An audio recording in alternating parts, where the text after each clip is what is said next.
Welcome one, welcome all to RimWorld, Vanilla Expanded. Today, my friends, we start a series so that we can enjoy RimWorld in all its glory with every single DLC installed, every feature, but also with every single Vanilla Expanded mod.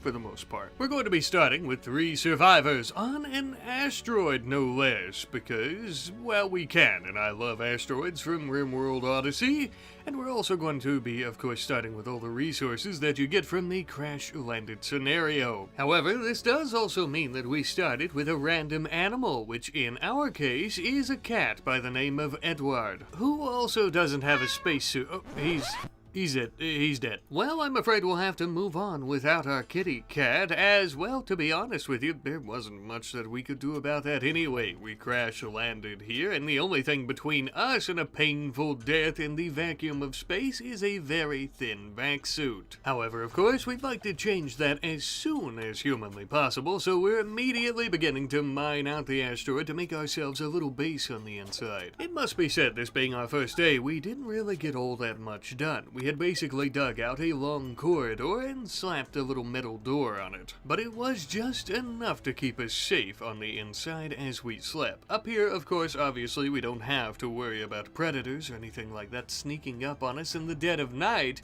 But if we were outside and, say for example, some space debris fell and hit the asteroid and just so happened to completely crush us, yeah, we would die. However, we need to immediately begin multitasking. As we're mining out the asteroid to make ourselves a proper home, we also need to begin researching things. Things like solar panels, so that we can power this new home. Kiriko, our in-house big brain, would begin on this research with her intellectual prowess. Meanwhile, Bad Luck and Yulian continued mining out the asteroid. And it was during this time that we got much more mining completed. So much, in fact, that we even managed to mine out a few bedrooms for each of us, adding in some steel beds, as there's no wood up here and we want to save ours for construction projects in the very near future. Not that it matters all that much, anything beats sleeping on the cold, hewn asteroid ground as we have been. I always find that in desperate times like these, beggars cannot be choosers. Now, we had started with so much steel that I was building everything out of it, like our new shelving and storage here in the hallway. That way, none of our stuff is outside of our little under-asteroid base,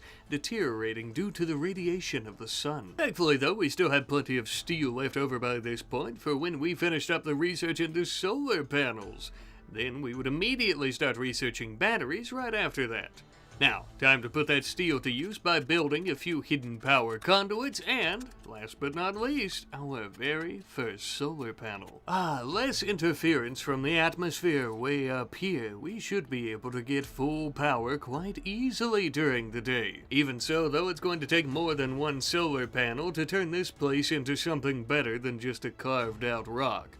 Nevertheless, it was nice to finally have some light so that we could see as we were mining and doing our research, of course. Next up on the docket is going to be to make it habitable on the inside so that we don't freeze to death or asphyxiate as soon as we take off our suits. That evening, on the inside of the little base that we hollowed out, we were all tending to our duties when Bad Luck suggested that we should call ourselves something as well as our base here if we are truly going to live here and to live out the rest of our days in this space, to make our own faction. However, I'll leave that to you fine folks in the comments section. Thank you in advance. For now, as we're researching those batteries so that we can store enough power to actually put in some oxygen pumps and heaters, we're also going to continue mining. This section here, I believe, is going to end up being our dining room and kitchen, and it also might just end up being our growing room for crops and hydroponics basins. At least until we become a bit more organized, that is. And with that, we finally researched those sweet, succulent batteries and would waste no time building our very first. Now the only thing we need to do is wait for daytime and start storing up a bit of power, eh? But since we have the resources, I think we'll go ahead and build a couple more solar panels. They should generate just enough power for us to make the entire base habitable. For now, we're going to be adding in 2 oxygen pumps and 2 wall heaters. One side of this is actually going to be getting rid of the vacuum that is inside basically the majority of the base, and the other is specifically for our growing/dining kitchen room. I think it's quite obvious, but the reason we're doing that is because if something happens with the main part of the base here where we lose pressure, we lose our internal atmosphere, at least our growing room will not, and our crops will not die. Now then, as you can see, our new home is actually safe for any organic life form, which includes us, even without our suits. Oh yeah, let it all hang out. Or maybe we could wear our suits and just not wear our helmets. A bit more decent that way. For our planter boxes, where we're going to be growing our plants, we're actually going to be using wood, as we're starting to run a bit low on steel. And I don't want to waste it for something like this, when in reality it'd be better off well spent and saved up for maybe hydroponics basins, as they grow crops much faster. For now, though, I think this is fine. Currently, we're growing rice because, of course, we're going to eat it, and a little bit of cotton. That way, we can get enough together to make ourselves some proper undersuits. After that, we would immediately start cutting much of this vac stone into blocks. That way, we could start using it for our construction projects instead of wood or steel. This is something I probably should have done from the start. Oopsie. On the bright side, though, now at least we can eat at a proper table, and we won't be having a mental break anytime soon from not doing so. But maybe from other things. This did remind me, though, I would really like some proper space-based furniture. Now, this, of course, isn't part of any of the vanilla expanded mods. I apologize. Sometimes I just love a mod like this one so much for these types of playthroughs, like an asteroid base, that I just couldn't help myself. Speaking of us running out of steel, though, at this point we've completely run out, running into a bit of a wall because of that. And since we can't grow steel ourselves, because that's not how it works, of course, we have to figure something else out. Now, we do have plenty of steel slag chunks that we can smelt, but we can't build a smelter without, well, you guessed it, steel. So we gotta backtrack a little bit and deconstruct our steel doors and shelves and replace them with vac-stone ones. I should have done this from the start, as I mentioned, but for some reason I forgot that we started with stone cutting, and I assumed we'd have to research it. Again, a little bit of an oopsie-daisy on my part, but after doing this deconstruction and replacing these items with vac-stone ones, we had just enough steel. And immediately after building our forge, we could easily start smelting up those slag chunks, making us more steel, as much as we want. Actually, as much as we can get out of what few pieces of slag that we have, but it was just enough for us to build a comms console, opening up our communications to the galaxy as a whole. And I know that there's plenty of orbital traders out there who would love to sell us some of their low-quality steel for upcharge prices, but what are you gonna do? Thanks to the extensive mod list that you can find in the video description, by the way, we're able to actually contact the Orbital Traders Hub, giving them the small upfront fee of 480 silver in exchange for them sending a bulk goods trade ship to our sector of the solar system. Yes, we have to pay them almost 500 silver just for them to come here for us to spend more money to buy steel. I know, I told you it was bullshit. And it also takes several days before they actually arrive. But in the meantime, we had plenty of work to do, like smoothing out the walls and floors of the base, since we don't really have any resources to expend to make it pretty.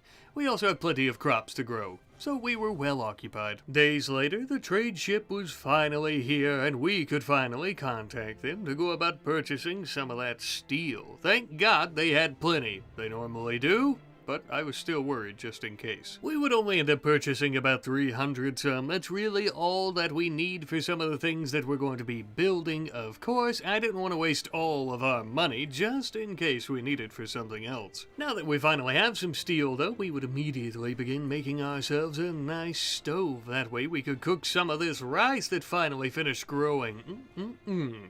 bland and tasteless. I don't even know where we're getting the water to boil it, but I don't know, it beats starving to death, I guess. I will say one of the perks about living out in the vacuum of space is the fact that you don't need a freezer. You just sit it right outside, and other than the sun's radiation, it's fine. I guess let's just hope and pray that we don't get cancer from eating it. But as I sit back, look at our little asteroid, and kind of ponder about how to fix our steel problem, I do want to say I'm playing on Cassandra Classic, Blood and Dust. As for right now, we might change this at some point with a different storyteller if we feel the need to, of course. But we haven't been attacked yet, and I have no idea why, because these are our settings. But nevertheless, let us continue with our mining and expansion of the base, increasing the size of our hallway and digging out a large room that hopefully will be our storage room slash workshop in the future. It should also be said that our asteroid home here also has traces of silver, so we were actually getting plenty of money on occasion while mining, which is great. Alright, let's take this silver back. I forgot about our dead cat. Oh, yuck, it's still perfectly preserved. Well, only one thing left to do. Aw, come on, we have to eat her. She's more used to us this way. Besides, it's not like she was going to rot up here and go away. In life, you're either stuck staring at the dead cat corpse all day, or you eat it, and you can quote me on that. Oh hey, looks like we also finished up all that research into space-based furniture that we can't build right now because we still don't have the resources, but in the future. We do, however, have plenty of vac-stone blocks that we've been cutting in our spare time, so we actually plan on using that for all of the shelves in our storage room. It ain't much, but it's a good start, and it also frees up our hallways from all the junk that we had piled in there. I do, however, have a good plan to go about getting us some more steel, but in order for this plan to succeed, we need to do some research, like into biofuel refining, for example. While researching, we also had a jade meteorite hit our asteroid, and I only bring this up because we plan on selling all of this jade to make ourselves a decent-sized fortune,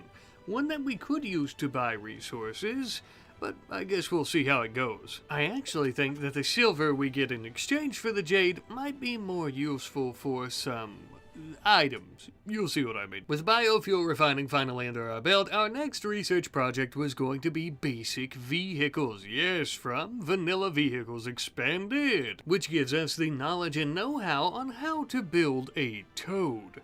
Something of a gigantic transport pod shuttle, kinda, which the components of will require some silver to build.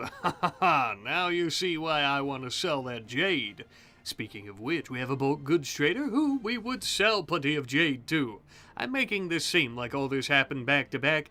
There was a lot of boring downtime of me staring at the asteroid during this. Nevertheless, though, I did get it done, and now we have a decent bit of silver under our belt. I think in total we have close to 2,500, something like that. Without resources, everything was incredibly boring. So, to go about getting our research done faster so we could get resources, I ended up building a second research bench out of vac-stone. And finally, after a long time, we finished up basic vehicles. But wait, I hear you ask, Rat, won't that vehicle that will get you to the planet's surface or other asteroids so that you can get steel cost steel to build? Not even that, but the workbench to build the parts, won't it cost a lot of steel? Yes it will. But I'm not going to build one. Not right now. Of course, as much as I love our little asteroid base, we need to leave so that we can make it better. And the way that we're going to do that without a shuttle is these ancient transport pods that spawn on the asteroids. Yes, indeed, thanks to whatever ancient greedy mining company that bought this useless rock so many eons ago, we are going to be able to save ourselves. Well, save ourselves a bit of time and effort by heading to the planet's surface. Oh my, now this is what I'm talking about. So much better. Ah, the sun, the breeze, the air, it all feels so great on our suits. Well, the view of this lush forest is nice. We need to immediately get to work because as it stands right now, we don't have any mode of transportation to get back to the base. technically, we're stuck down here until that. Now on the bright side, as to where in the sky on our asteroid base we didn't have enough resources to build with, down here on the surface, all this lush vegetation, we have so much wood we didn't know what to do with it all. We quickly threw together some fine interconnected cabins. And then we had a couple approaching with a child. Apparently they had a friend who had been kidnapped and they were requesting 40-some silver from us. I'll tell you, this world is not making a good impression on us if the first people that we talked to had somebody kidnapped from their party. And look, I'm not one to be heartless, but we've only been here, well, less than a day, and we already have people begging us for money. Alright, fine. Be on your way now, little vagabonds. Perhaps someday you will repay the favor. They needed it more than we did. As the moon crept up high in the sky and darkness fell across the land, just before bed we finished up some nice boarded flooring. You'll also notice that we have wooden embrasures between our walls. That way we can all share heat throughout the night. Nice and comfy warm. You know, no matter what we decide to do throughout this series, having a surface base as well as our asteroid base in tandem with one another might be a good idea. Probably not here, but another place. The next day, we immediately started collecting the resources that we needed, i.e. components and a holy shit ton of steel. Absolutely amazing. Finally, oh finally. A lot of what we had already collected down here though would end up having to go to a wood-fired generator as well as a biofuel refiner. Even so though, there's not exactly a lack of steel down here on the planet's surface, so by the time we are able to go back home, I'm sure we'll have plenty to take back up with us. For right now though, we need to start working on that mode of transportation that I was yapping about earlier. First things first, we ever so desperately need to start refining some of our chem fuel from all this wood that we've collected. This way, with the fuel, we'll be able to make a few different parts that are required for our Toad, along with the silver and steel and components and blah blah blah blah blah, you already know. Vehicle parts can be incredibly complex and delicate though, so it's going to take us quite some time to get all of the parts created and meshed together, and then we have to worry about installing them. In the meantime, it looks like we have a trader. Well, they didn't have anything worth buying, but they did tell us of a rumor of an alpha thrumbo nearby. Could be something interesting to do at some point, I suppose. And it was also just nice communicating with a couple of friendly faces. Uh-oh. Looks like we have some not-so-friendly faces now. And here I was thinking there wouldn't be any action. So we finally have our very first raid of this entire series, and we're being attacked by a couple of, what are these called? Saurids. So, genetically engineered to survive on extremely low nutrition in the most arid environments. Saurids adapt very well to hostile environments thanks to their... Okay, so these are basically just lizard people, based on what I can tell. And we have a couple of them coming right for us. One of them using an auto pistol, I believe. Yeah, an auto pistol. And the other is dual-wielding axes. I think they're going to plan their attack for a while, but before they have the opportunity to do that, we're actually going to sneak up on them here, and we're going to put a bullet in the back of their heads, preferably. We're still with our starting weapons of a rifle, a pistol, and a knife, so there's that. We can get some shots off with the rifle. I might move up with the pistol. I might actually move everyone up. Here we go. Now we're beginning. Not melee combat because we'll get murdered. There we go. Ah, finally. And so it really begins. Let's see if we can get up there. Here we come, baby. Let's stab you right in the old gullet. Ah ha ha. So JJ is killed. We have Kafash, who has a really good medical skill and crafting skill, and is a fast learner. You know what? Deal. I'll take you. But go ahead and start tending to you. We didn't really get all that injured. Maybe a few gunshots and stab marks, but that's about it. So we'll try to take Kafash here into... Kafash into custody. We'll try to recruit them.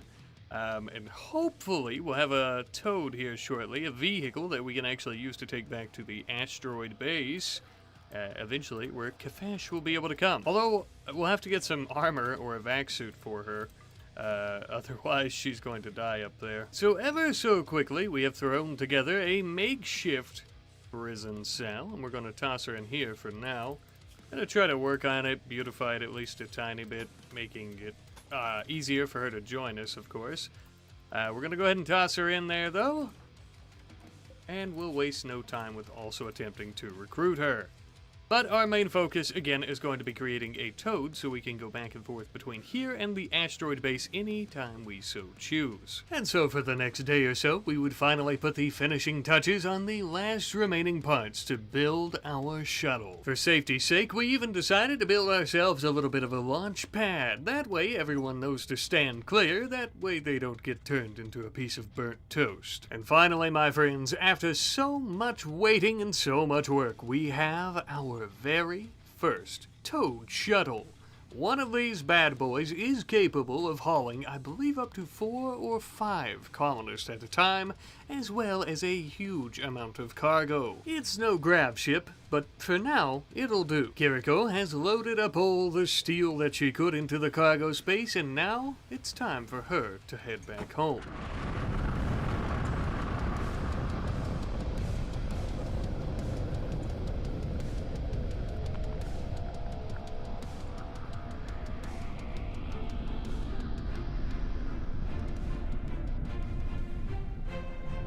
Now that was an incredibly successful first launch and mission, if I do say so myself.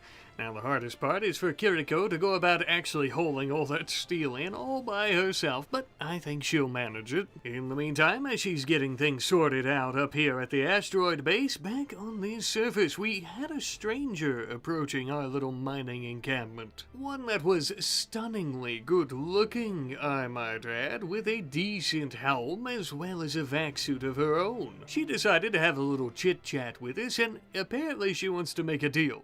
In exchange for simple hospitality, she will join us. Right, well that sounds like a gigantic crock of shit. Something tells me that there's probably something she's not telling us. We accepted. I know, I literally just said that, didn't I? About it being a crock of shit and blah blah blah. Will you please take a look at her skill set? You want me to turn her down? She's... Are you f***ing crazy? No, obviously we accepted, right? I mean, there was no turning her down. And since she has such amazing skill sets, we decided that we would immediately load her and a bunch of cargo of silver and steel up into the Toad, and we shot her straight into space to the asteroid base. We have an insane amount of work to do, and having her around just with her construction and mining skills is going to be ungodly useful. Amazingly useful, that makes more sense. You know what I'm saying? Basically, we could not refuse. She's going to be perfect. I'm glad we have her. Whatever her secret is, we'll deal with it when it comes. If it comes. Ah, great. We haven't been attacked at the asteroid this entire time. And now, as soon as we get back... Okay, let's deal with it. Looks like it's just one singular pirate with a shotgun. I think the two of us should be able to handle them. As the lady pirate would begin approaching closer, we would open fire on her. And we were a little bit surprised when she whipped out a great big gladius and started trying to stab us, knocking Kiriko to the ground. Not to worry, though, as she came at me, I smacked her over the head with the pistol, and down she went. Well, Kiriko, that was awful close, as you seem to have been poked many a time with that great big sword. Luckily, none of it vital, unless you consider your lungs vital, and then we might have a problem. As for the pirate, we are good people, so instead of using our foot to simply kick her over the asteroid, we decided that we would tend to her wounds, and we would actually take her prisoner, hoping to try to recruit her. But it was at this point I realized that she's actually unwaveringly loyal, and I should have just kicked her off the asteroid a few moments ago. Now, we're not into the horrid practice of slavery, and our little pirate friend here has also gotten an infection. We could attempt to treat it, but do we really want to waste our medicine on someone who, a few moments ago, was stabbing my friend almost to death? I think not. An execution would be the only just punishment. Not to worry though, the execution was swift and humane. If you consider a kitchen knife through the sternum humane, which We do. Well, on the bright side, you'll have a great view of the planet from up here forever and ever. Now that that little kerfuffle has been taken care of, it's time for us to start mining out the rest of the base, or at least the rest it will be doing in this first episode. Thank God for our new friend's incredible mining skill. This actually wouldn't take all that long at all. And as you can see, we managed to clear out a significant portion. Obviously, most of this is going to be more bedrooms for all of our crew and our members, but we also here on the right have a great big area for a new growing zone on the inside, and also a teeny little prison up there in the main top. Still a work in progress at the moment. We also had a meteorite of L-Tex ore. Never heard of it before. I'm only mentioning it because I'm pretty sure it's from one of the vanilla expanded mods, of course.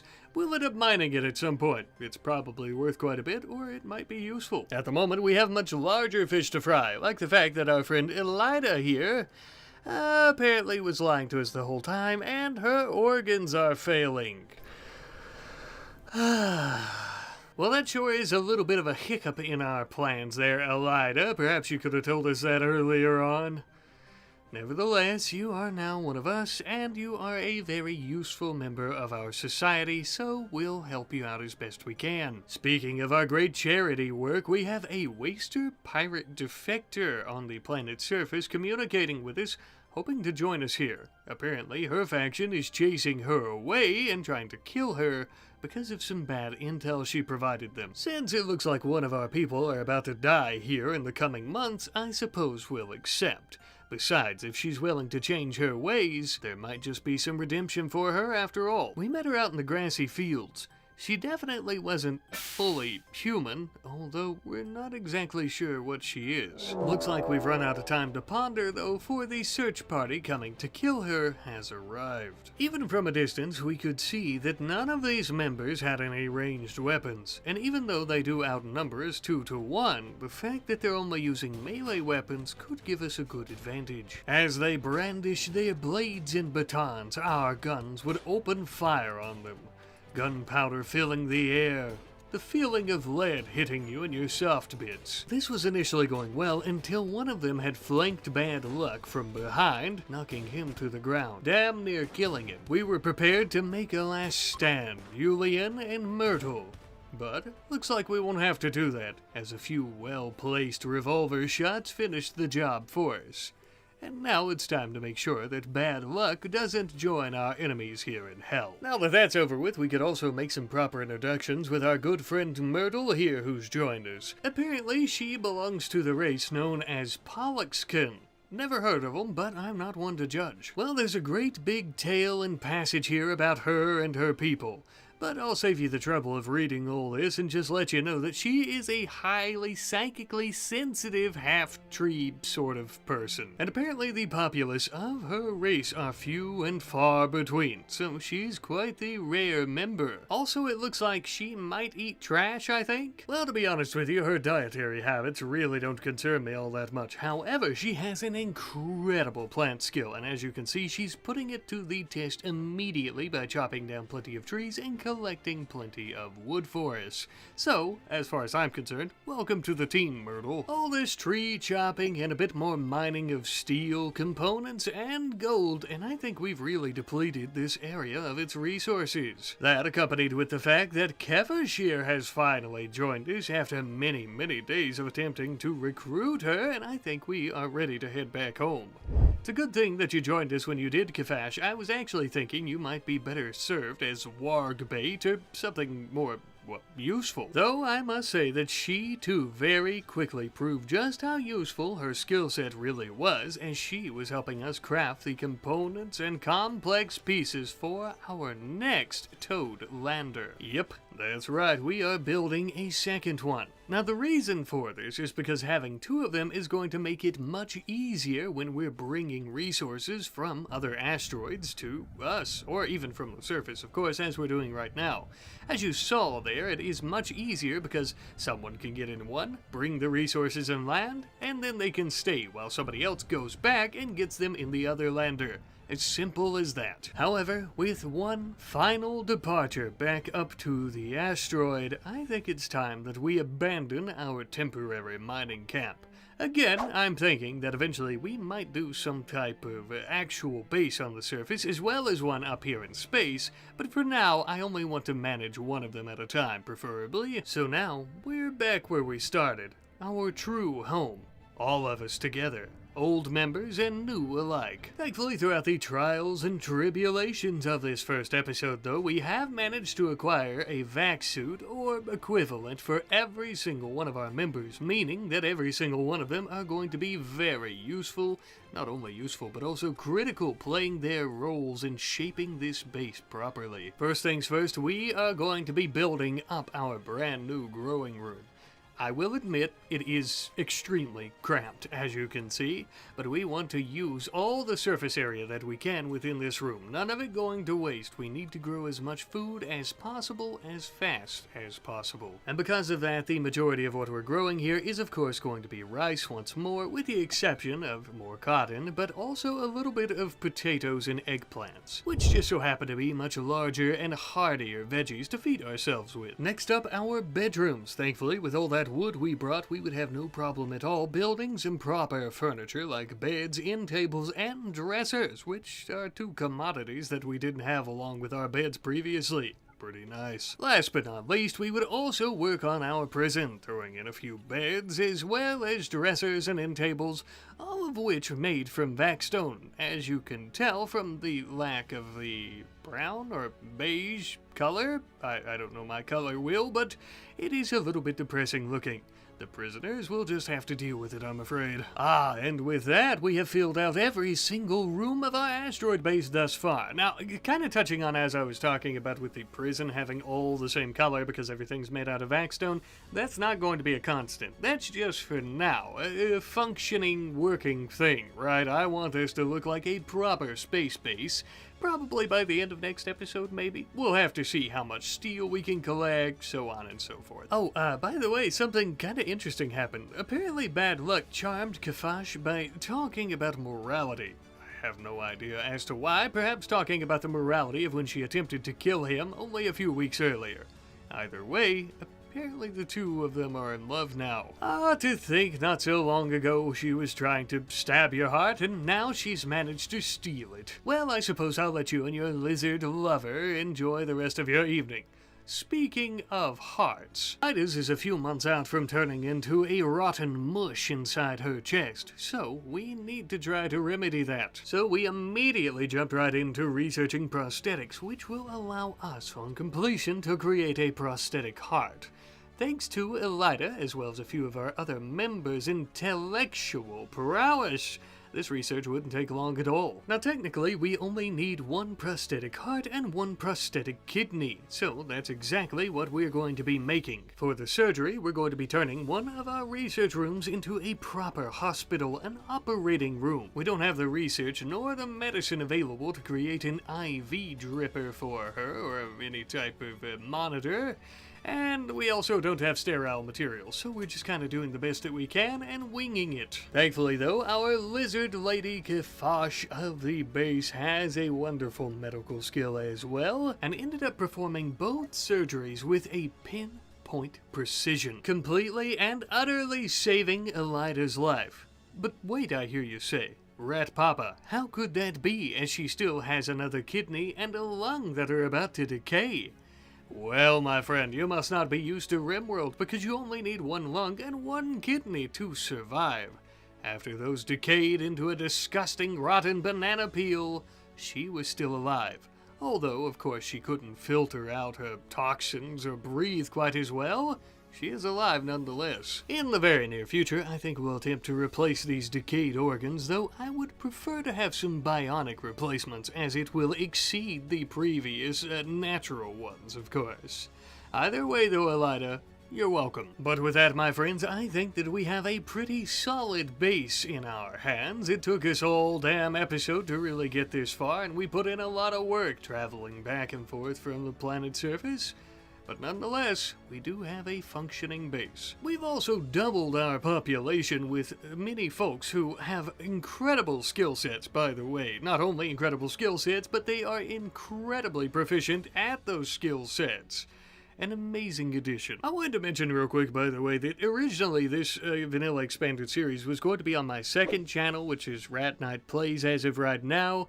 But I don't know, I got tired of waiting, I never started it over there, so here it is. Welcome, welcome, welcome one, welcome all to RimWorld 1.6 Vanilla Expanded, where we shall build the ultimate asteroid base. We've already made ourselves quite comfy upon an asteroid, even building ourselves a rough starter base so far. Don't worry, you haven't missed anything too important, though it's perfect for humble beginnings. With this, we also have a couple of shuttles allowing us to travel near and well, mostly near, and they are currently our only mode of transportation at this time. And finally, we've also got our crew, a mismatch of hopeful, optimistic folks looking to make their way in a chaotic, dangerous galaxy, together as a family. Now, with all that out of the way, we can actually talk about building this asteroid base. Currently, as I'm sure you can notice, our dwellings are a bit drab, dreary, and boring, I'm afraid. Today, though, we convert this asteroid into our home, properly, with adequate furniture and so much more. And part of so much more, that being quite vague, also means some advanced types of technology. To go about researching those, though, we are going to need a high-tech research bench, which is also going to allow us to start researching the multi-analyzer, another special tool that will help us out with this technological advancement. Our first big project after we get that multi-analyzer under our belt is going to be nuclear power, which shall be the future of power generation here on the asteroid. Now, I understand this is an awful tall order, especially for our first few research projects of this video, but trust me, it is going to be an absolute must, and it's probably best that we get these out of the way. Huh, would you look at the time? It's already kill mechanoids o'clock.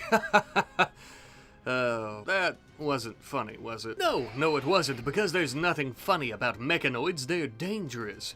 Although it does appear that there's only a couple of lancers, I think we should be able to take them rather easily. With a nice 4-man squad, mostly wielding pistols, but yet a shotgun and a rifle as well, we'll sneak through the cavernous crevices of the asteroid. Or maybe we'll just wait on them, because it looks like they're coming for us. Meeting a Lancer in such tight quarters was perfect for us, since it has a long-ranged weapon, and we would easily finish the first one off. The only issue was the second one had went the other way around the asteroid and made its way towards the front of our asteroid base, attacking our solar panels. Julian would attempt to start firing at it, but was quickly downed. We rushed to attack it with our melee weapons to keep it distracted before it could finish Julian off with a final blast between the eyes, and eventually, we finished this mechanical menace. Well then, I suppose they weren't so tough after all.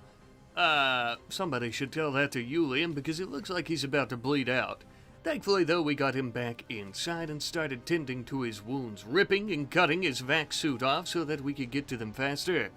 I think he's going to be fine. Even so, I'm sure he's going to be grieving his left lung forevermore.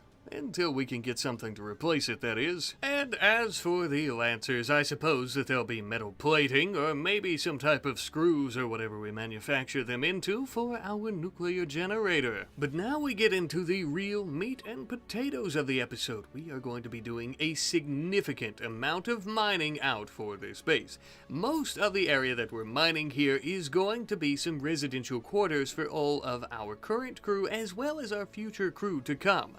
This base is just going to be a great big stepping stone in this series. Somewhere we can dock ships and house all of our crew members and crewmates until we're ready to send them out on missions or whatever we end up doing. And along with that, we want this place to look nice. Now, I mentioned earlier, it's very drab and bland, and that's mostly due to the fact that everything is made out of vac stone. For now, I'm going to keep the doors and walls as vac stone, but I might change my mind later on and use some proper space-based doors and what have you. I think that would look a lot better, as I'm doing here with the flooring as well, ensuring that we have a nice steel-plated flooring all throughout, much cleaner, much more smooth, and easier to move around on. Obviously, smooth vac stone is much more beautiful, but we're not exactly going for looks. Kinda, sorta. We're mostly going for efficiency right now. Smooth vac stone, as mentioned, quite beautiful, but say you're running to one of the airlocks to try to fight off pirates or mechanoid invaders, and you trip over one of the rocks that isn't quite smooth enough, it's game over. Now, those of you with a keen eye may have noticed that I also left one of these rooms a bit elongated, and that is because this is actually going to be a small recreation room for the crew of the station. As mentioned, rather small. I might end up building a few of these throughout the area and throughout the base in case we end up having a lot of people in different areas at one time. That way they don't all have to congregate here. Or I might just swap this out for something else and make a great big one. But for now, I think this will do with the current amount of crew that we have. With that, we also finished up the research into the multi-analyzer, although we don't currently have the resources to build one. Thankfully, about a day or two later, we had a bulk goods trader in orbit around the planet, and we could purchase some plasteel for it. In hindsight, I should have purchased more plasteel for any future projects, but that's okay, as we can contact the Orbital Traders Hub anytime we like to request yet another ship. With these materials, though, we would finish up our multi-analyzer, and you know what that means. It's time for some nuclear power. Once we get it researched. In the meantime, we have more mining to do, a lot more mining, as we are going to continue mining and expanding the base into the western section, or, well, our west, technically about the center of the asteroid. As you can see here, we're going to elongate our hallway, even more expanding it, but we're also going to be adding in 5, count 'em, 5 brand spanking new rooms. The first of which that we are currently working on, as you can see, is actually going to be a kitchen and dining room area. Of course, we already have one of these, but it's also being shared with our research room, which is no bueno. And it's also rather small, so I want to make it much larger as we continue expanding our populace. Now, real quick, before we start working on these other rooms, we can't.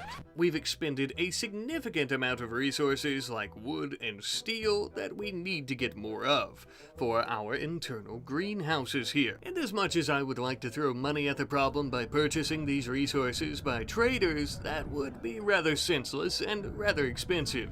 Instead, we are going to be sending a small party down to the planet's surface to do a bit of mining and tree cutting. Truth be told, for tree cutting, I kinda chose the wrong place because this is a desert biome with very little vegetation that produce wood. But it was the cheapest place we could land for fuel. And besides, we're honestly much more concerned with getting steel and components rather than wood, as there's plenty of temperate forest every which way, and it's much easier to collect. Very briefly, though, I am going to touch on the fact that we're going to be setting up a temporary base here. Now, I kind of mentioned in the first video of this, where we set up our little humble starter base on the asteroid, that I might like to set up a permanent base here on the planet's surface. I don't know if this is going to be it just yet, but I will say the location isn't so bad. So, using some wood and some granite that we got from some ruins, we ended up shaping one of the shabby, dilapidated, falling-in structures into something of a temporary home while we're here. It's a defendable spot between the mountains, somewhere safe that we can sleep, and also somewhere safe that we can go about storing all the resources that we're collecting and that we'll be sending back to the HQ. Couldn't ask for much better, I suppose. We also use this base as a bit of a testing ground for some of the new solar panels that we got with our space-based furniture.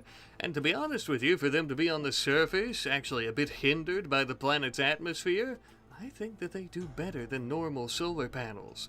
They gave off plenty of electricity for us to go about cooking some proper meals, that's for sure. Once we had finished setting up our ground base, we also finished the research into nuclear power, now allowing us to create our very own reactor. Truth be told, we had yet to account for the fact that we would get this research done so quickly. I hadn't even had a spot ready for the reactor yet. So we started working on that, a nice big square room for it. Other than the hallway, it is completely encompassed by the vac stone of the asteroid, which was perfect in case we need to run outside to one of our docking bays that we're going to build for the shuttles to escape while it explodes. Worst case scenario, of course. We would end up having to request yet another bulk goods trader, though, as we don't have enough plasteel or advanced components to go about building the reactor. It's going to take a few days for them to arrive as well, so in the meantime, let's check back in on the ground base. Well, looks like they have a young lad by the name of Dubman who is looking to join them.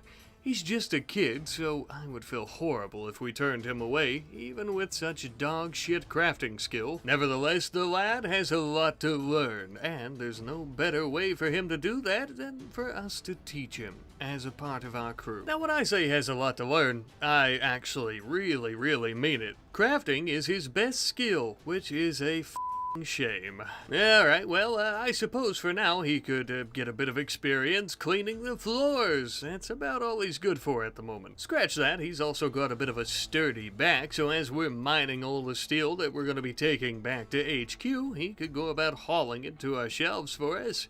Perhaps he's not totally useless after all. Now then, after several days of mining and cutting down cacti and trees, it's time for our first delivery. We're doing all this by hand with every single trip, and it takes quite a while and many different trips. I would show you every single one, but I'd prefer you be awake while this video plays, so how about something interesting? Like the fact that now we're getting a lot of wood and steel back at the HQ. We can actually finish up our internal greenhouses with a lot of wooden planter boxes and a couple of solar lamps. For now, we're going to be growing a lot of rice, as we have been, but we're also adding, in addition to that, potatoes. That's right, I like to spice it up a little bit, And as I kind of hinted at earlier, we're actually going to be swapping out our solar panels up here for the space-based ones. They are much more compact, but not only that, per solar panel, they actually generate 300 more watts of power than the normal ones. Now, they're not quite as good as the vanilla expanded advanced solar panels, but we'll be making our way to that very shortly, as we're going to continue using solar as backup power in case something happens with the reactor, like,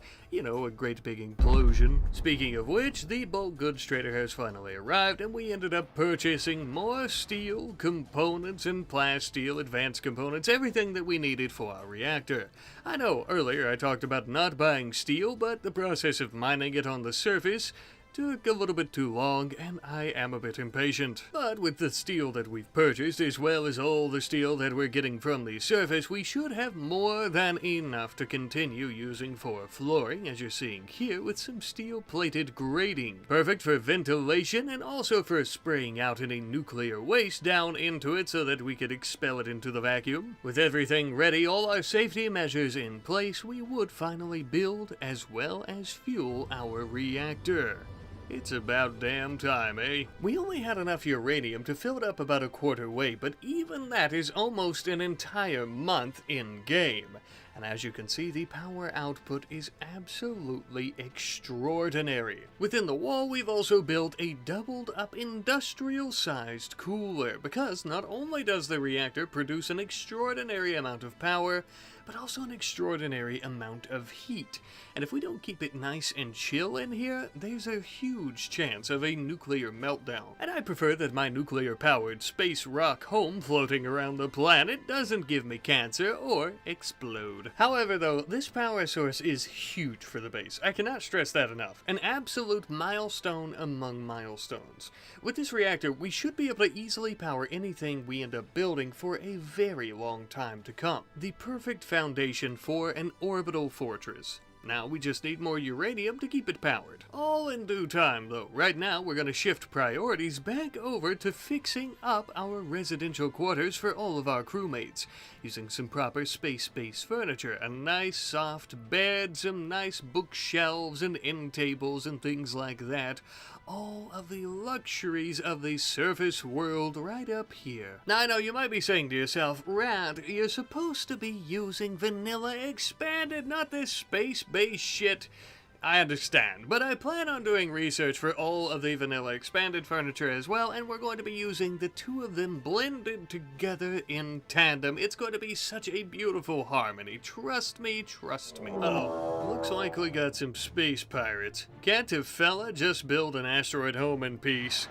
I suppose not. I guess it beats having to fight more mechanoids, although there are definitely more pirates here. Looks like they've arrived in and plan on attacking in 2 separate groups. It's a small squad of 3 and an even smaller squad of 2. They have manpower similar to our own and weapons to match. Kinda. Wait, is this guy wearing a cowboy hat? That's actually pretty badass. And this lady's brandishing a musket. Is that a joke? You know what? That's actually kind of badass too.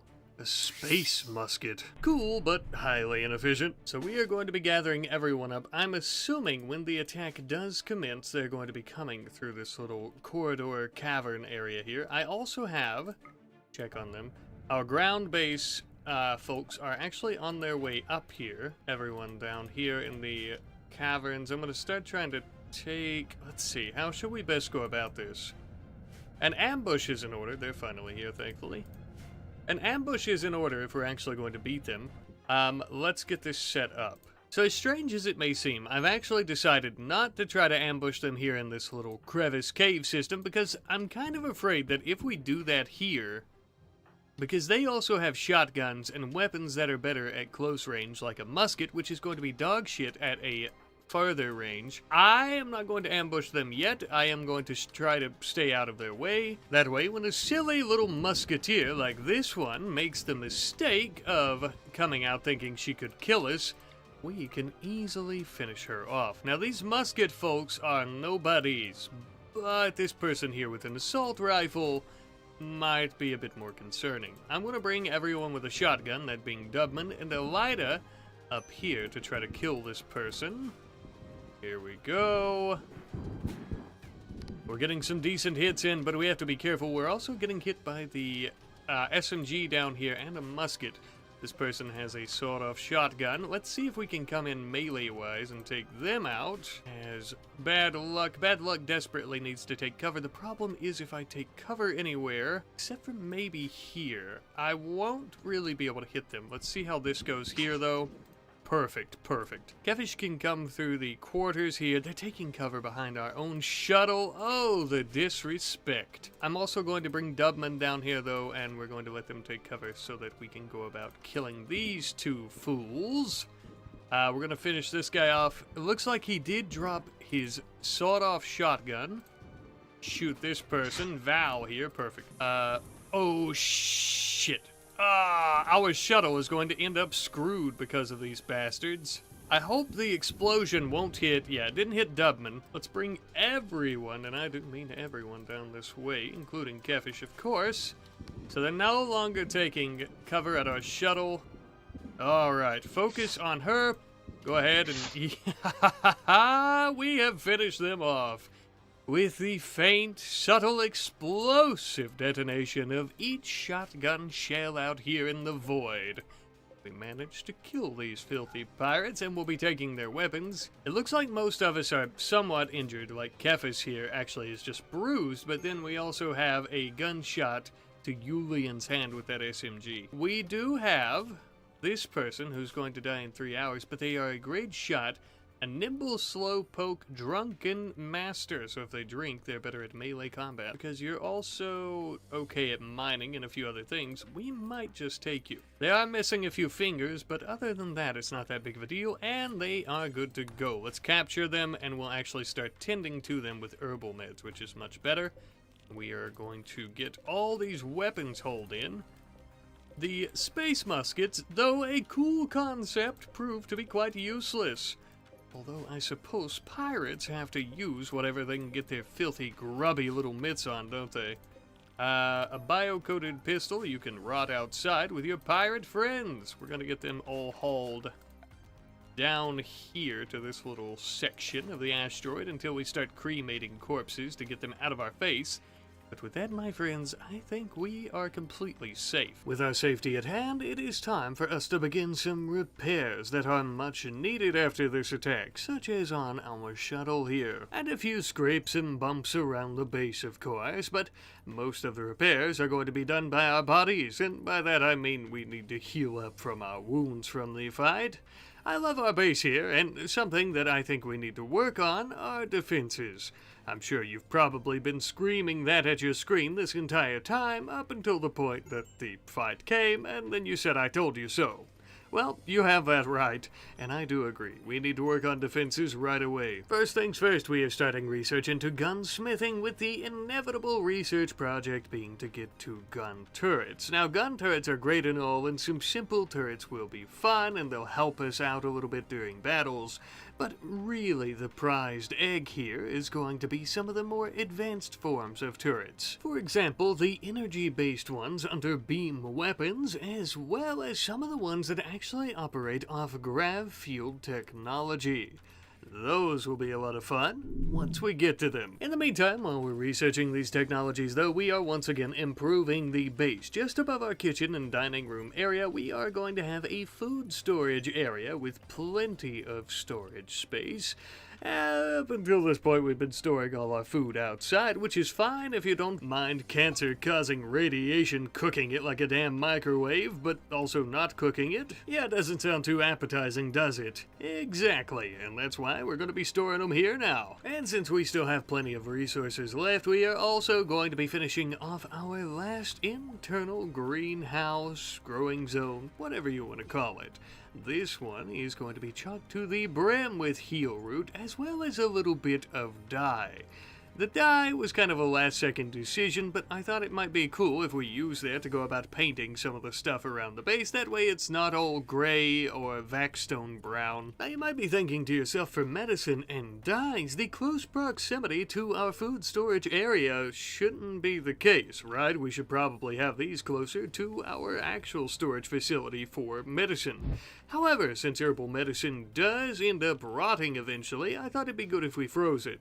As for the dye, we'll just have to walk a little farther to take it to its shelf. It'll be alright. By this point, we had also finished up our research into gunsmithing, immediately working into blowback operations. Next up is going to be gun turrets, of course. And while we're on the topic of research, I thought that I might turn our research laboratory into more of a laboratory and less of a carved out piece of rock. Going along with that, we ended up adding in some space-based walls that give a more smooth feel. I don't know if I want to do this all throughout the entire asteroid, but I think on these corner sections like this, it just really makes it seem a little bit more artificial mixed with the natural, if that makes sense. Funny enough, these walls are actually made out of vaxstone. That way we could save on steel. So technically, we're kind of putting the asteroid back where we got it from, in a kind of way, I guess. You probably also noticed I added in a few windows with a small little port to look out onto the asteroid rock, as well as some large ones with plants growing on the inside of the laboratory. I thought that these were some nice touches. They're very fitting, as I would think we'd want to look out into the great beyond anytime we so choose, and they also bring in a little bit of ambient lighting, which is nice. Since we have our new growing zones as well, we're going to be getting rid of the wall between our workshop/storage area and the old growing zone that was just north of there, creating one great big storage room as well as a workshop. Basically, long story short, we just made it a little bit larger. That's about it. But we can store a lot more stuff in here, like resources that we use to build with. Quite important. And after this, we decided to tackle a great big project. You see, since we're going to the surface doing mining, tree cutting, things like that, and basically just resource collection in general, I thought, why wouldn't we just have some sort of dock or landing pad just on the outside of this extended storage facility warehouse type thing on the asteroid base? A genius idea. However, as you might have noticed, it takes an extremely long time to use vaxstone chunks to build onto the asteroid itself like you're seeing right now. A very long time. Thankfully, you don't have to watch that part because, well, I didn't even end up recording all of it because it was incredibly boring. Now, though, we get to see us build the actual landing pad itself. You see, I kind of wanted to go with another kind of natural meeting the artificial design here, where we build the asteroid and it almost has this kind of lip around the landing pad that is now connected by steel and other artificial constructs. I don't know, I like it, and hopefully you guys do too. But here I am now thinking, oh, now we can land on the pad we just built. For whatever reason, I don't know if it's just a glitch for the moment or what, but I cannot for the life of me get these landers, these shuttles to land on the damn pad. That's fine. Inevitably and eventually we do want to swap over to some heavy-duty shuttles, actual kind of shuttles from base RimWorld, instead of these vehicles anyways. For now, I suppose we'll just get them as close to the pad as possible. If it's any consolation, on the bright side, it does look pretty cool though. And while we were building it, we also managed to recruit that pirate going by the name of Mechanoid, I believe is how you pronounce it. She seems a lot friendlier now that she's not pointing her muzzleloader directly at our heads. And she joined us just in time to see us finish up the research into gun turrets. Now it's time to build some. Oh, real quick though, I actually use my big brain to go about figuring out how to make the shuttles land on the landing pad. Turns out you just have to shut the game down and then relaunch it. I'm unstoppable. Anyways, let's build some of those turrets, eh? For obvious reasons, we want our mini turrets to be as secure as possible. And because of this, of course, I'm going to be wrapping them in vac stone embrasures with a small sandbag to the back side of them. That way we have an ease of access when they need repairs or when they need rearm. We ended up building 3 of them down at the southern airlock to help us protect our solar panels as well as, of course, the airlock. And we also built a couple of them towards the northern airlock, but we didn't have enough space to build them in front of it, unfortunately, so we'd have to settle for adjacent to it. I also ended up building one around our new landing pad. 6 turrets in total, and though they are not autocannons or any of the fancier modded turrets, they should help us get a good grasp of the area if we were to be attacked from anywhere around the asteroid, or even if enemies were to drop in right in front of our doors. At the very least, they should help us distract enemies as we're taking cover behind our barricades or our steel tank traps firing at the enemies. As far as defenses go, they could definitely use quite a few upgrades, but for now I think they'll do fine, and they're better than none at all, which is what we had before. These defenses have me feeling safer already, but there's always room for more defenses. But first, before we continue, we need to ensure the excess power that we're generating is also being stored properly. These turrets take a lot of power to run 24/7, and if something happens to our reactor, I need to make sure that we can still defend ourselves, if only for a couple more hours while we're trying to get things back online. Now, as we well know, not only our defenses, but everything fun and useful to us is also resource expensive as well as power expensive. And so our team of miners are going to be heading back down to our mining base, digging out and sending back all of the steel and components they can get their hands on. And we are going to be utilizing those resources to improve our airlocks as well as improve our security because, well, obviously the two are tied together. As you can see, we're adding in some much larger space-based doors that are much faster than any auto doors, thankfully. But even faster than that are some security barricades. These will keep out any unwanted intruders and also will keep the pressure inside the airlock, all the while acting as a door, or honestly just a great big hole for us to walk through. Faster than auto doors, much more secure. Now, just before we started fixing those airlocks, though, we had finished research into advanced lighting. It wasn't on topic, so I didn't mention it. Well, until now, that is. Now, one big thing that the advanced lighting research would allow us to do is to change the color of our lighting.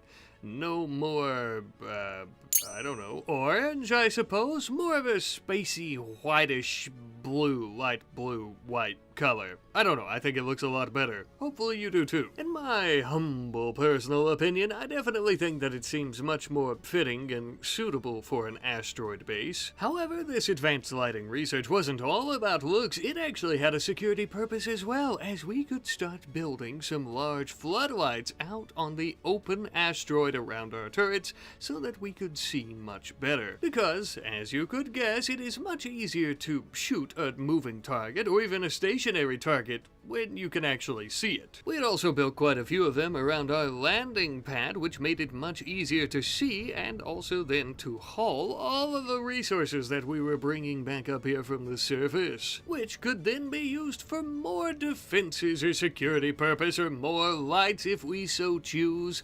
Ah, the circle of life. Our next project that I had in mind for the base, though, was going to involve some sterile tiles and walls and things of that nature, so we have to research them, of course. I'm sure, as you could probably guess, that you knew I was going to start making a hospital. I'm not sure why it took us this long to go about building one, but we are in desperate need, it would seem. Especially for things like surgeries, for people like Elida, who need to have many of her decayed organs replaced. Previously, we've only had one teeny little shabby operating room. No more after today. Unfortunately, our glorious construction would be interrupted when we had several groups of mechanoids dropping in nearby. Damn dirty, malicious machines, hell-bent on spreading our innards around the vacuum of space as if it were confetti. Well, not if I have anything to say about it, you stupid robots. And, of course, I do. It looks like there's only about 4 of them, although they are lancers, scythers, and a pikeman, so a lot of concern. Thankfully, our mining team would get back up to the base just in time.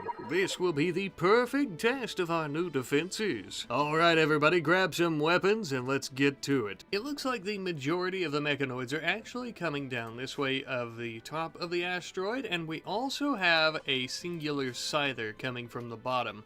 Now we have our turrets, but I also have bad luck with his rifle. Oh, no, you are coming from the wrong way. Go this way. Now that the scyther of this side is up here... Oh gosh. Oh, no. Get your rifle out.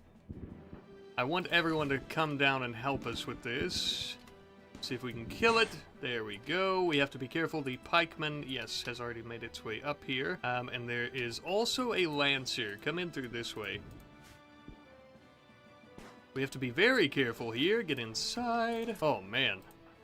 Very dangerous. Kind of like they're having a bit of a shootout here with our turrets, which is fine. Bad Luck is doing okay. Him and the turrets down here taking on the scyther, but...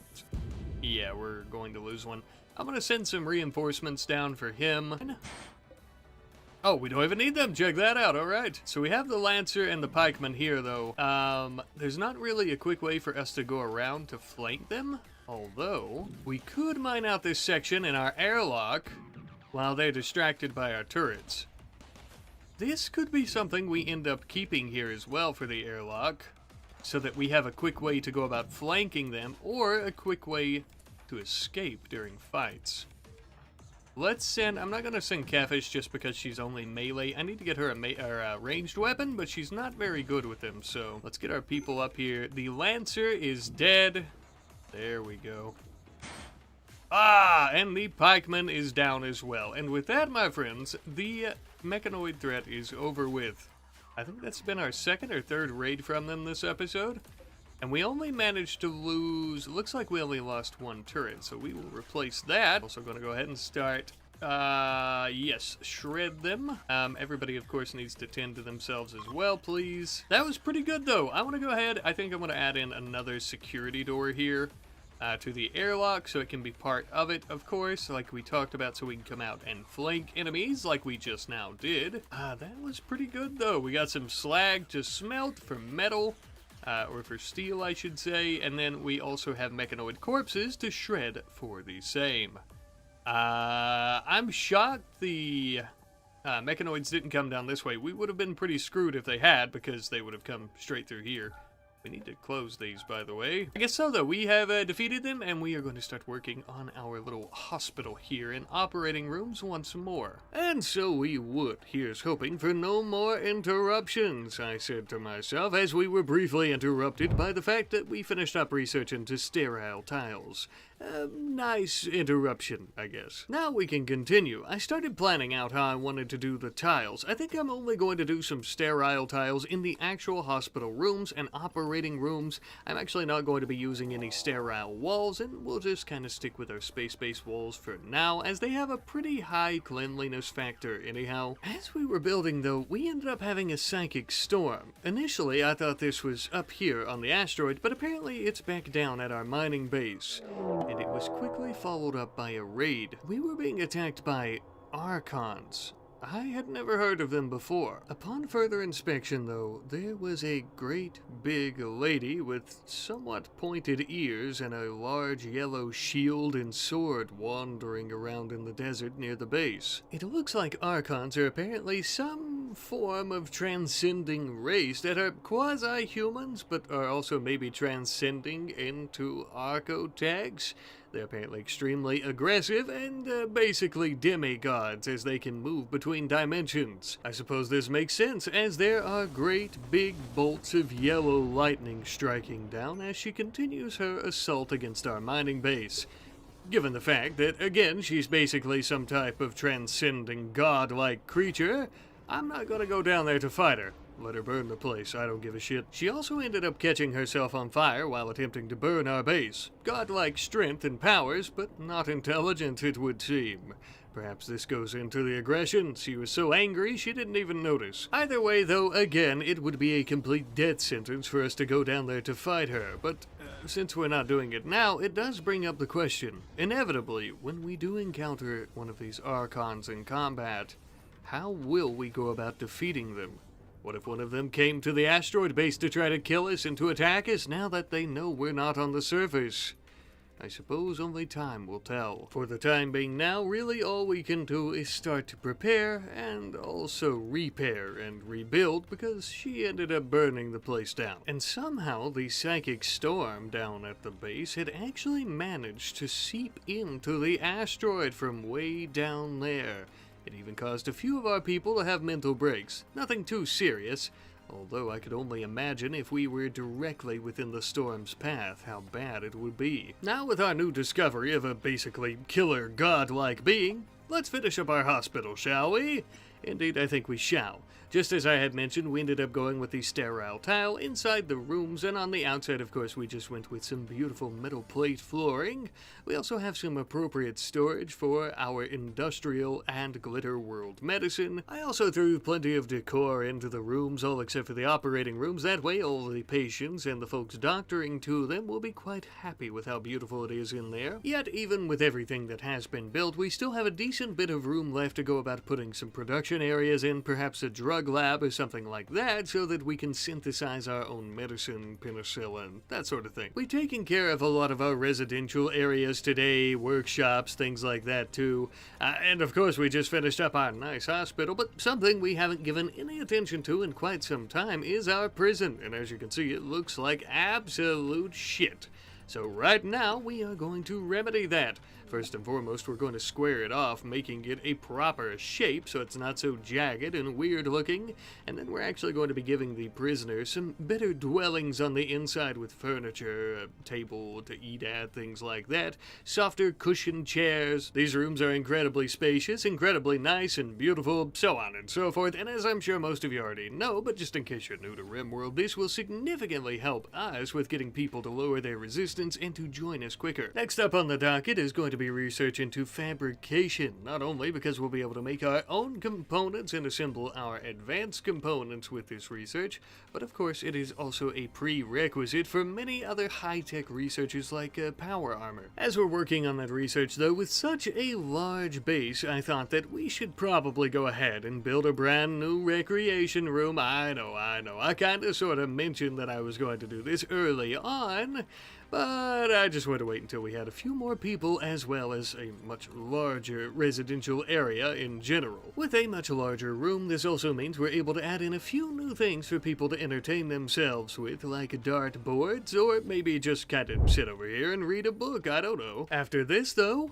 we had a wedding. That's right, Kefish and Bad Luck have finally decided to have their marriage. To be honest with you, I forgot that they were engaged, but mazel tov.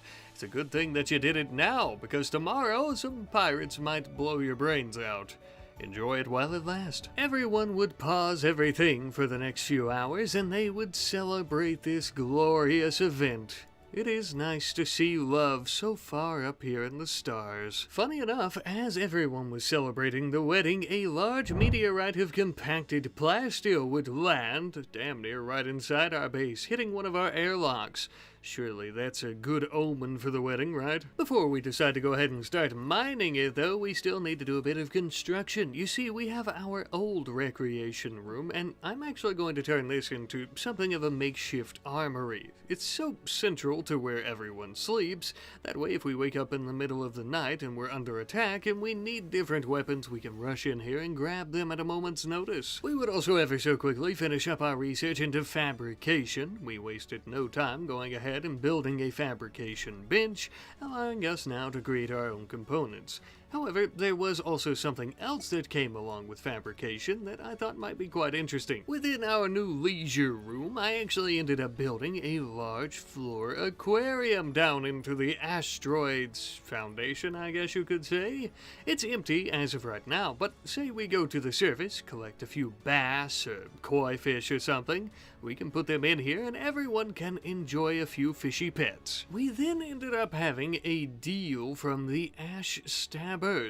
Basically, they wanted to drop some toxic waste up here at the asteroid so that it would stay frozen and it would be out of their hands, and in exchange they were willing to give us more plasteel and a decent helmet.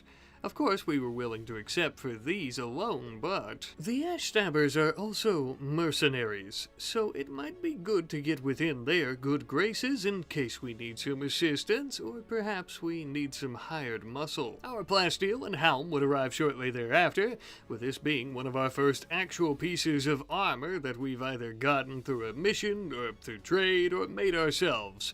We really need to work on that, huh? The toxic waste would arrive as well, and I decided to leave it where it's at.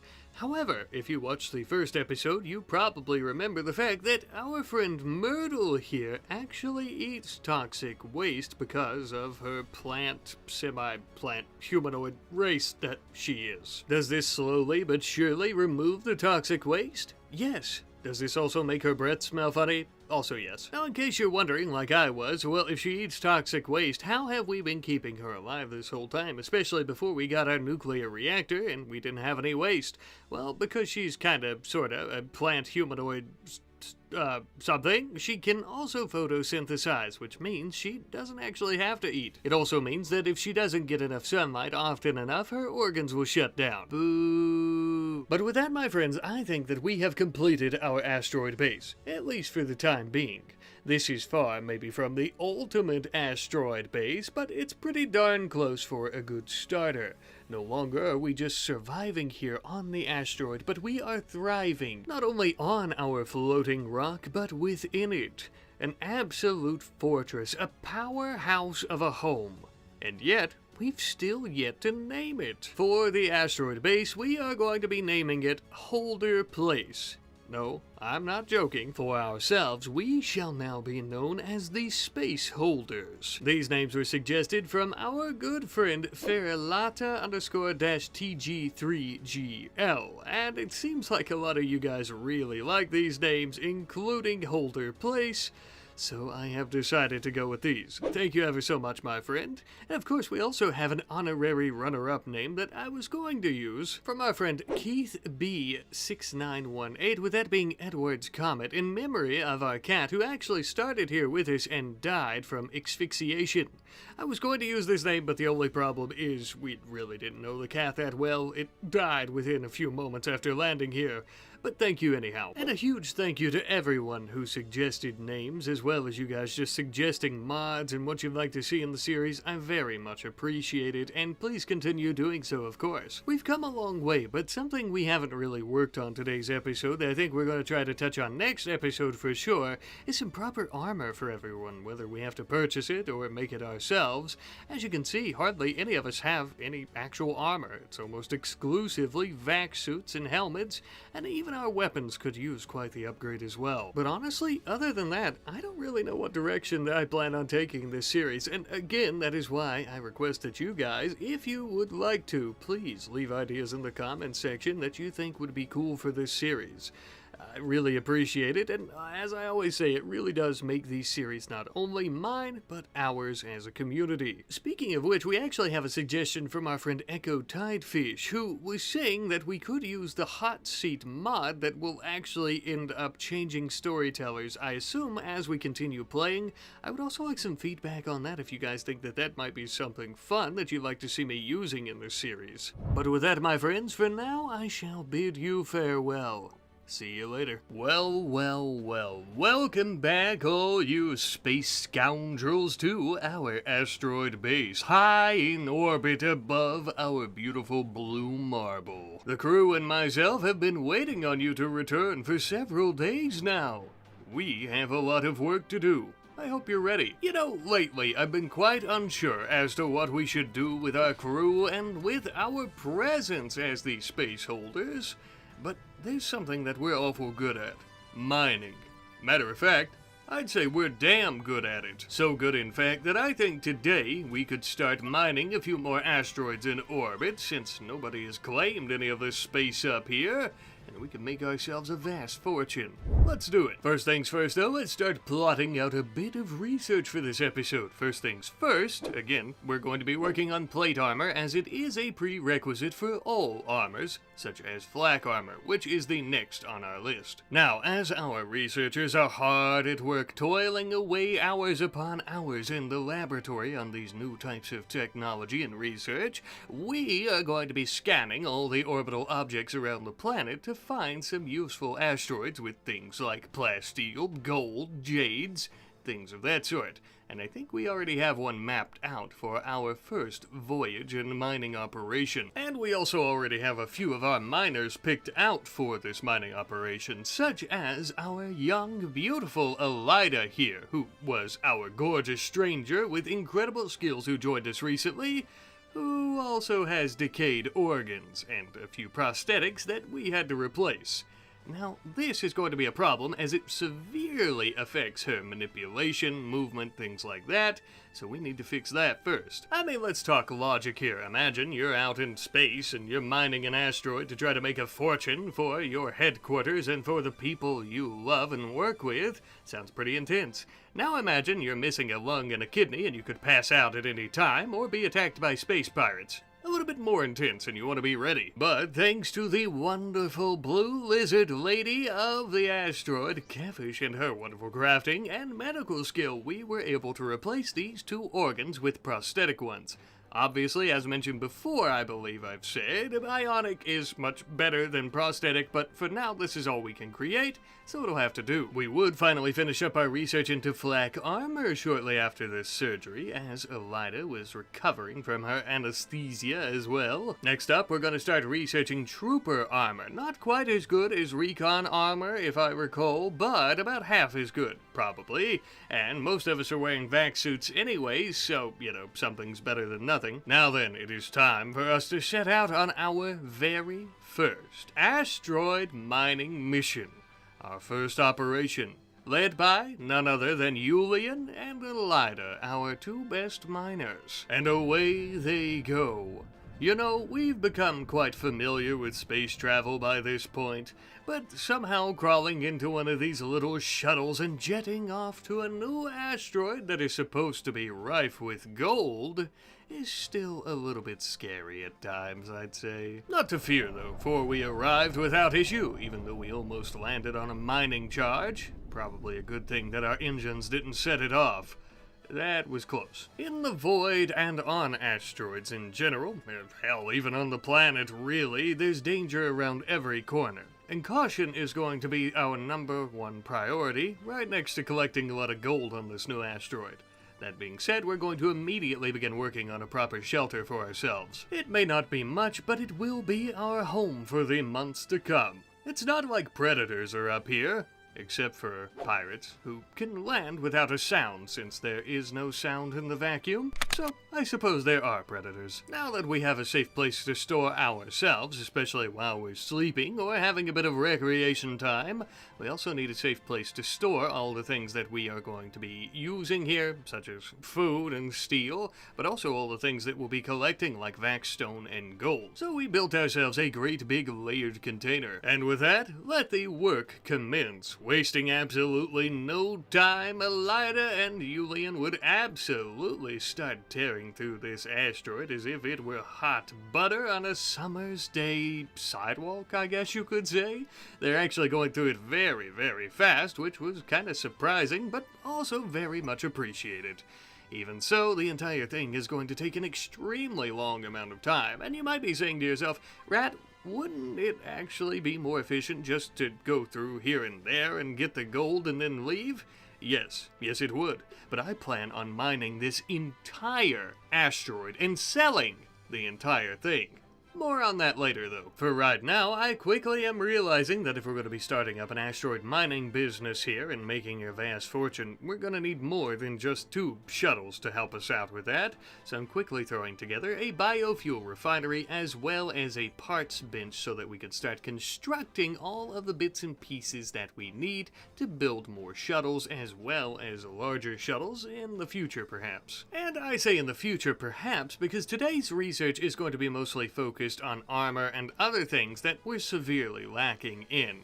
And to go about creating a much larger shuttle, we would need to research it. For now, I think our toad-sized shuttles are going to do us just fine for the current size of our operations. Especially since we currently have 3 of them, 2 over at the asteroid that we're actually mining, where we're working, and then 1 back at HQ for versatile needs. As everyone was working, Kirko, the egghead in the laboratory, managed to finish up the research into Trooper Armor, our first true armor that we're going to be making ourselves.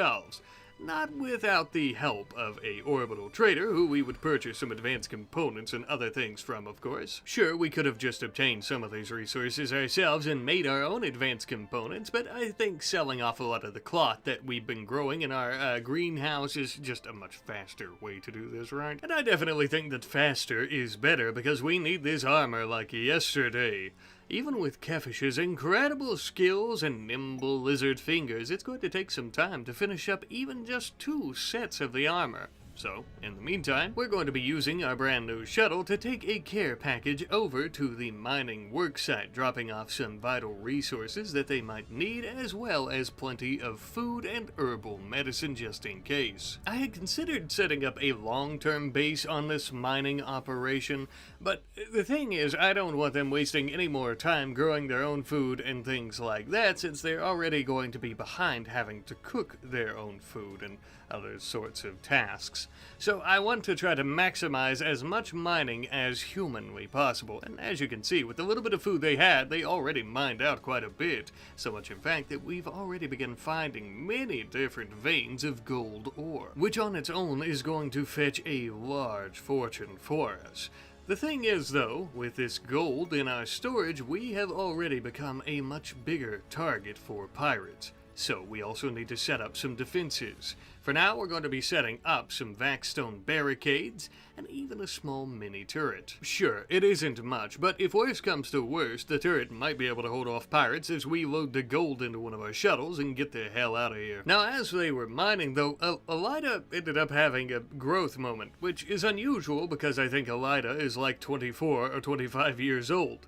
This is something normally only reserved for children. However, we are in Vanilla Expanded, I might remind you, so this growth moment isn't from age, but because she has fulfilled her aspirations.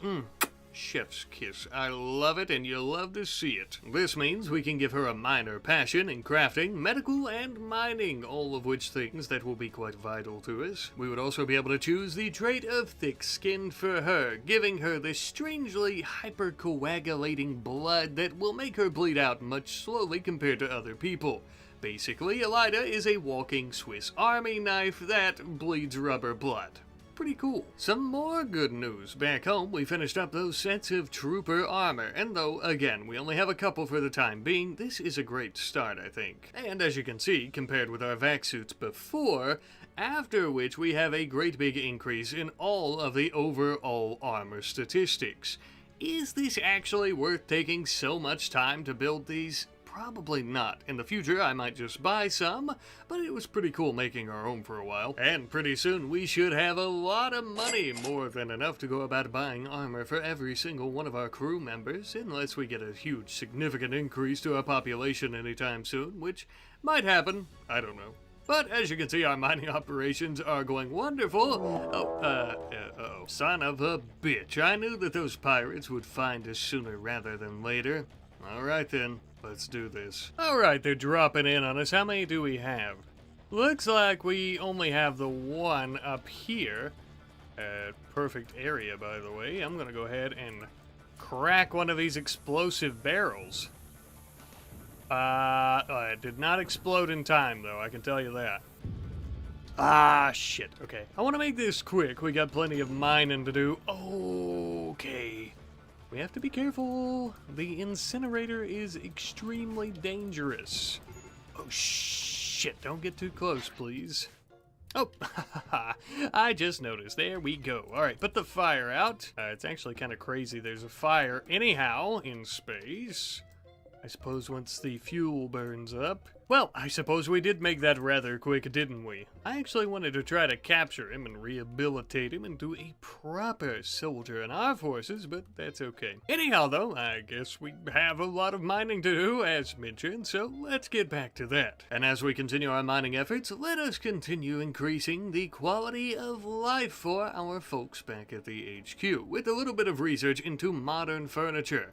Now, not only are we going to be able to create much more comfortable furniture, but also useful furniture, especially with a filing cabinet for our eggheads in the lab. And while we're still briefly talking about increasing the quality of life, we have so much vac stone back at the HQ, we're also going to start building everyone some more furniture for their rooms out of that being wardrobes. This will increase their mood and also the quality of their tiny, dense little bedrooms. Is your room cramped and you can barely move around? Well, at least you have a little bit more storage space. Modern furniture was a breeze as far as research goes, so we finished that very quickly, and then we started working on spacer furniture. Now, this type of stuff isn't really all that important, except for the feel and the vibe of the base, right?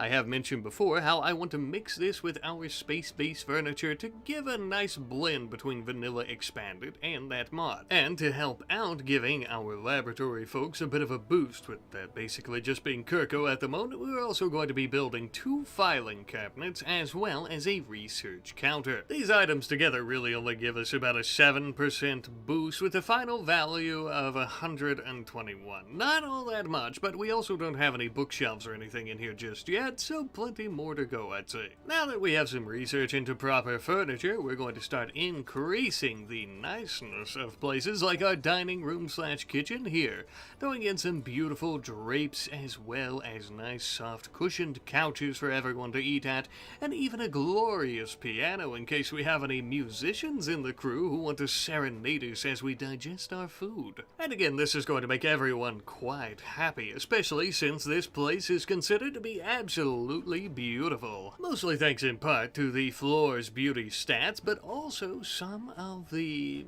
souvenirs, I guess you could say, that we've gotten from our travels, like these rock statues and things like that. We're also going to be using our excessive vac stone and storage to build ourselves some proper armor stands in our armory. It only makes sense. We have plenty of room for weapons, why not armor? That way everybody knows where to go, especially since we're making our own and we plan on buying plenty very soon. And just like that, spacer furniture was completed. But I think we've spent a lot of time trying to fix the place up with furniture and other things. Let us focus once again on more of our mining industry. We're actually going to be working on some functional bionics research, which are actually additional appendages that are bionic appendages, specializing in certain types of work, like the drill appendage, which is actually for mining, as you could probably guess based on the name, hooked up to the user's nervous system, functioning as a third arm specializing in mining. and in our case it'll be specializing in asteroid mining. Speaking of which, the crew back at the Asteroid, which is now up to 4 people, I ended up sending a couple of extra who were good at the task and the work, are actually finished. Now, the Asteroid itself still has a lot of vac-stone, as you can see, but our strip mining operation is completed, and I actually think that that is where we're going to leave it. I know. A moment ago, I actually said we're going to sell the entire thing. Be reasonable, people, please. I would be here for 2 years trying to do all that, but close enough, I think. Besides, what we're really after, of course, is the gold, and we currently have 743. Yes, from the entire Asteroid. Doesn't seem like much, or maybe it does, but to me personally, it took a lot of work and a lot of time for less than 800 gold. And since the base value to traders is $9.81 per gold, that will equal out to about $7,288.83. But obviously, traders will not be willing to pay us full price, so I'd say expect closer to mid to low 4,000.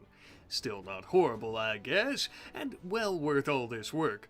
But that is just for the gold. You thought we were going to stop there? No, my friends. Welcome to space capitalism. Do you think when a mining company starts mining into mountains for a certain type of ore that they just leave all of the limestone and other types of chunk rock or whatever they're digging out of there to get to the ore? No, they smash that shit up and they sell it as gravels. And that is exactly what we're going to be doing with this vac-stone.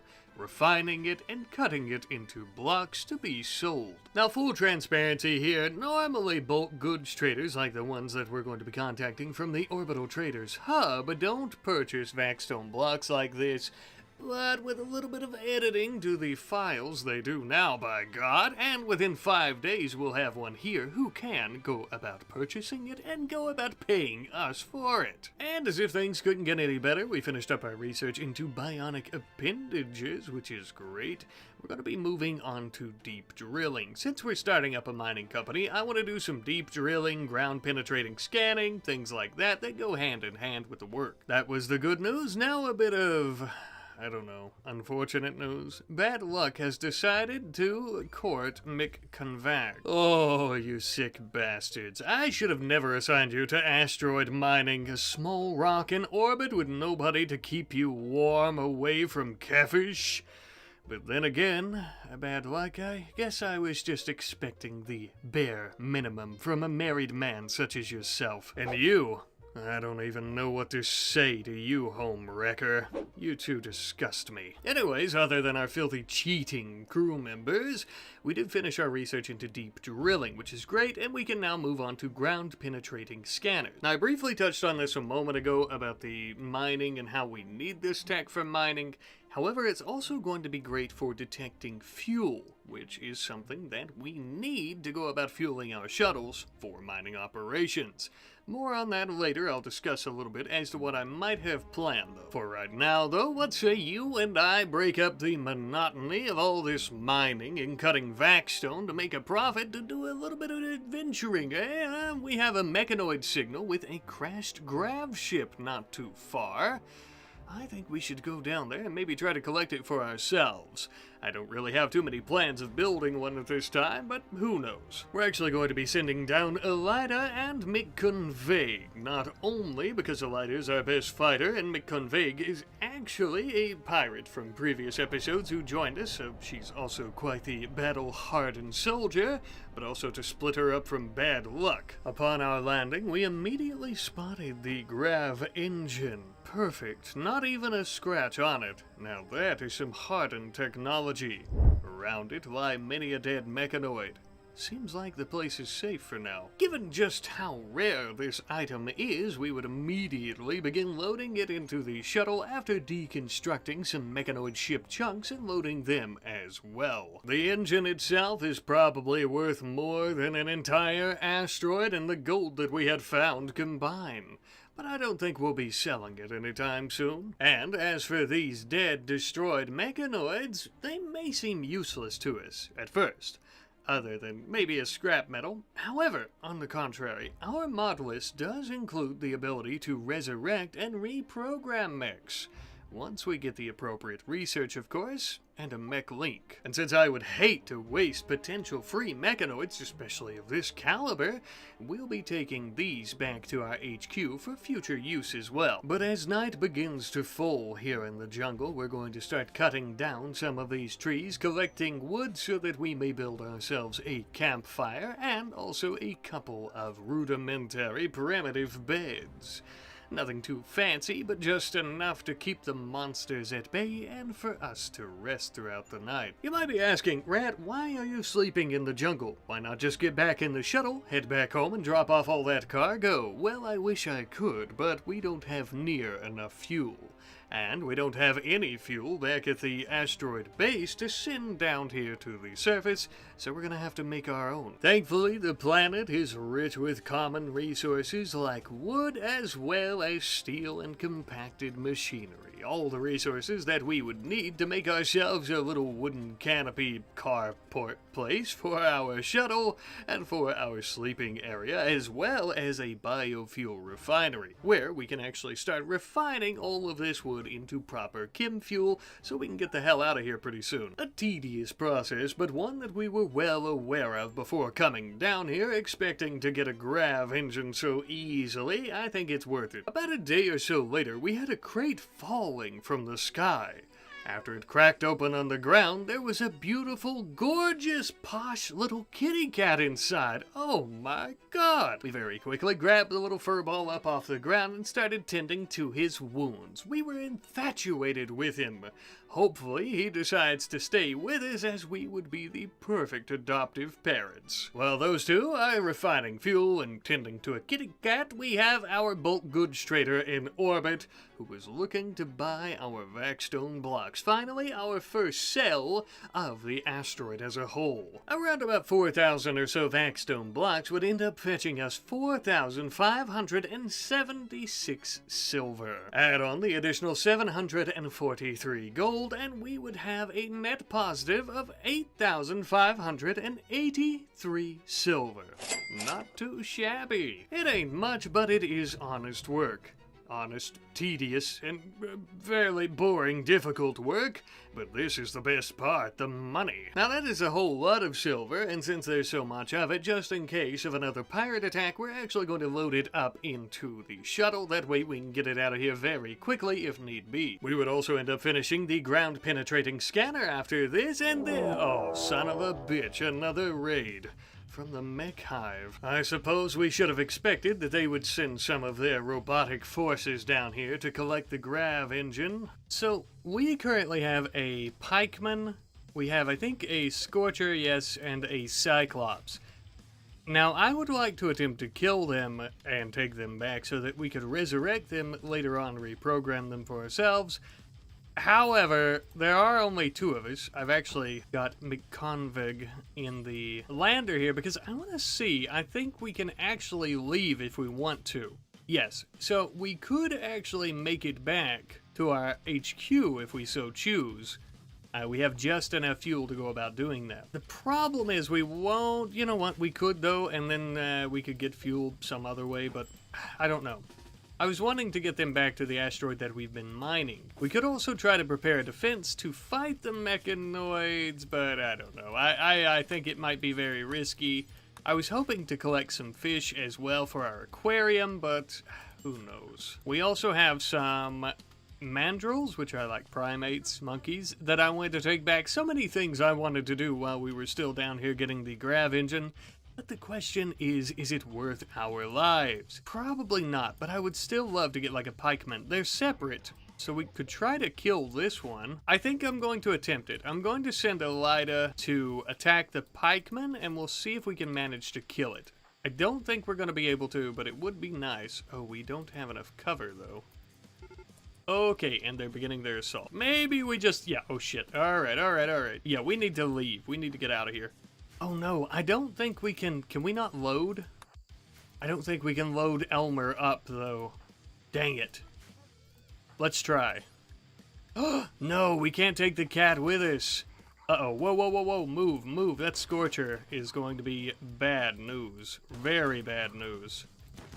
I guess we're going to attempt to kill them. Oh, rescued animal. The animal isn't joining the colony? Elmer, you oh shit, and we got shot. Alright, to hell with you, Elmer. You stupid little bastard. Get in the toad. We're leaving. We are not dealing with this. Won't join our colony. To hell with you, you stupid cat. Oh my god. I was going to try to fight off these mechs, that way we could keep the cat with us. Stupid creature.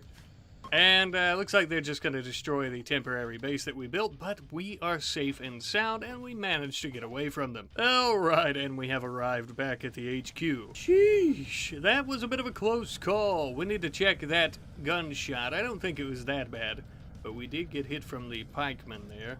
Oh, lost your right pinky finger. All over nothing, might I add. Over a stupid cat who wouldn't even join us. Let's go ahead and tend to you. We'll make sure you don't get an infection in your right pinky. I guess, though, we do now have our grav engine. We have grav light panels.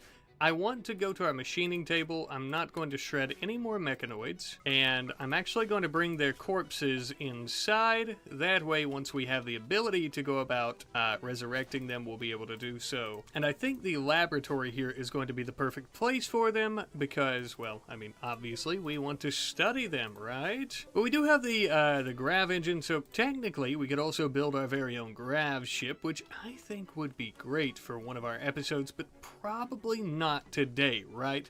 I don't think we want to today. And since we are able to move it around, we could also bring it into our laboratory as well, along with the mechanoids that we had gotten. I think at some point, too, I might like to try to attack the mech hive, or maybe we build our own mechanoid army, even if we don't attack the mech hive, maybe next episode, and we try to start taking on some of our enemies, like those damn dirty pirates. We do need to protect our mining operations, that's for sure. Myrtle is in a daze. That's alright. No worries. No worries, homie. Just want to get all this hauled in, though. We have 154 grav panels, which is good, too, for security barriers and other things that we've been using. But yes, we are indeed safe and sound, and now we also have the... Oh, I'm in the wrong spot. This is the, this is our old temporary base. Still not sure what to do with this.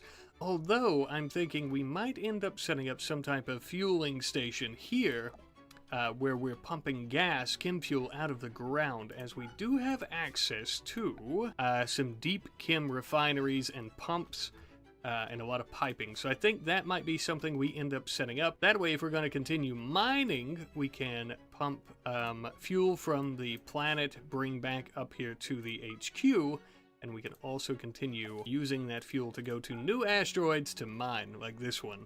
Which I still can't believe we only...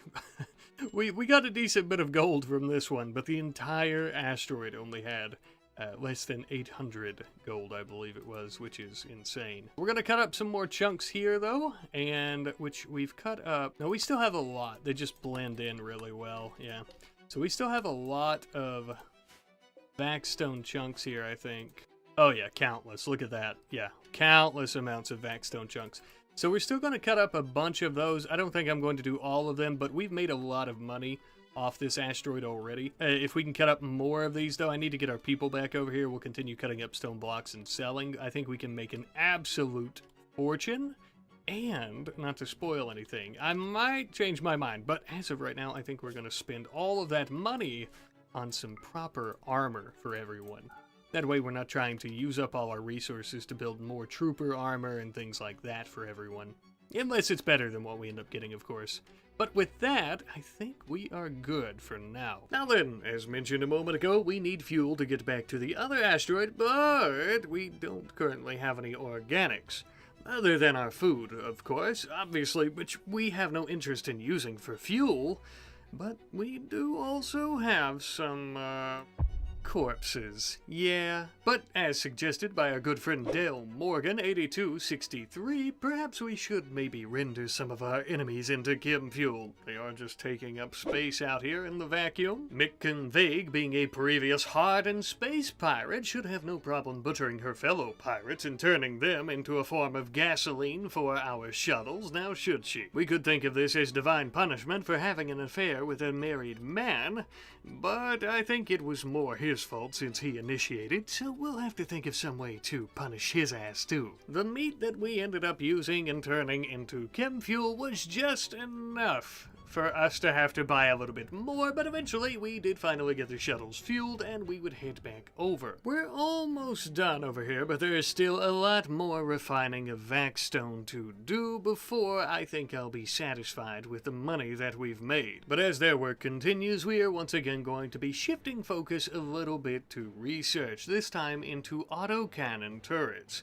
I really want to up our defenses once more, and since we're already making more armor and plan on purchasing some for ourselves, how about some defenses for the base instead? Not only will we begin researching these new turrets, but we're also going to start adding in a few embrasures and entrances to our airlocks so that when we are attacked, we'll have a much safer place to stand and shoot from, of course. One, that it's going to be much harder for mechanoids, pirates, or whoever dare come to attack us to shoot back at us. I would add these little bunker boxes in at our two main airlocks, with just enough room for probably about 4 or 5 of our people to fire from, but with the support of our mini turrets as well as our autocannons, once we add some in, that should be plenty. Speaking of, we finished our research shortly thereafter. Now, I love autocannons, but I do wonder if maybe we should hold off and try to research some better different types of modded cannons and turrets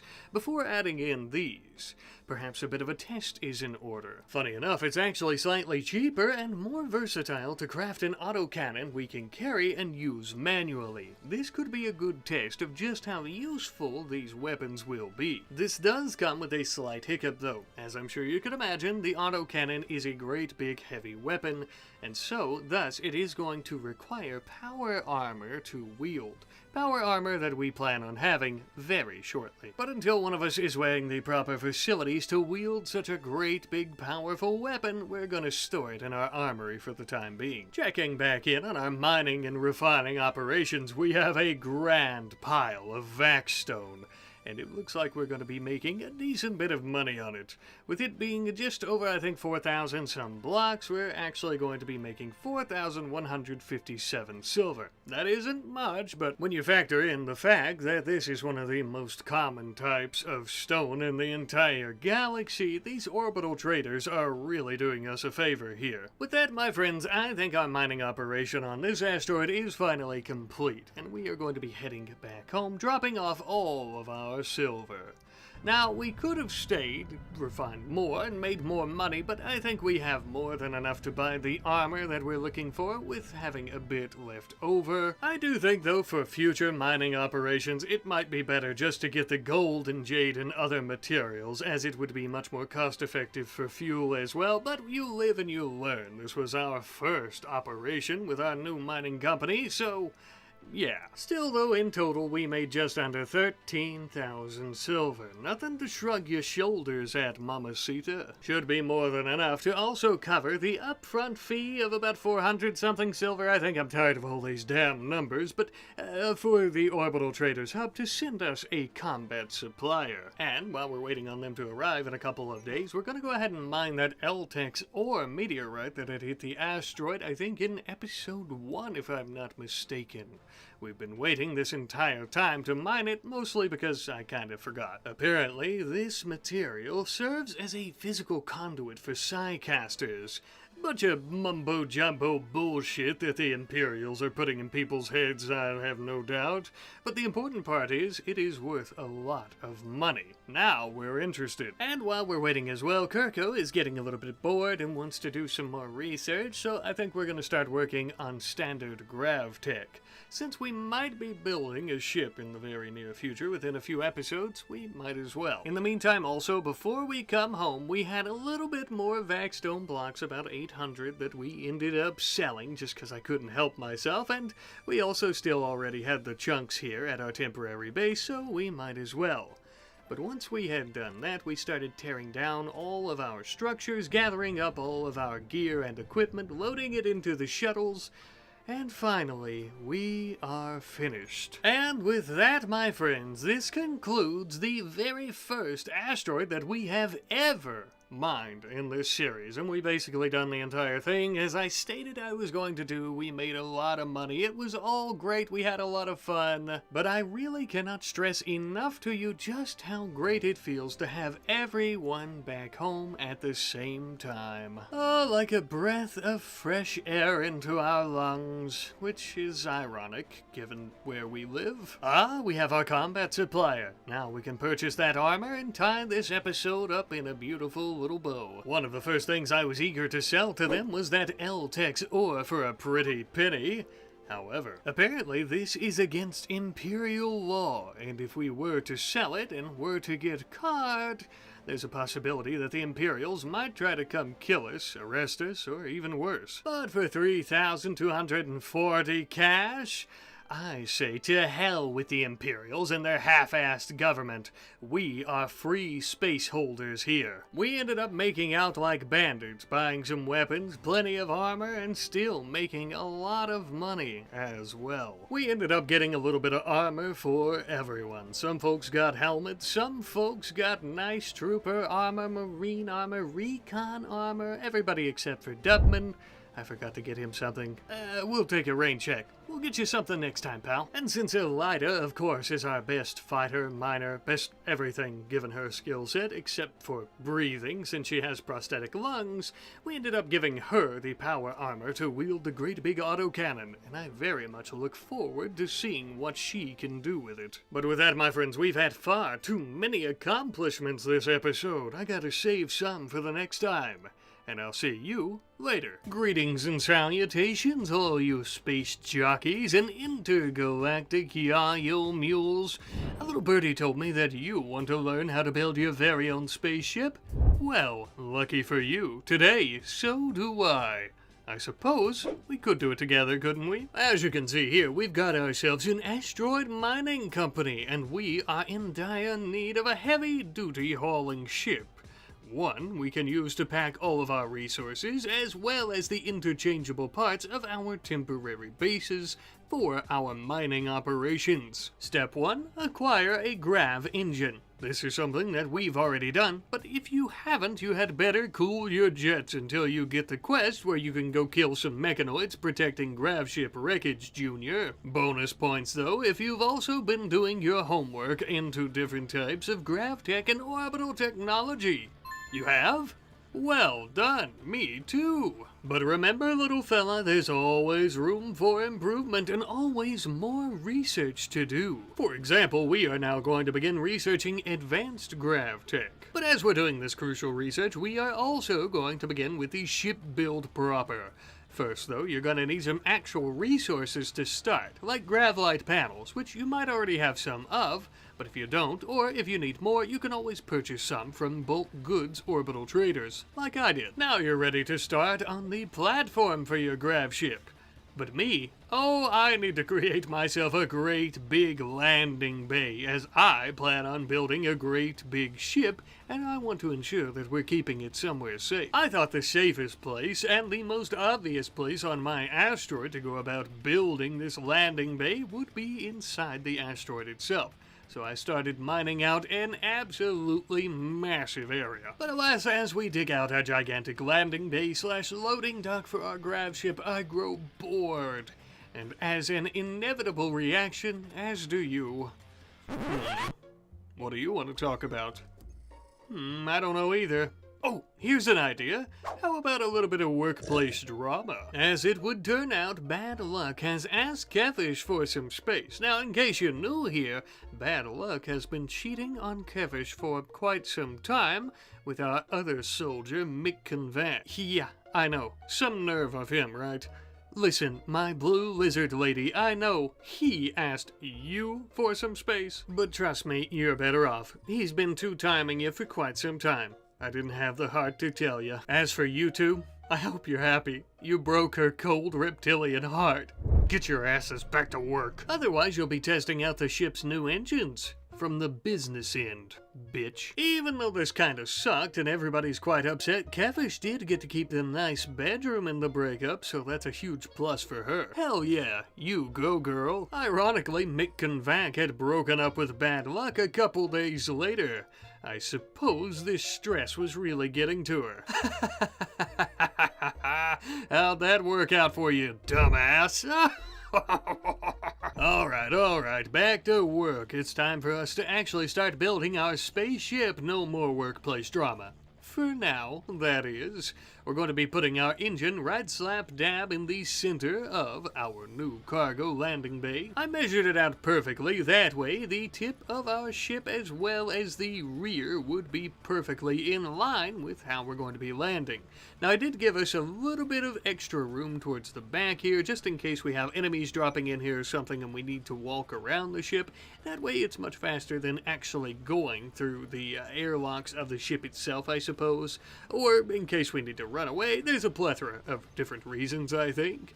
And of course, we also would end up bringing our engines a little bit towards the center. That way we avoid issues when taking off and landing of like actually burning up the asteroid or anyone within that vicinity. As you could see there, after building the foundation of the ship underneath the engine, we would then begin working on the internal portions. Not only, of course, our engines, but also our electrical systems with our batteries, our fueling system with our gigantic fuel tanks. Now, these are some modded parts, and you can also find the mod list in the video description, but if you're wanting to go with a straight vanilla, you could do the same, especially with the fuel systems. Just add in some additional fuel tanks. Now, all in all, my friends, I think we have a great start to a vessel here, but it's still a bit of a skeleton ship. Sure, we have our lower half mostly finished with our engines, fuel tanks, and what have you. However, our crew quarters and control bridge leave much to be desired. We still have much of our work cut out for us, it would seem. We would finally complete our research into advanced grav tech, however, which gives us new, complex, and valuable knowledge that will open up many different technological horizons for us, such as new ways for us to generate electricity, specifically for our spaceship, of course. However, we won't be going anywhere if we don't get any fuel into these tanks. I'm afraid at the moment that is currently our largest limiting factor. And to make matters worse, the Empire has contacted us to let us know about their displeasure with us trading L-techs behind their back. Apparently, this is against the law. I definitely didn't know that. Thankfully, diplomatic ties have yet to degrade to the point of hostility. In simple terms, they're pissed, but not so pissed that they're willing to expend their limited resources to bother attacking us. We broke the law, true, but it's not worth sending their sons and daughters to meet their end on our hollow asteroid. Also true. Speaking of which, let's take care of this little fuel issue that our spaceship on the asteroid is experiencing at the moment, shall we? We are going to be sending a team of folks down to the surface to set up a fuel refinery. Now, again, if you're playing along at home with the mod list, this is also something that you can do for your very own grav ship. Or you can be a complete noob and use a biofuel refinery. That works too, to be honest. We've ended up sending a team of 3, Elida, Cavish, and Bad Luck. Our best fighters, as well as our best miners. Yes, now it's not lost on me that having our heartbroken ex-lovers together on this mission isn't ideal. But unfortunately, their skill sets for base building, mining, fighting wouldn't allow for any alternatives, I'm afraid. We have packed anything and everything that they could hope for to build a proper refining base down here. Plenty of steel, some food to eat, cloth for sleeping bags, you name it. And thankfully, we had also packed components and advanced components for some of the machinery that we're going to need. Ladies, gentlemen, xenotypes of all varieties, I introduce to you the ground penetrating scanner. It's pretty straightforward. We're going to be using it to scan for minerals as well as underground fuel deposits. The biggest issue with this is the amount of time it takes for a guaranteed find. We have to have somebody manning it the entire time, which is going to be Elida's job since she is extremely intelligent. But luckily, every couple of days, the machine will randomly find some type of deposit on its own. Now, we really just have to wait. Not too big of an issue, but let's hope we find something soon. Looks like our ex-lovebirds are already enjoying each other's company. In the meantime, while Elida is doing her scanning, Kefish and Bad Luck can go about building a proper security fence to help us set up a proper perimeter around this base.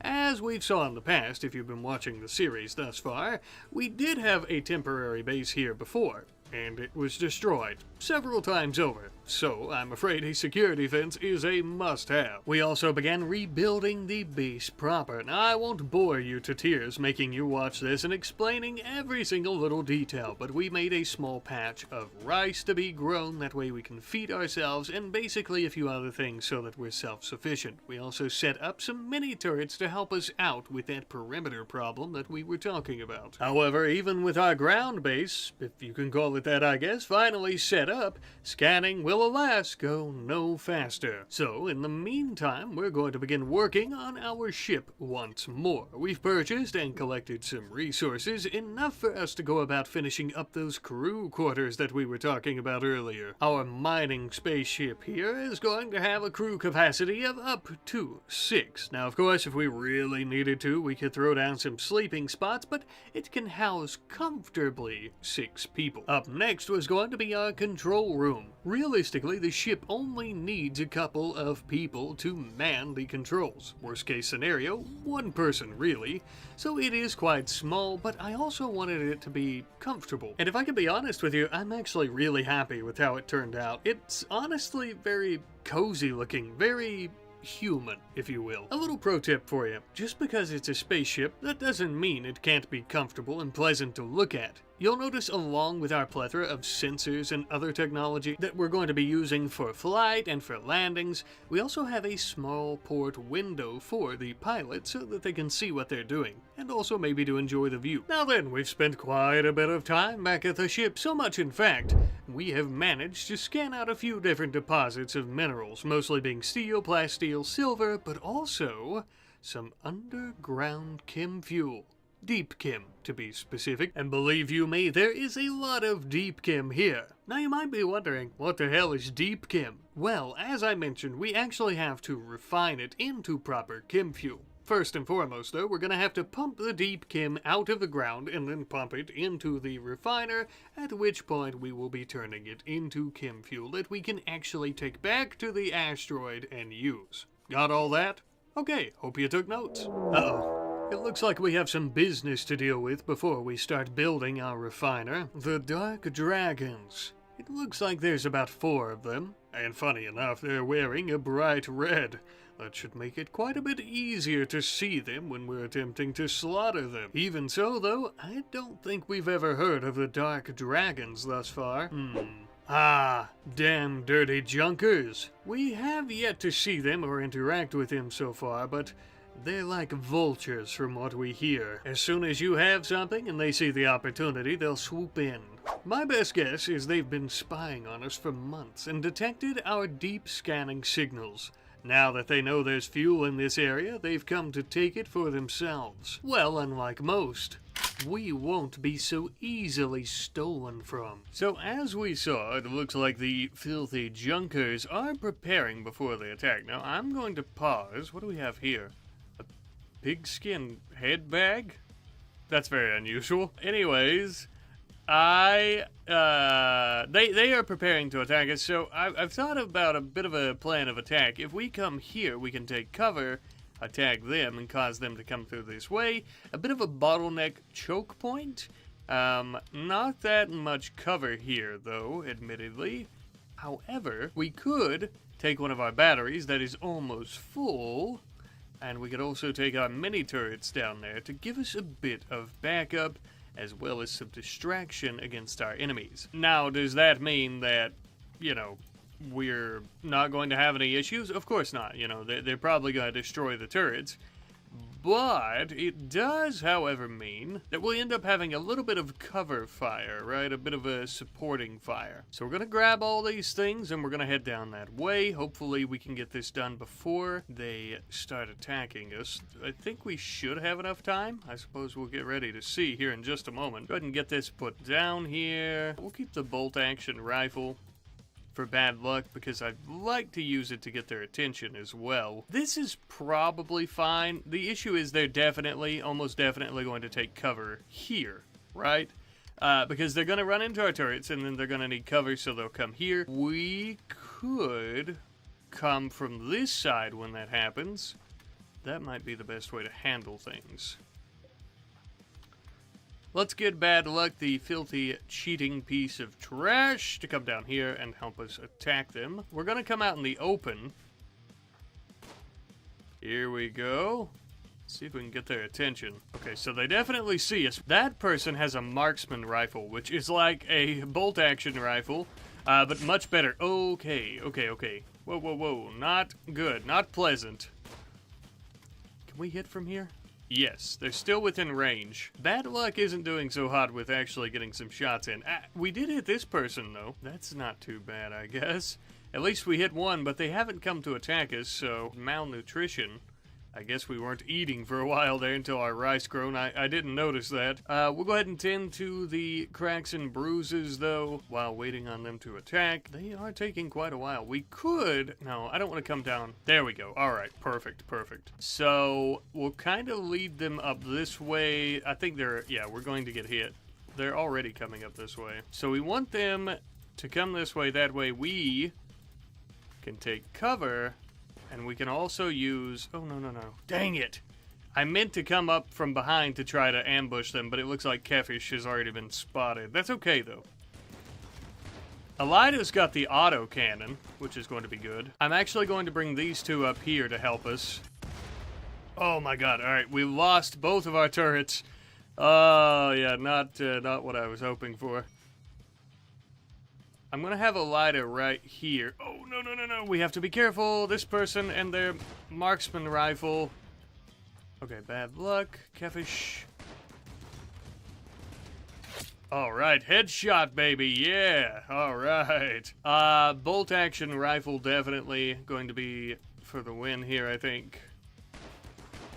Oh, come on. We need to take out their marksman. There we go. Holy, that's what we like to see. All right. How many of them are left? We still have 3 of them left, and one of them is going for our base. Dang. Oh, yeah. Yeah, that's right. You better flee. Oh, another one. Now, I might like to take one of you prisoner if you're any good, Trev. Let's see. So they are fleeing. Yeah, this person's... completely out of our reach. They're not even going to bother. Bad luck. How bad are we? Not in great shape. I'm gonna level with you.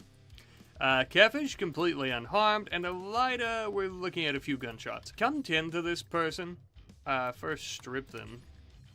I'm gonna let Kefish tend to Trev, and we're actually gonna tend to ourselves here. Yeah, Kefish has a really good medical skill, so that's great. How badly injured is Kev? He's in pretty bad shape. He lost his right eye and a few toes, but other than that, mostly bruises from the autocannon. He has privateer armor. It must be pretty good if he only got a few bruises from the autocannon. Oh, whoa. Easy. Don't kill him. Is he trying to get up? Oh my God. Yeah. Kefish cut off his left middle finger when he tried to stand back up. Damn. I need to set up a quick temporary prison cell. Let's make sure he's even worth it first, though. I didn't even check his skills, did I? Oh, yeah. Look. Oh my God. He has a go juice dependency, but that's okay. Holy, look at that shooting and melee skill. Oh, wow. He'll be perfect for that. He's a psychopath as well, so he's not going to care about most things. Damn, those are some incredible skills. We'll go ahead and haul all this urgently once we have the time. He also is wearing a nice cloth skirt. Oh, good for him. That's good. Yeah, so we also have some good weapons now, though. We have the marksman rifle. Damn. That's gonna be great. And we lost our 2 turrets, but again, I kind of expected to, not a big deal. At least it distracted them for a short period of time.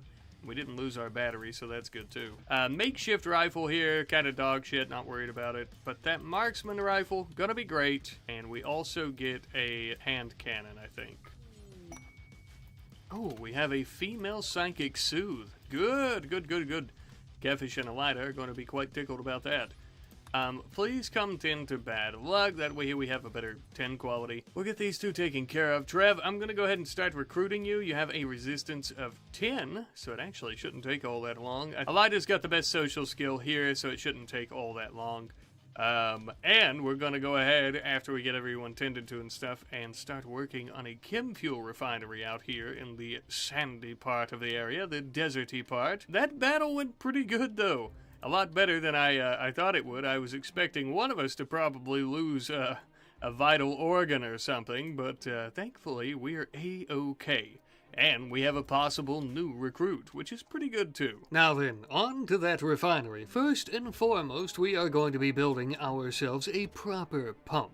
One that is going to be enclosed in some steel walls with our security doors. We need to ensure its safety, as it is going to be vital to our refining operation. Now, I would prefer as well, for safety reasons, not to have it all in one place, so the actual refiner is going to be back at the base, protected by us and our security fence, and it is also going to be walled off a little bit. All of this piped from the pump up to the refiner. And it looks like things are off to a great start. The pumping has begun, and we're already starting to fill up our tanks with deep chem. All that is also being piped all the way up to the refiner, which is now burning. I think we are good to go. Now this becomes a bit of a waiting game again. I know, I've said that about most things throughout this episode, and truth be told, that is most of what we've been doing. Even though we've been constructing and doing other things like scanning, a lot of this is just waiting on things to get done. Right now, I'm waiting on our folks to haul all of the chem fuel that we're refining inside to a designated storage facility. As I mentioned earlier, this is also possible with a biofuel refiner, and it even might be a bit faster to do, at least in the beginning. But once you have a pump and a refiner set up like this that's all automated, oh god, it is so much better, and not even that tedious, because, well, it does it automatically. Oh, I suppose this base was worth it after all, and after a substantial amount of time, we could finally load up all the fuel that we've been refining, and take it back to the asteroid base. Our very first shipment ended up having 1,977 barrels of chem fuel. Pretty incredible, to be honest with you. I'm beginning to wonder if maybe we're in the wrong business. Asteroid mining is quite profitable and quite fun, of course, but chem fuel? Maybe that's something we could expand into. Along with all the chem fuel that we had brought, we also brought rum from those dirty STD-ridden junkers that we murdered. Probably homemade, so you know it's gotta be good and strong. Anywho though, we would now begin the process of loading up the ship's fuel tanks, meaning that it's ready for action, as well as its maiden voyage, our very first takeoff. Now for whatever reason, it may look as if the grav engine doesn't have any fuel and won't be able to activate for a launch. But as you can see, we have more than enough fuel, not only for a launch, but most definitely to get some fuel into the grav engine. Just as well, it is indeed connected up to the fueling network via some chem fuel pipes. So I'm guessing this is probably just some type of visual glitch. And indeed, I think this confirms my suspicions, the fact that the engine says it doesn't have any fuel, but it will allow us to launch. Ah, the wonders of playing with mods. But with that, my friends, our grav ship is complete. And if you're following along at home, I hope that yours is as well. You could probably skip some of the steps along the way, like some of the modded parts, or getting attacked by junkers that you had to murder and then trying to recruit one of them, stuff like that. To celebrate the grand occasion of finishing our grav ship, we're all going to get quite drunk here in the kitchen this evening. In the meantime, as our space crew's getting sloppily drunk back at the ground base, we've managed to convince Trev, the lonely junker who survived our onslaught after we murdered all of his friends, to join us. We believe in second chances here. Welcome aboard, little fella. No hard feelings, I hope. On our next fuel deposit mission back to the base, we are also bringing Trev along with us. Not only so he could help us with loading it into the warehouse, but also so that he could make his acquaintance with the rest of our crew. That's right, Trev, welcome to the Space Holders. We're a much larger operation than you and your previous silly little friends imagined. You are part of something so much larger than yourself now, and there's honor to be had in that. Take pride in yourself, son. Because it doesn't pay all that well, I'll tell you. Anywho, though, it's been far too long since we've worked on some proper research, so now we are going to begin researching bionic replacements. This is something that has been long overdue. Many of our people, like Elida, have prosthetic organs, which are fine, I suppose, but bionics are so much more efficient. Speaking of Elida, back at our refinery, we are really beginning to fix things up. We're actually going to be creating something of a barracks bunkhouse sort of place for the crew that are going to be living here and taking care of the refining process, which is going to have a nice kitchen and stuff along with it. Basic stuff that you would expect, of course. We're also going to be working on some more launch pads, as well as a few more fields to garden in so we can grow our own food and also our own herbal medicine. Remember, self-sustaining is the name of the game here. And since there's no doubt plenty more deep chem deposits underground in this region, we're going to be staying here for quite some time. These new additions to the ground base were also perfect because they would free up plenty of space in our storage facility for us to add in additional storage areas. As we were doing all this construction, though, I noticed that the entire place was blood red. It looks like we have a blood moon. This really only seems to affect sanguiphagers, and so none of us are sanguiphagers, thus it doesn't affect us. Why am I mentioning it? I thought you might think it's cool. The blood moon ended, and that was about it, I guess. We would, however, end up finishing bionic replacements research shortly thereafter, and Myrtle would waste absolutely no time beginning to make us quite a few different parts. A bionic heart, some lungs, a kidney, stuff like that. While she is working on technologically superior organs back at the refinery, we were working on some car parts. We are actually going to be making, well, our first ground vehicle, as we do still have quite a few shuttles that we've had for quite some time. An achievement nonetheless, though, as we would build ourselves a scytheman. In case you're unfamiliar with this type of weaponry vehicle, allow me to explain. It is rather small, but it's also capable of ranged attack, and because of that we're going to be using it for defensive purposes here at the refinery. It has this large missile silo on the back of it which can be set up to strike targets from far away. Now that we have these new additions added on for defense, we should be good to bring Elida, our best fighter and best worker overall, back to the asteroid for some surgeries. You see, Elida has 2 prosthetic kidneys, 1 prosthetic lung, and a prosthetic heart, since all of hers were decaying previously. Now thankfully she has a bionic heart, 2 bionic kidneys, and because we ended up failing on her lung, she still has a prosthetic one. But that's okay, this is still a major improvement. You see, this should have been a higher priority on my list because Elida is such a good fighter and worker, but having these prosthetic organs brings down her manipulation, her consciousness, her blood pumping, which all affect her work and her fighting. Now, again, not only does she have the experience and the know-how to go about doing things, but her body is able to keep up with these tasks once more. She is, however, going to be sedated for up to 2 days. Since that's a long time for her to be out of commission, we're also going to be sending down Trev and Mechanoid to help us out at the refining base, not only with loading fuel, but again for defense. I know, I keep stressing that, but editing this in post, you'll see why in the future. Just so you're aware of how much work we've been doing and how much time has already passed, we've already pumped out over half of the deep chem and refined it into usable fuel from this one deposit. Worry not though, my friends, we've already begun scanning for other deposits. Our spaceship and shuttles shall stay fueled forevermore, well into the future.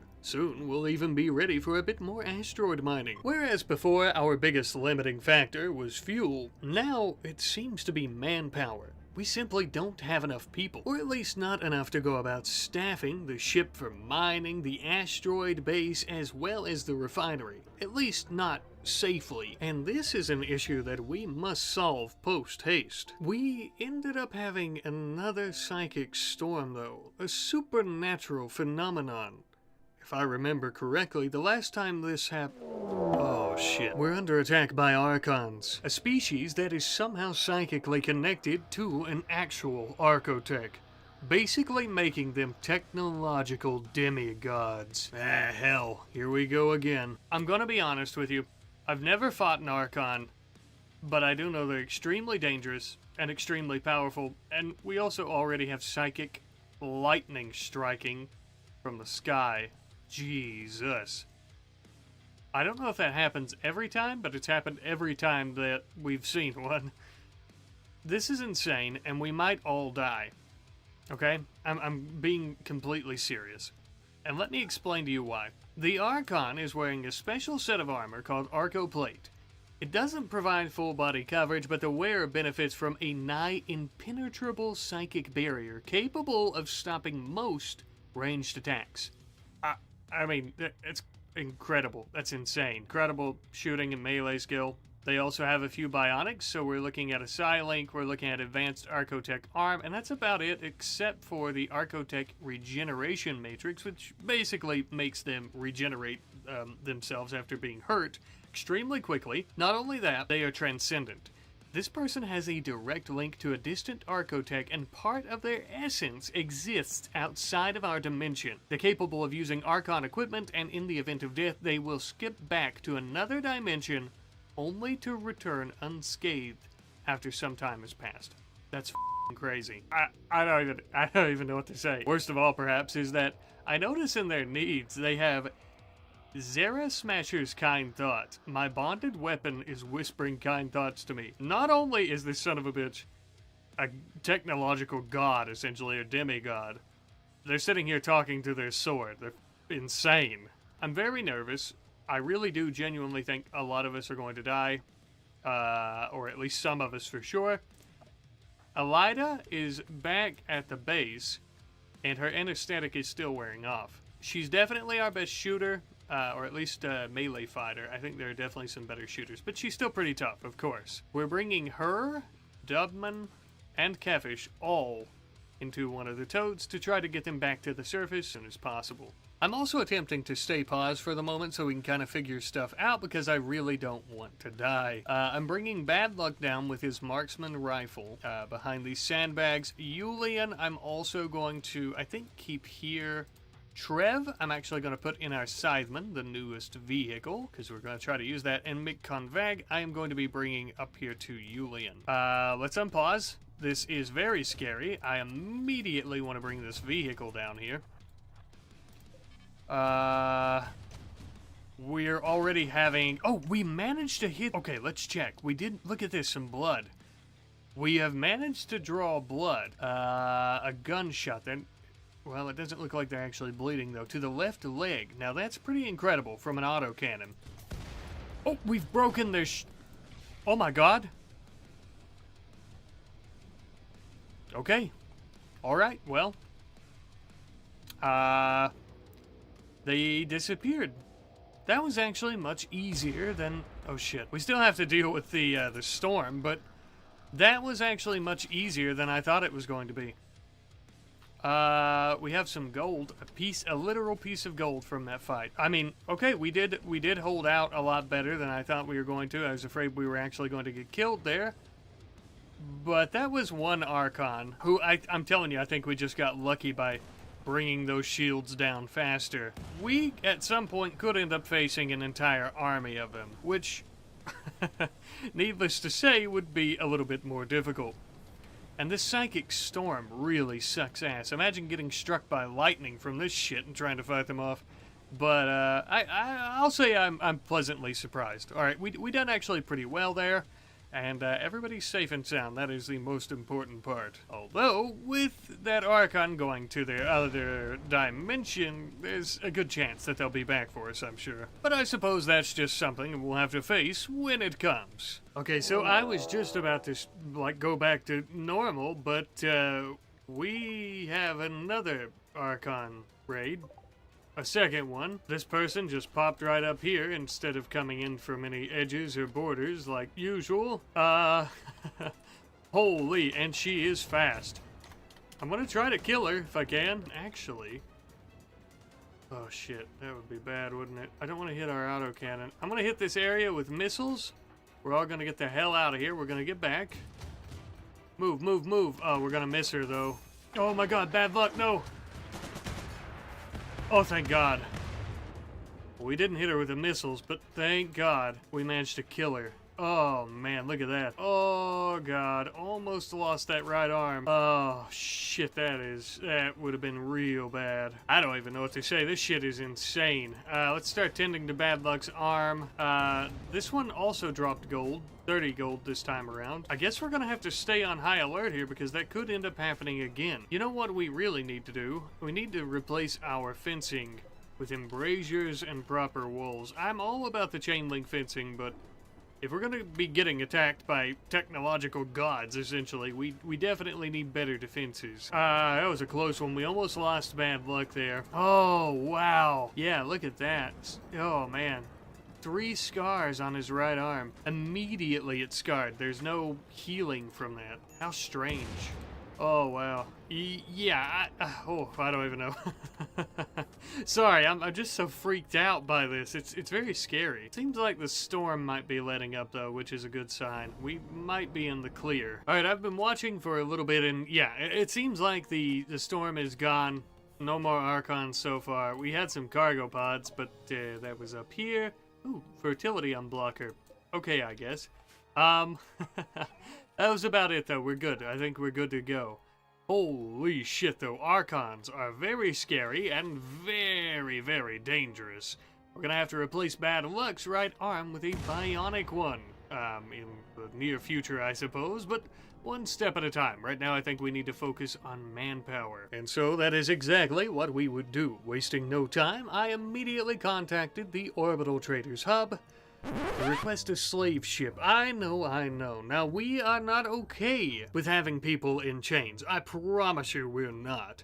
But this is the fastest and easiest way to get manpower, and if we could purchase some people, give them their freedom and a better life as part of our crew, I think that's okay. Since it's going to take a few days for them to actually arrive and orbit around the planet, we're also going to be working on some research into holograms. I think this is going to be the perfect decor for our base here, but also for our grav ship. And in the meantime, while we're doing that and waiting, we're also going to be working on a few minor things, like touching up some of our airlocks and hallways and putting in some proper heaters and what have you. Since we built our cargo bay here for the grav ship, I think this is going to be quite the high traffic area now. Speaking of which, we actually built some nice asphalt in our cargo bay for the ship to land on. Luckily, we had accrued quite a bit of steel, so this wasn't an issue at all. Finally, after several days, the despicable slavers were in orbit around the planet, and reluctantly, we would do business, buying all of the slaves that they had aboard. No one would be left behind. After explaining our plan to them about how they're no longer slaves, one of them, going by the name of Dukid, ended up joining us quite easily and understanding.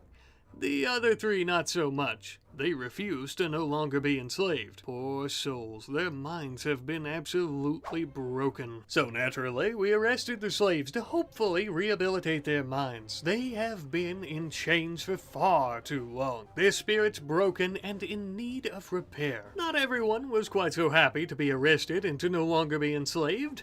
The irony of forcing this one to have her chains broken is not lost on me. Yes, indeed, we have a long road of recovery ahead of us, but soon, my friends, you will all have some incredible mental fortitude, and you will be the perfect crewmates. But, my friends, I think for today we are finished. We have achieved quite a bit, like building our spaceship. Next episode, I'm sure we'll begin mining some asteroids for their unique resources like gold and jade and plasteel, And we might even do a little bit of oil baron activity if that's something you guys would like to see. But for now, I must bid you farewell. See you later.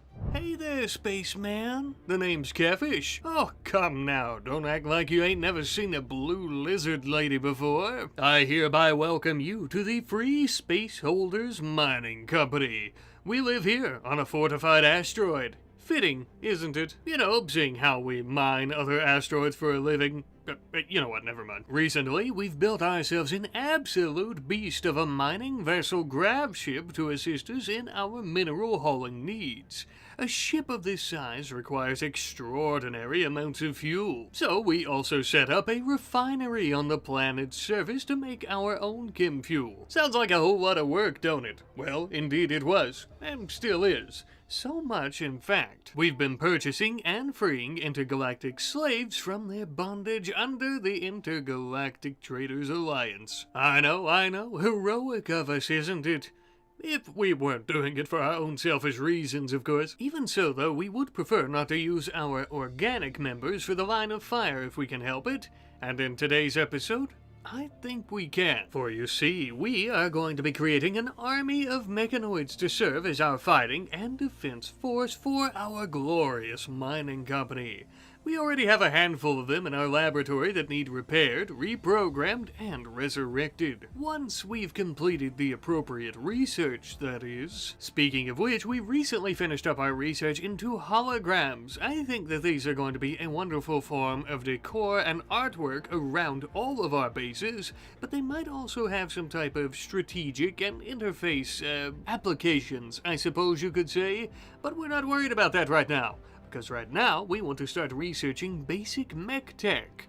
But we can't do that until we get a proper mech link to implant into one of our people. Luckily, many moons ago, we had already picked up the signal from an ancient mechanoid complex that we already know the location of on the planet's surface. For this very important mission, we're going to be sending Dubman, who is our worst at basically everything, and Elida, who is our greatest at basically everything. I suppose they kind of balance each other out, right? We would end up scanning the region for any type of threat, such as mech-hive mechanoids, pirates, waster pirates, wild, vicious, infected scaria animals.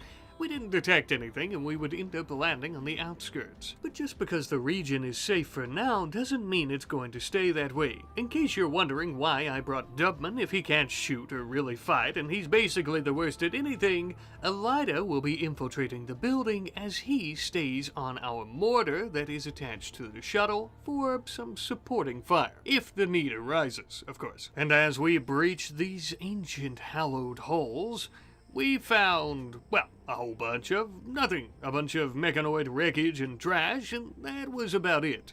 Until finally, we ended up finding a sealed casket. We decided to crack it open after cracking open one of the walls because I knew that this unstable fuel node was probably going to blow.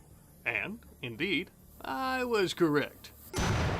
Other than that, though, there really wasn't any threat here, and we could remove the mech link from this filthy old corpse pretty easily. Exactly what we needed. This bad boy is coming back to the base with us. And you know what? Shove this old decrepit corpse in there too. I had plans of resurrecting the old Mechanoid that we ripped the chip out of their head, but one, I never, throughout the entire video, spoiler alert, found a resurrection mech serum, and two, I think they might have still been dead for far too long. Maybe in the future, we'll see.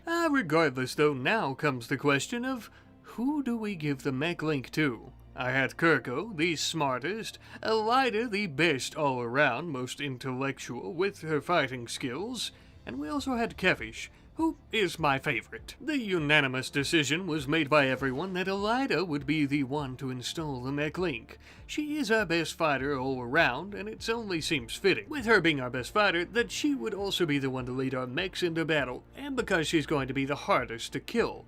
This also means it'll be much more difficult to shut down all of our automated forces. Apparently there was a lifter lying dormant in orbit, which is odd because we are also in orbit. Perhaps it was in high orbit, but it dropped down right in our base.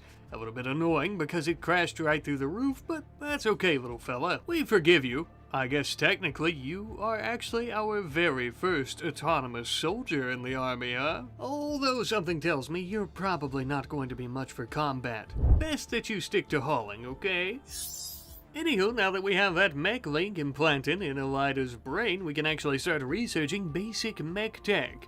It shouldn't take us all that long, but in the meantime, we did end up having an exotic goods trader. As I spoiled earlier, they didn't have any resurrection mech serum, but they did have a couple of grav cores, which we would end up purchasing. These grav cores were the only missing component to a special little tool that we wanted to add onto our mining grav ship vessel.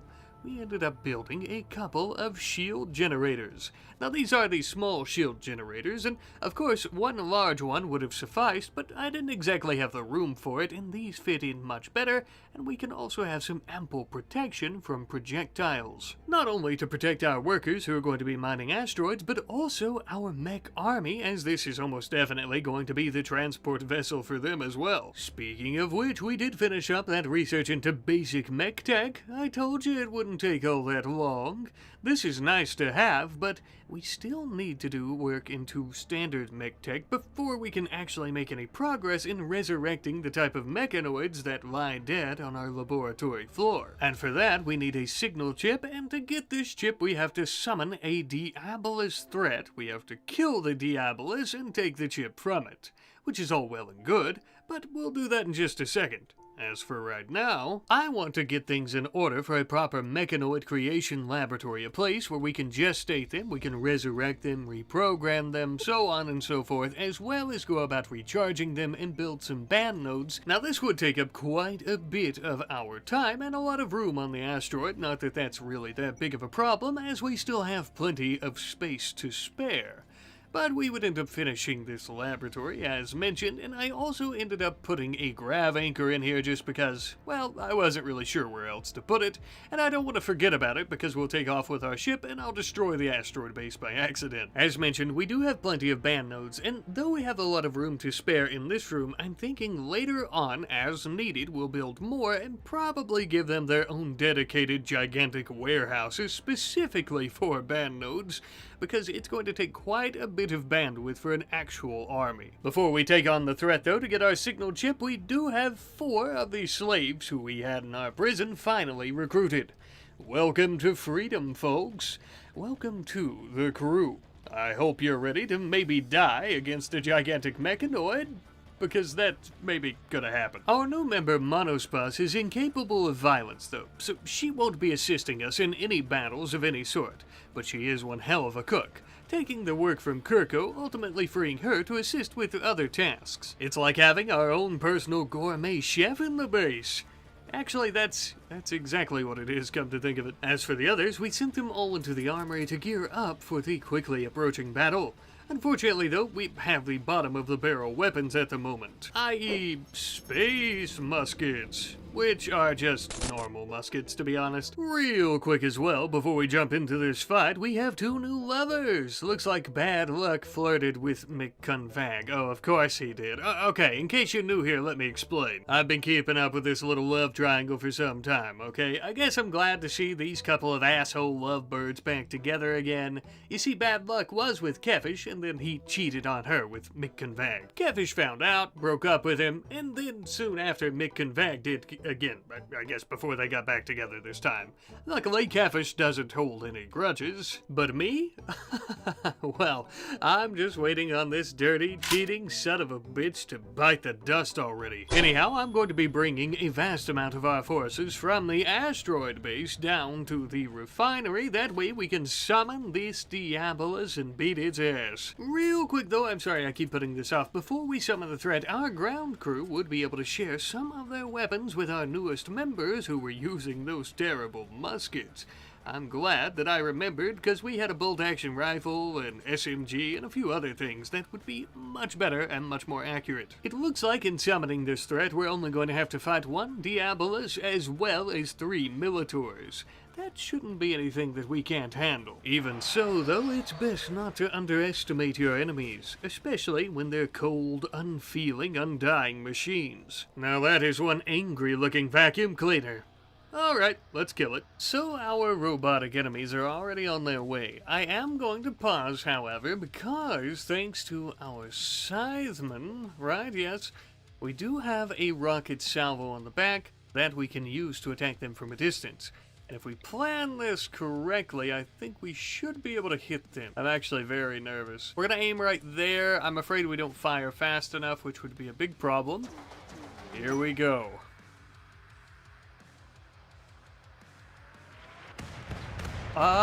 We managed to hit a few of those Militors. We should be able to hit them with more rockets, though, right about now. Let's try again.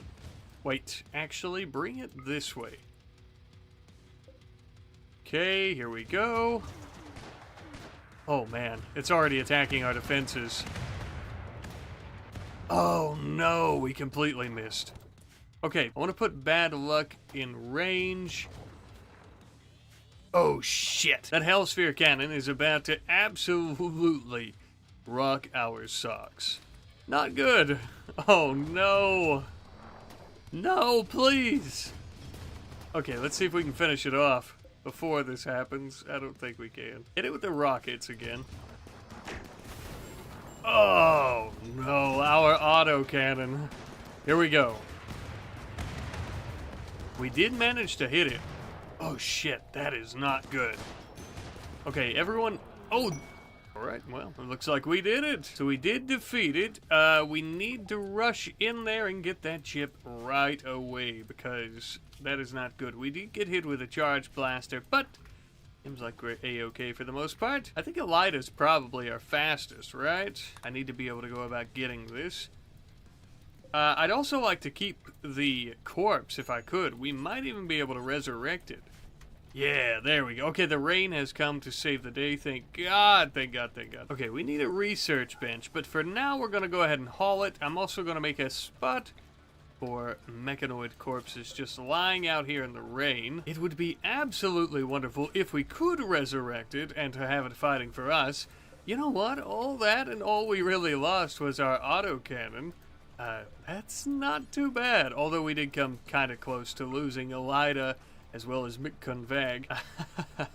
Although Mechanoid, I must say, I think your lover boy accidentally shot you in the right leg. Yes, bad luck's marksman rifle bullet narrowly missed the Militor and shot Mechanoid in the right leg. A little bit of an oopsie poopsie there from the boy wonder, as always. We are good though. We're gonna go ahead and study that chip, and after we study the chip, that'll actually give us access to the mech band antenna, and with the mech band antenna, should, I think, be able to summon the next threat. Yeah, we'll be able to do high mech tech after that. The next threat would be the... I think it's the War Queen. Okay. We might, based on the type of mechs that are under standard mech tech, we might not even need to do high mech tech research. Standard might be enough for the type of army we're trying to build, but I suppose we'll see. And shortly thereafter, Elida and Dudman would arrive back at the base with all of their new mechanoids, as well as the signal chip, of course, which we would waste absolutely no time studying. That way we could finally unlock standard mech tech. Absolutely spectacular. Now the only thing that we need to do is actually do the research for it. It really shouldn't take us all that long, but in the meantime, as you know, we always like to be quite productive. And so, as such, while we're working on this research, we're also going to do a bit of crafting. There's something that we recently unlocked in past episodes, which are some different types of bionic appendages. And we are going to be making 2 drilling appendages today. I've been very eager to test these out, and what a better test subject than Dubman. As I mentioned earlier, he's the worst at basically everything. But he's a young lad who can easily bounce back after a surgery. So we put 2 of these drilling appendages right into his spinal cord. Now, make no mistake though, these appendages are bionics, but not in the traditional sense. Dubman still has both of his arms, with the added addition of the 2 in his back. Specifically for mining, of course. He's basically an industrial spider. Funny enough, they actually increase manipulation by 10%, even though they are only for mining technically. Although these new inorganic arms are very heavy, and as a result, movement is also decreased by 10%. A fair trade-off, I suppose. Dubman shall go down in our history as the Prometheus of everything cyborg and artificial improvement, our very first bionically enhanced asteroid miner. And he still has so much flesh that can be replaced. Bionic lungs, arms, legs, spine, so on and so on. We could truly turn him into quite the cyborg. I realize this video is about a mechanoid army, but hey, cyborgs are pretty close, aren't they? Here's a demonstration in real time. Fast, ain't he? Look how quickly he's mining that vaxstone. Well, if you thought that was fast, let me just remind you, Dubman only has a mining skill of 6, which is probably his best skill yet. And this is one of the lowest mining skills, if not the lowest mining skill among all of our crew members. Imagine these appendages and other bionics on someone who already specializes in this skill. We could mine entire asteroids in a matter of a couple of days. Ah, the potential is so immeasurable, I could hardly contain my excitement. Now that is much better. Anywho, while we're still researching standard mech tech, we are also going to go about resurrecting those Militor that we had fought previously. This will only take a couple of days, but in the meantime, it would also appear that we have found yet another deep Kim deposit back at the surface, which is absolutely perfect because we've completely ran out of the previous deposit that we've been refining. But we do still have plenty of deep Kim left in our tanks that we are currently refining.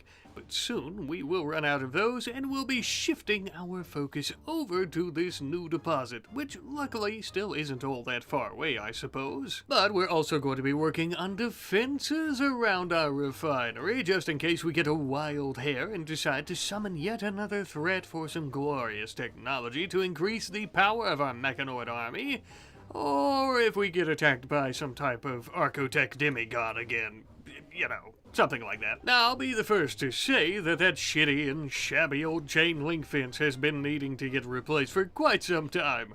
And so we ended up adding in some armored steel walls and armored steel embrasures. Much, much better. We also replaced our autocannon that got destroyed. And finally, we finished up standard mech tech. My god, that feels like it took a lot longer than it should have. Shortly thereafter, we also had our Militors who were finished reprogramming, resurrecting, and gestating. Welcome aboard, my murderous machines. They are but a small scratch upon the surface of what we plan on building today, but they are still a crucial milestone nonetheless. They are technically the very first actual soldiers in the Mechanoid army, other than our lifter, who, let's be honest, not much of a soldier. Thanks to us completing the research finally, the standard mech tech were now able to go about building the large gestation tanks for mechanoids. But Rat, why is that important? Well, my friends, these new vats will allow us to resurrect medium, heavy, and ultra-heavy mechanoids, which is perfect because those are all the ones in our laboratory at the moment, including the Diabolus. Now, obviously, this massive machine is going to take quite some time to be resurrected, reprogrammed, etc., but that's okay. We have plenty of time to spare, and we also have plenty more mechanoids to do this with. Ah, the humble beginnings of such a grand and powerful army to be. But now that we filled up all 4 of these gestation tanks, we must begin addressing some other issues. Currently, our largest limiting factor is our bandwidth. We are up to 13 out of 15 once our current mechs are finished gestating, which is hardly an army. Some of the larger mechs take up about, I think, 2, maybe to 5, something like that bandwidth on their own.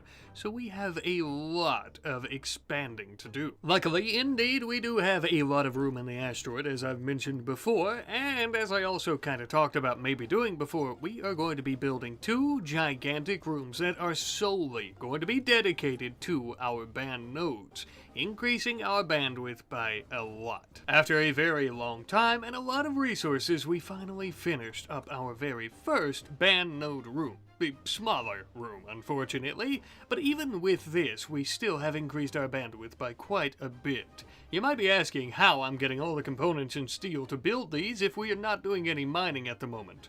Well, I am doing a lot of trading with orbital traders, so I guess it's a good thing that we're still on their good side. With this first room completed, as well as the bandwidth expansion, we had just enough to go about creating ourselves a small mechanoid warband, which includes our Diabolos, as well as a couple of Scorchers, a Pikemen, a couple of Tesseron, one Lifter, and the vast majority is made up by Militors. It ain't much, but it's better than none at all. Officially making Elida here the strongest and most powerful out of all of our crew. As if she wasn't strong enough already. We went from having 15 bandwidth as a maximum to 41, and we haven't even finished the other side of the rooms that we're creating. Soon we'll have a proper army under our control, or at least we'll have the bandwidth to have one. This brings up another issue that we now face. Mechanoids are very resource taxing to build, and we're already spending so much money to pay for the resources just to build the gestation tanks and our bandwidth nodes. Realistically, it would be much easier to find mechanoids, kill them, and then resurrect them.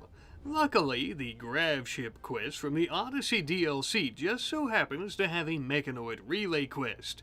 And we already know the location. We're going to be loading up a small team of our crew, as well as all of our mechanoids under the control of Elida onto our grav ship, and we are going to be heading to this location to start destroying the relays. And I must say, I am rather excited about this because this is actually the maiden voyage of our grav ship. Some of you may have already left names, but if anyone wants to name this ship, feel free to in the comment section down below. I'd love to see your suggestions. But away go our heroes and our mechanical menaces to take on these relays.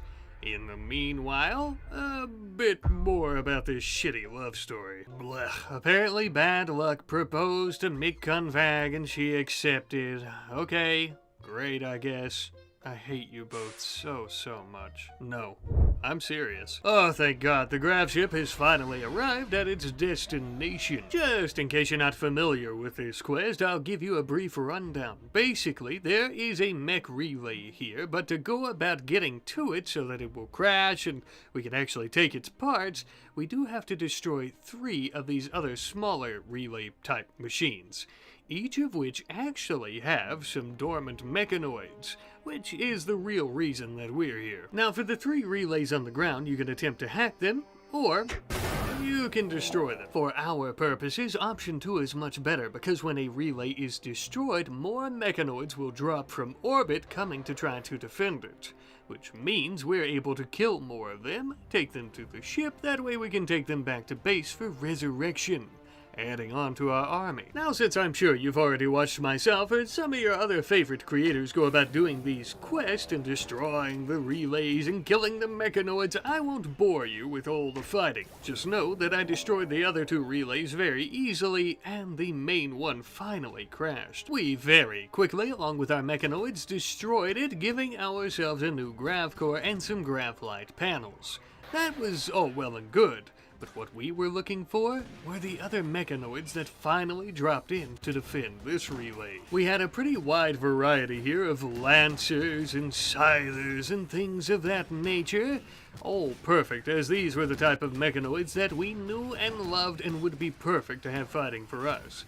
In retrospect, looking back on it now and editing, I really wish that I would have gotten us some EMP grenades or launchers. This probably would have really streamlined the process, and we could have avoided unnecessary damage to the potential robotic allies that we were about to take for ourselves. Eventually, though, we finished them all off, and I think we ended up getting to capture most of them. We didn't destroy any of their corpses, thankfully, but we do have a lot of repairs to do. Our own mechanoids took a lot of damage during this battle, so we also have a lot of repairs to do to them as well. But it was well worth it. Look at our cargo bay, absolutely stacked to the brim with potential fighters.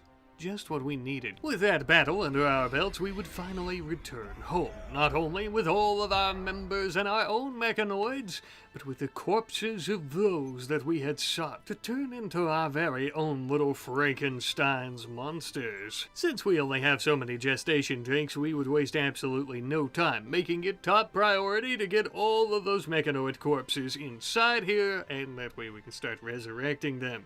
Won't be long at all before they're all back on their feet and ready to defend us. Now, all of our new mechanoid charging and gestating technology creates a lot of toxic waste, bags upon bags, and gallons upon gallons, one might even say. But thanks to our good pal Myrtle and her very strange species, she is able to eat most of it before it ends up deteriorating out on our asteroid outside and polluting it.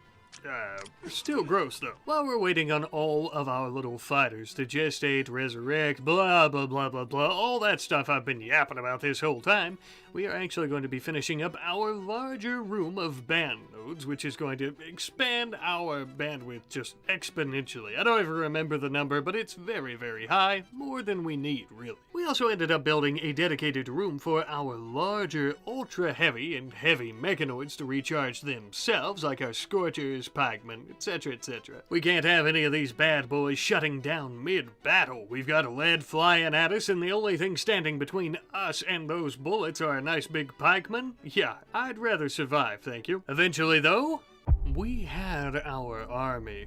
Oh, by God, did we have it. By this point, we had added on every single deceased mechanoid that we had shut down with our own hands into our own forces.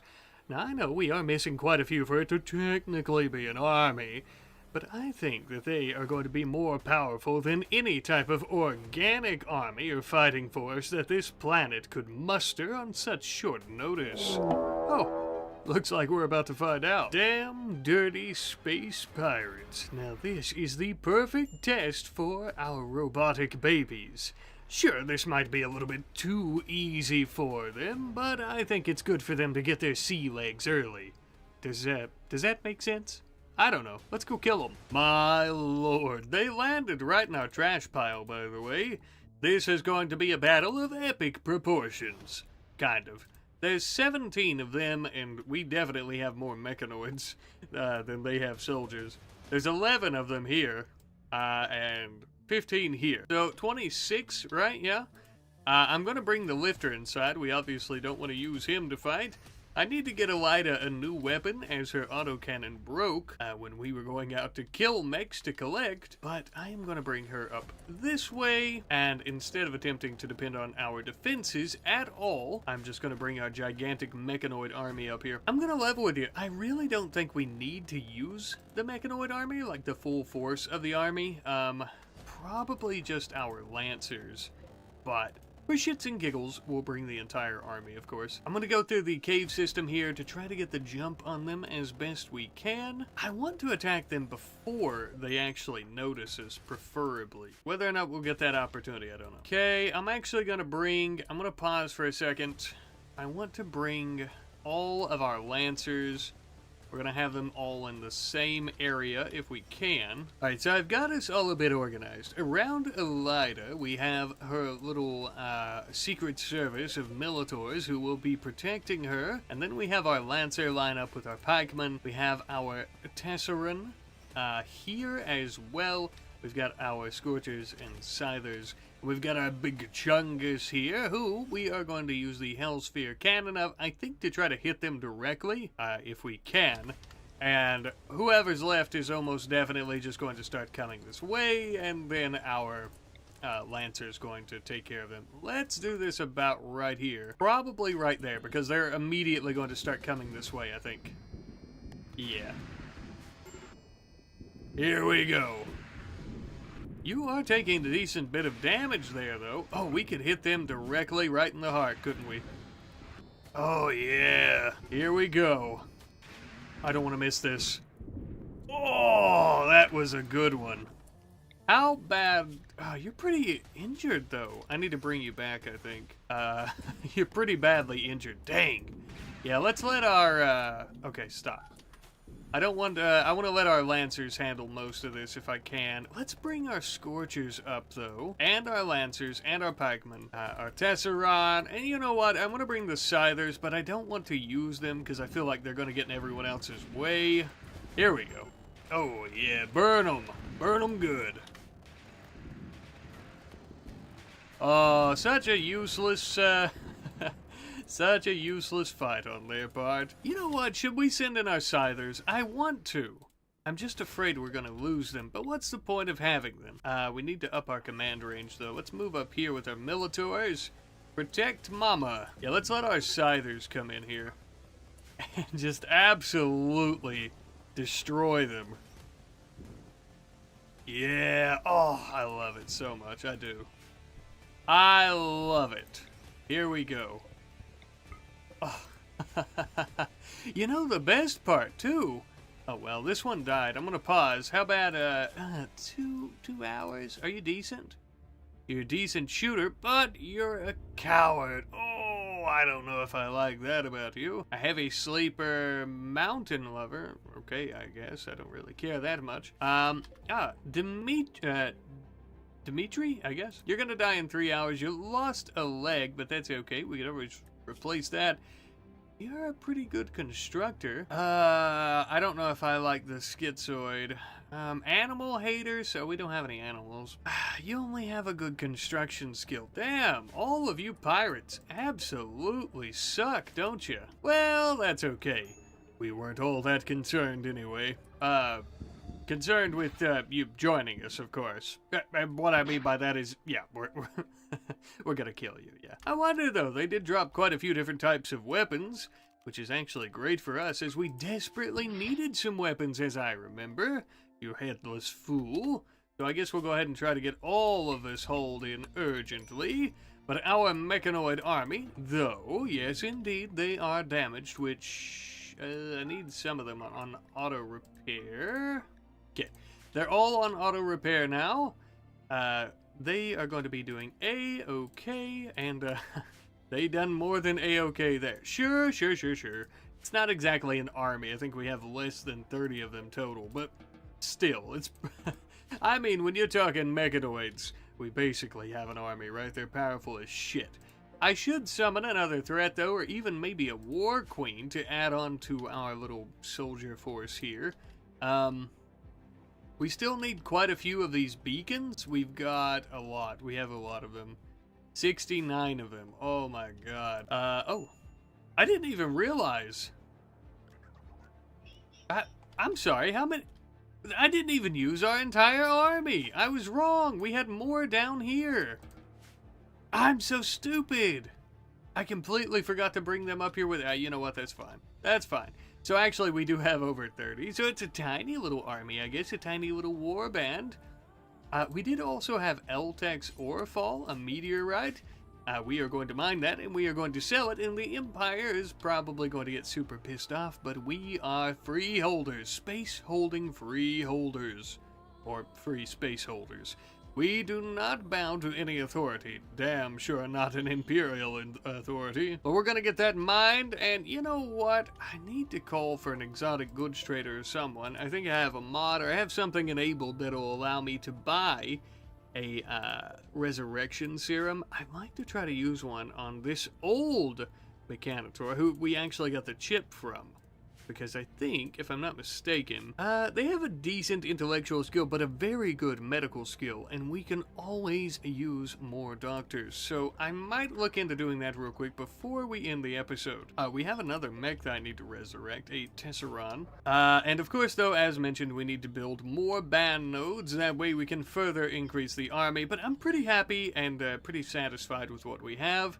And I think we have a force that could easily protect our mining operations anywhere. Of course, we do have to try to think of, say we're mining on another asteroid. How are we going to get all of our mechanoids there?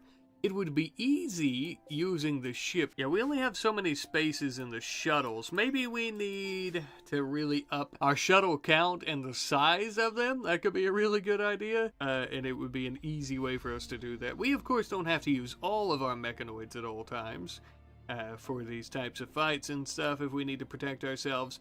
We only need to send a few realistically, but, you know, the more the merrier, of course. But as discussed, we immediately started mining the Eltex ore from the meteorite that had fell on our launch pad. We also called up an exotic goods trader who arrived a few days later. Unfortunately, they also did not have that resurrection serum. As I was mentioning early on in the video, there was no way this episode, but they would purchase that Eltex from us, which was pretty cool. This would severely really piss off the Imperials, but would make us 4,248 silver, my god! Or at least it would have if we didn't also end up purchasing an Archotech lung from them. Now we can make Bionics, but we don't currently have the know-how nor the research prowess to make any type of Archotech limbs or organs, so this was a very exotic find, you could say. If you've been watching the previous episodes, you'll know that Elida has a prosthetic left lung still because we failed on a surgery that would have swapped it for a bionic one. This time around, we did not fail, and she now has an Archotech lung.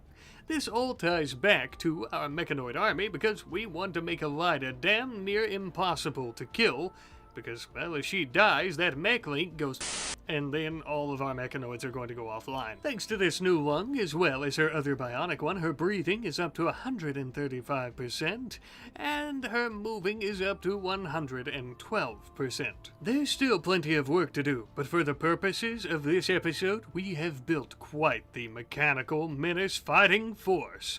A damn good army, if I do say so myself. And we can finally start mining more asteroids and making a lot of money with proper protection now. But that'll be next time. I'll see you later. Hey there, the name's Kefish, and I am the functioning commander of this station. Not an official title at the moment, but... What? Yes, I am a blue lizard lady. Okay, yep, keep staring, I suppose. Just try not to fall in love, okay? We are the space holders. This here is our HQ, where we plan out mining operations for our asteroid mining industry. Pretty cool, right? Yeah, I knew you'd love it. This here is our mining ship, and is that another slave ship in orbit? Dirty, abhorrent slavers. Just when you start to have a little bit of faith in humanity. We've been getting more and more of these slave ships at an alarming rate these last few months, all controlled by the orbital traders of the planet known as the Exo Consortium. Really makes a fellow wish he could destroy these bastards and their horrific hand in the slave trade. But doing that would disrupt the global economy and revenue in and out of our whole solar system. Wait a minute. Destroying the current global and solar economy will mean the planet will require a new trading authority. Some other industrious folks who could swoop in to fill the power vacuum. Us. We could do that. That's it. We're going to end slavery. First things first, though, we're going to need money, as it's going to take a lot to end slavery, and we have a surefire way to go about making it. The only way we know how. Mining asteroids, baby. This particular asteroid, just as the first that we mined, has many a trace of gold ore in it. That is really the meat and potatoes of what we're looking for here. With our 4-man team, it shouldn't be all that hard or tedious to go about finding these gold ore veins. Unlike the first asteroid that we mined, I'm not going to be worried about processing the entire thing. We're strictly here for the gold. Later on, after we've ended slavery and accomplished some other major goals, we might end up doing that. But for now, vac-stone blocks that we can sell are going to be a bit on the back burner.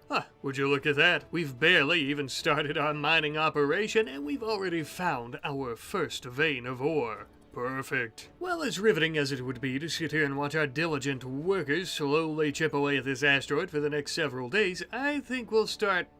Is that another damn slave ship? Good lord, the degradation. Reluctantly, we decided to contact them, not because we were interested in purchasing slaves, but because we were interested in freeing them. How could you expect us not to purchase these poor souls their freedom?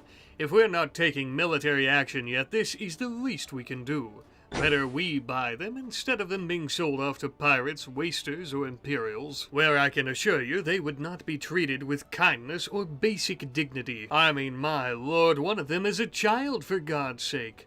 Perhaps even worse, she appears to have a mid-2000s scene haircut. I'm just kidding, of course. She's obviously going through a phase. Unfortunately, as with most enslaved folks of the galaxy, our new friends were not very interested in being freed of their chains, so we have to force them out of slavery. Ironic, isn't it? But imagine the look on their old captors' faces when they arrive at their space station wielding SMGs and grenades, out for blood. They've been brainwashed and indoctrinated for so long, though their resistance is incredibly high, so it'll take a while to convince them. While we're working on that, we should probably also work on some other types of things, like research into shield technology.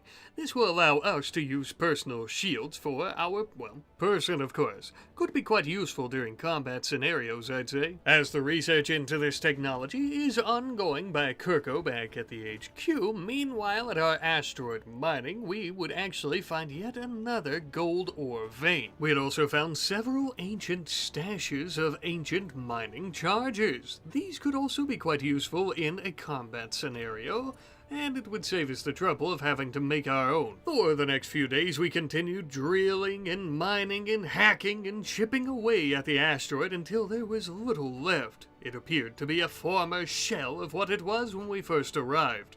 We would also encounter all of the gold that it had to offer, mining it as well, obviously. And with that, this little mining mission allowed us to acquire 808 gold in total, which would make us a pretty profit. And just before the ship would arrive back at the HQ, we also finished up the research into shields. Absolutely wonderful technology that I look forward to experimenting with and to hopefully using to our advantage in the upcoming battles to come. A few days later, we ended up with an exotic goods trader in orbit, and so, of course, we would communicate with them, selling off that gold that we had mined from the asteroid, as well as some of the vaxstone blocks that we had brought back with us that we had processed. I know, I didn't want to process the entire asteroid, but this was a mere fraction. Just take my word for it, okay?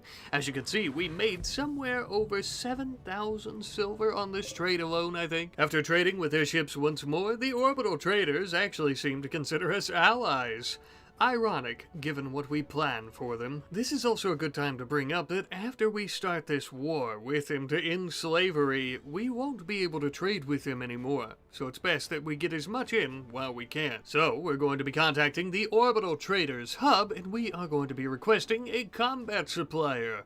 Little do they know that they will be providing us with the means to their end. Obviously, though, the combat supplier will take upwards of about 5 days or so to actually arrive in orbit to do the trading with us. Not to worry, though, because while we were waiting, the Empire contacted us to let us know how upset they were at us, once again, for trading LTEX, which they say is against Imperial law. Which we don't care about. Oh, if they think selling LTEX is bad for them, wait until they see us destroy their one and only trade authority in the system. Without slavery, the Empire's labor force will be in absolute shambles, the cherry on top. While we await our combat supplier vessel to arrive in orbit, I notice we're having some major power issues. A first for us in quite some time. This is highly unusual since we had built our nuclear-powered reactor many moons ago. We hadn't had power issues since, but it would seem that our gigantic expansions of our mech labs and band node housings, they've caused us to be at the very limit of our reactor's capacity, an issue that we must resolve post-haste. Luckily, we still have many parts of our asteroid base that is unused and ripe for mining and construction. Just in front of our ship's landing bay, we are going to be building a new reactor. But, not without interruption, it would seem, as Bad Luck and Mick and Vag are having their wedding ceremony. Not sure this is where I would have had my wedding, but a shitty spot for a shit show of a relationship seems fitting. Kevish, Bad Luck's ex-girlfriend, didn't mind at all, even though I tried to convince her to object to the wedding.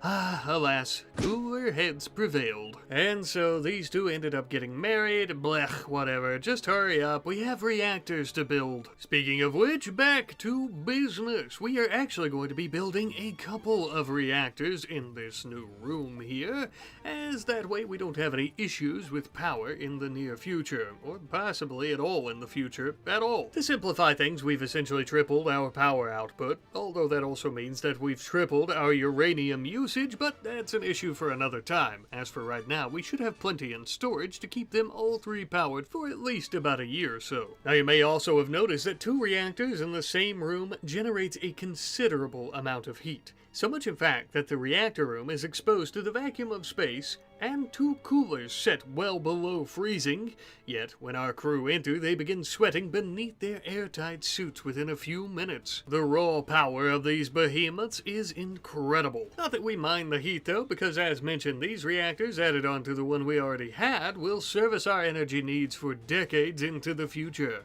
Assuming we don't get super hasty in our technological advances. No promises. And with that, finally our combat supplier has arrived. It's time for us to do a little bit of bartering, I'd say. We bought a pretty minuscule amount of armor, as we already had quite a bit, but we did buy a lot of weapons. Grenades, Hellcat rifles, piercers with bayonets on the end of them, LMGs. Did I say grenades? I think I did. We bought a lot of weapons. We stuffed our armory to the absolute limit of its capacity before sending our noble men and women of the crew in to equip these new weapons of destruction. Now I'll level with you, it's nothing too special, as many of us have already had plenty of weapons that are decent enough to go about fighting many of these traders or pirates or whoever stands in our way. But we have equipped multiple weapons to multiple different people, meaning that they all now have different specialties and can use these specialties to the best of their ability with specialized weapons. Basically what I'm getting at is, instead of some of them only having a shotgun, now they have shotguns, rifles, pistols, grenades. They are well equipped for any scenario that comes our way. Just in the nick of time, Mai and Anna would actually get recruited as well. The only thing is, Mai is a little bit too gung-ho to go about trying to kill her former masters who sold her into slavery, so we're going to leave her behind to help defend our headquarters. We don't need her getting too passionate, you could say, in the heat of battle and getting herself killed. Anna, of course, is far too young for a war mission such as this, so she'll be staying behind to go about taking care of the station as well, doing regular maintenance and sweeping the floor until she's old enough to fight. Our first target is going to be a nearby station, not too far away from our own asteroid base. This is the station that we've done the most trading with, if I'm not mistaken, and it is the obvious target, just given its proximity to us. The only thing is, our main mining ship is far too large and will be detected quite easily, so we need to use a signal jammer. Not to worry though, friends, as we have come well prepared. We had a spare grav core in storage that we could use to build a small signal jammer. Should be just enough so that we're not detected upon our arrival. And with that, my friends, our attacking party would gear up and board the ship, preparing for war. Not to worry though, it won't only be the 6 of us. Elida is also tagging along with her army of mechanoids. And with that, my friends, we are ready for our departure. We are ready to start this war. Firing up the engines, Dubman and the others would take off.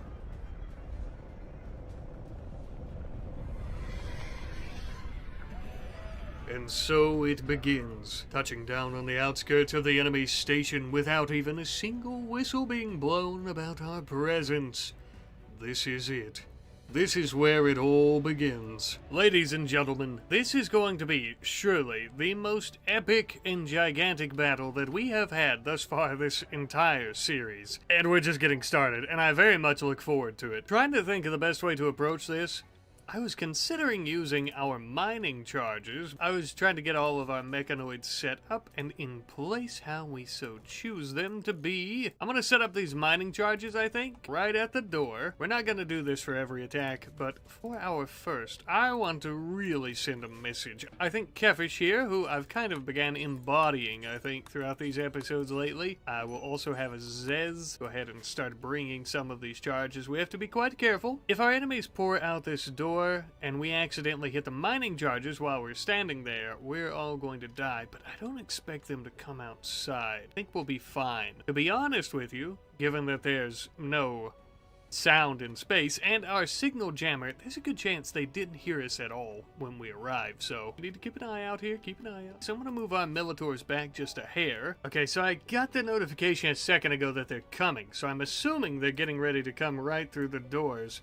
I am going to hit them with the Hellsphere Cannon, and I'm going to hit these with the Pikemen. I am going to be using our mechs as kind of a buffer system to protect us, if that makes sense. Kind of like a metal shield wall. There's no way of us, though, grabbing these other explosives before they come out here, so we're just going to make do with what we have. Azez, you need to move out of there quickly, please. See if we can blow these doors, by golly. Oh, yes we did, kind of. We blew the walls, so now we have a clear line of sight down this hallway. These damned traitors. I'm going to start moving our lancers, although they all have a good shot. Let's see if they can hit. Oh my god, yes they can. I might just leave the lancers right there, because look at that. That is incredible. Okay, we need to be careful. Kirko, I think you're accidentally hitting. We've got people in the way of one another here. We have these people coming out. Okay. Oh, yeah. That is nice. Let's see if we can do that. There we go. We are easily killing off any of them that are coming outside. Actually going to turn off your fire at will. Okay. Alright, we've got an entire little area here full of them. Elida, use the swarm missile launcher right there. If we can manage to hit that area, we'll be really killing it. Oh yeah, there it is. Cannon go off. Oh yeah, good shape, good shape. Okay, careful though with the friendly fire here, folks. Let's have our Militor, as the others have fallen. At our side. Oh, shit. We've got wasps. Okay. We killed them pretty easily. We've basically taken them out, but we have some defender turrets in here. We might have plenty more people as well. We just don't know for sure yet. Start moving our lancers this way. The only person really injured is Azez. Kevish. Tend to Azez to ensure that he doesn't bleed to death out here in the vacuum. And lancers all begin moving up to open fire upon our enemies. It's gonna take them some time, but I think they should be able to kill them pretty easily. We could definitely bring the Hellsphere cannon over, but it's very risky to do that. But I'm gonna try it anyways. Maybe I shouldn't. Here we go, and yeah, okay, perfect. We did destroy them. Everyone, let's start moving up. There's a hunter drone in here, though, a hunter trap. See if we can shoot that first, yeah. Lancer might hit it. Nope. Preferably away from it. Oh, shit. Yeah, we lost a Lancer. Oh god, and these other explosives. Goodbye, Riku. Maybe not. You might have crawled away just barely far enough. We did lose Lancer 3. We can resurrect our mechs though, so fear ye not in that front, my friends. I will say, like Riku here, who's, yeah, maybe could be saved if they have decent skill set. I would be open to keeping some of them. We have a smoke, yeah. I would be open to keeping some of the traders, though, if they had decent skills. But, you know, our main purpose is not here to capture people, right? We are basically here to kill people. And to end slavery, of course, for their disgusting practices. But we, of course, do believe in rehabilitation and second chances. So if the opportunity were to present itself, I simply mean we would be willing to take it. Riku, my friend. You have some decent skills, kinda, mostly plants, but if you're alive in a little bit, we'll come back for you. How about that? Here, let's go ahead and start checking out some of these rooms. We can't, yeah, we're gonna have to destroy these doors if we want to go through here. I'm gonna have the Lancers come over here. We're gonna blast the hinges off this damn door. Go ahead and crack them wide open. Whoa, get in here, Scorcher. Look at this, we're only at 50% on this one. We have all of our Lancers attacking it. Ooh, what do we have here? A gentleman by the name of Static wearing, what is that? Ooh, a war casket. Okay, what is this? War casket foundry with a weapon, trying to break out. Locked in here, perhaps, maybe? I don't know. I'm going to send our Lancers, and I hope that they don't die against him. Hopefully he may not even see us by the time we blast his ass. Oh shit. Okay, come on. I should send more of our mechanoids in. Okay, we killed him. Oh, base destroyed. Hell yeah, okay, and a lot of people seem to really like that. So we have destroyed the base, and we could leave it there. Get Riku, but he just died. We could leave it here. Are we able to claim these now? Okay, we're able to claim all the doors. Thank God, that makes moving around so much easier. Let's go ahead and explore. Yeah, now we'll start moving throughout the base here. I want to see if we can find anything useful. There might actually be more slaves, which we need to try to help out. That could be a possibility. Ooh, a plasteel crown? Well, that'll at least make us a lot of money, I guess. We've got some artworks, too, I noticed. We could take those. We could make plenty of money off this place. I mean, the big idea is destroying them, but if we can make money off of them as well, why not, right? We've got some cryo-sleep caskets. Could be some interesting folks in those. We'll also have a lighter begin hacking this one as Catfish is doing the other. Just an ancient transport pod, nothing in there. We'll hack this one too. Could be something interesting in this room. Another blast door, okay. I'm actually gonna let the scythers go in first. Oh my god, what's this black rock? Obsidian, jade, gold, and silver. Oh, and an anti-grain warhead. This is quite literally the jackpot. How much do we have here? 1,275 jade, 2,000 gold, 5,000 silver, and 39 obsidian. I'm going to pause. And 1 anti-grain warhead. Holy, that's worth it just for that. Well, if we're going to be the new trade authority, I suppose we also maybe need to, you know, commandeer their riches as well. That is incredible. Let's check out this last room here, and I think then we're going to begin making some preparations to get some of this shit aboard the ship. More cryo-sleep caskets down here in this room. Now that is interesting. Okay, let's do it as a team, though. I want us all opening them with our mechanoids, with us, because if not, I'm going to guarantee that these are just more traitors in their cryo. And once we wake them up, they're going to be mad. They're going to attempt to kill us. So we'll do this, and we might be able to take them hostage. Now that would be sweet. Dubman here is the bravest of us all, and is going to attempt to open the caskets. Alright, and that is why Dubman had to be crazy brave, because now we have an entire wall of lancers about to unload. Oh, shit. We didn't get hit by the lancers, though, thankfully. Alright, flames. Thank you. Move. Dubman. Dubman, please, everyone, please. Dubman. You know, if we're going to take them hostage, I probably shouldn't have unleashed all the mechanoids. You know what? You live and you learn. You live and you learn. The next ones, we won't do that. Shit. Son of a bitch. All that, and Dubman lost his left leg. We'll replace it with Bionics. At this point, it's not that big of a deal. Okay, let's try the other cryopods. I should have known that I was going to botch that with all the mechanoids. Silly me. Yeah, we need a bit of a softer approach, you could say. Alright, so we've got enemies, but now this fella has a space musket. Now we're just going to attack them melee-wise, right? So maybe they don't die. They probably... Oh, no, this one didn't die. How about you? That one died. Okay, so this person, Neresi, a shooting of 15. Nothing else really that great, but that shooting?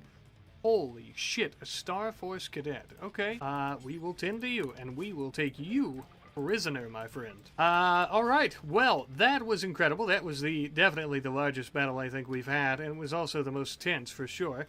I'm going to go about killing off some of these traps and drones, and we're going to try to get all this stuff hauled in. And I think we'll be ready to head off. We'll probably go back home. I'm thinking it could be better. We could use that anti-grain warhead for a trap or something to kill the next one, but we really need to have a better way to attack. A bit of a more streamlined process, I think. We could do it this way every time, but look at all the damage we're taking. It's so much more work. And then we will also go ahead, finish off the traps and everything, and take whatever useful things that we can. And so that is exactly what we began working towards. First and foremost, taking our new potential recruit as a prisoner to begin recruiting, tending to our own wounds to ensure that we do not bleed to death, and perhaps most tediously, repairing all of the damage done to our mechanoids, which took quite some time. The first thing that we began hauling back to the ship, of course, was the vast amount of riches that we had found in what I assume is their their safe and or bank, whatever this room might be called.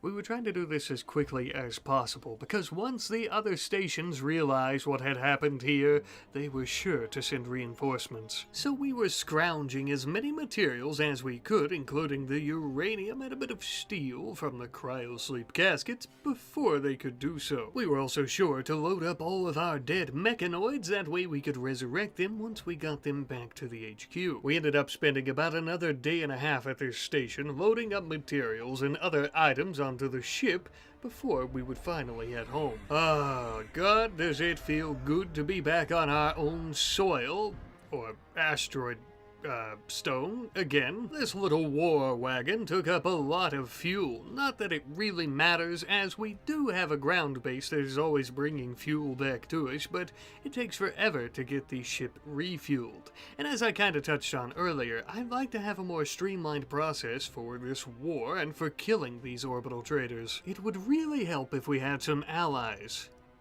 I might have an idea. More on that in a moment. For right now, I actually want to begin our own research into war caskets. That gentleman that we slaughtered at the orbital trader space station that had that on was very resilient to the blast of our lancers. I'd like to have that for ourselves. In the meantime, while we're cracking the code to this technology for ourselves, I think I have found some suitable allies. Depending on what you think suitable means. Like, for example, if you think handing over a chunk of change to our enemies the pirates to help us kill these orbital traders and their slave trade is suitable, then, well, this is suitable. But we didn't just hire any pirates. We hired their best. The most deadly that they had to offer. 4 of them. For 2 days. Because that's really all we could afford. Not accounting for our new riches, of course, but you know what I mean. Besides, I'd like to test out some of these war caskets ahead of time before we build our own. I know. Hypocritical for us to hire pirates who have almost definitely dabbled in slavery themselves, right, to take on the orbital traders. Well, they'll get theirs too. But first, we have a much larger fish to fry. We're going to be sending off these 4 behemoths in 2 of our shuttles. I'm hoping that the distance between here and the next space station, they'll be able to clear them out and come back before the 2 days are up, essentially. Also, I should mention that these shuttles don't require signal jammers, as they are much too small to be detected by the station's defensive systems. Thankfully, they arrived not too long thereafter, giving me some hope for really getting our money's worth out of these fellas. Alright, you vicious bastards, you have your instructions. Now do what we paid you to do. Crack open this station like a walnut and kill everyone inside. They forced the doors open and immediately were met with automated defenses, blasting them into high heavens, destroying them quite easily. All this commotion very quickly attracted the station's crew, who had no idea that we had even arrived. Oh, I'm pretty sure they're aware now. Well, not that guy, of course. We decapitated him, silly. These pirates in their massive war caskets continued pressing on, having a bit of a firefight at first with the station's crew, and then moving on to slicing them in half with their gigantic broadswords and blasting them into absolute oblivion. I think some of them were scattered in about 50 pieces. And rather shockingly, after a while, this little firefight stopped just as fast as it had started. Within the same hallway that it began, it ended. This base was destroyed and the station was clear. I still can't quite believe just how fast all this happened.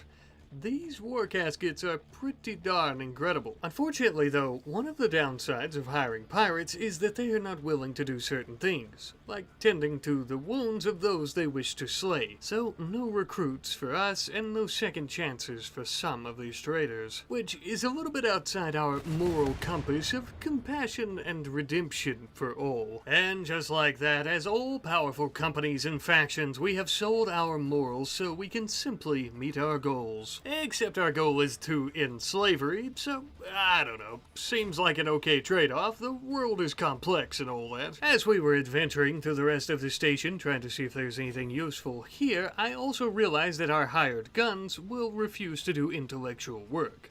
Not all that surprising, they are filthy pirates. I doubt they could hack a door like this anyhow. So we need to use alternative methods. Easy there, pirate, that's a friendly. Looks like we ended up freeing a slave from this station.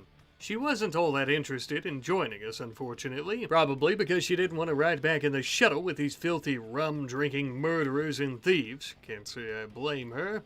Well, ma'am, you have your freedom, and this station is yours. Well, what's left of it at least. Anyways, good luck with your freedom and all that, and goodbye. Our hired killers arrived back at the base shortly thereafter, bringing with him all the items and resources those traders had. Funny enough, this base actually had less resources in terms of gold and silver and things like that than the first one. Not exactly sure as to why, but something I am sure about, these big bastards already got paid up front, and we're looking to get all that we can out of them. So after a quick bite to eat and a few moments of rest, we are sending them once more in the shuttles along with some of our own people. That way we can ensure that people are offered a fair hand at redemption and not just slaughtered. We have to have some morality. Our next destination, though, doesn't appear to be a station at all. This is an actual orbital trade ship. A slaver ship, nonetheless. We've never seen one up close like this before, but we're going to do more than just look at it. We're landing right in their engine bay. When I said in the beginning of this video that we were going to end slavery, I meant it. Not only are we taking the fight to them by attacking their stations, but we are actually putting a halt to these ships in orbit, once and for all. Using my brains to crack the code to any door aboard this ship, and our pirate's brawn will be able to enforce the stranglehold that we have on this trader's alliance. So we have a pretty clear view of what we're dealing with, assuming no one's in these rooms here, which they probably are. We have 4 people, pretty intense looking shotgun with shields. We should have built our own shields. We did finish the research, but I am forgetful as always.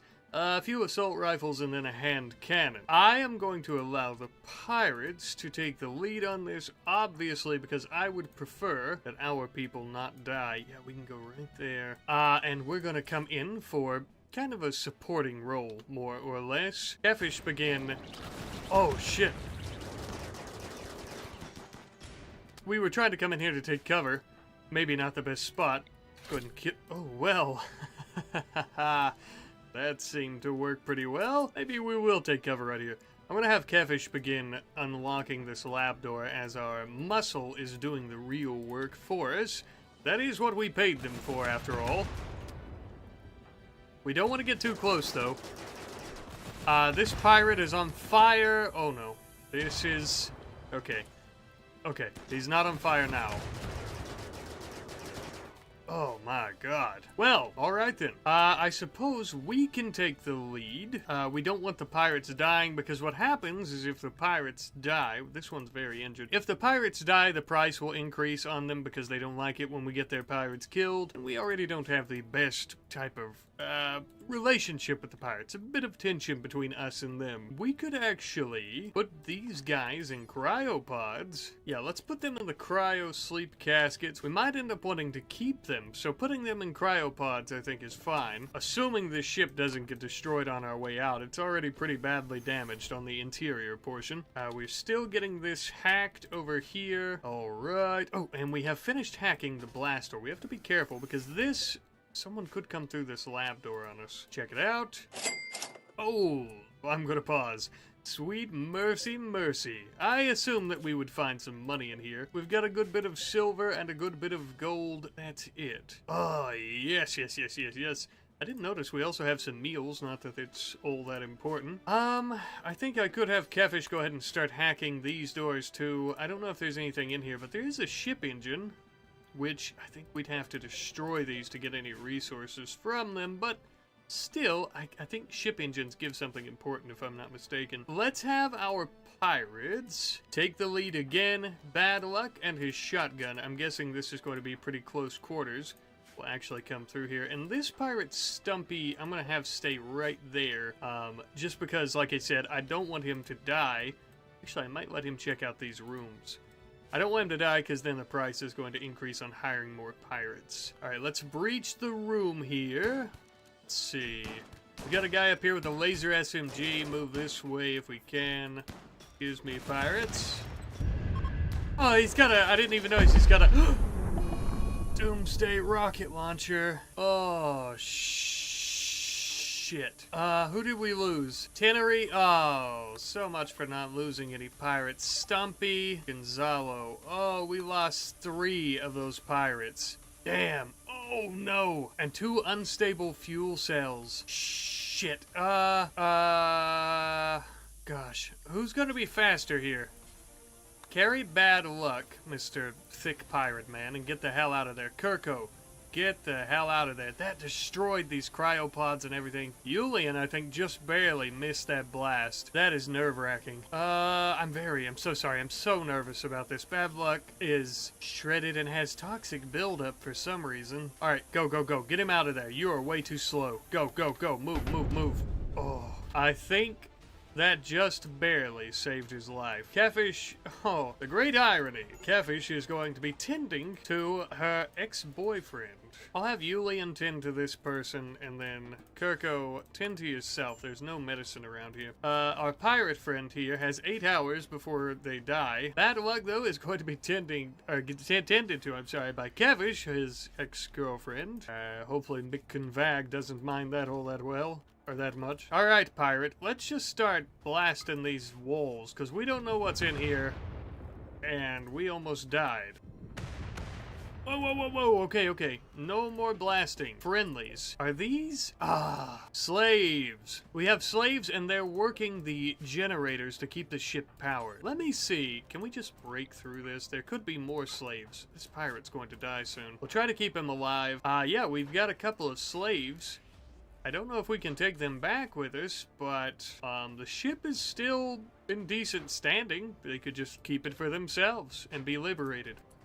Oh, man. Heat stroke. Oh, God, you almost died from heat stroke in here. Maybe, I don't know if the slaves are working in here, if they got locked in here, but there are a total of 4 slaves that we freed. Semi-functioning ship, so they could technically take it back to the surface, if they so choose. Catfish, tend to our pirate here. We don't need him dying. Bad luck, how are you? Oh, good lord. Okay, ruses, this is Kirko's Gauss rifle. Oops.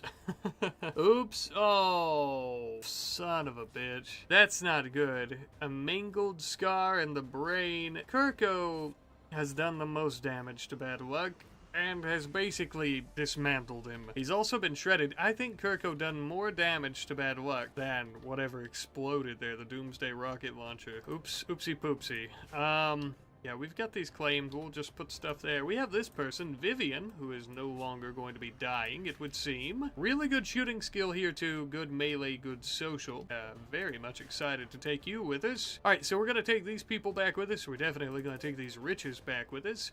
Let's check these real quick. I'm going to hack these areas to see if there's anything worth taking. Yeah, we'll go ahead and do that, and then we will leave these slaves be with their new ship and their newfound freedom. Alright, so we are making some repairs to our shuttles here. Actually, I think we just finished them.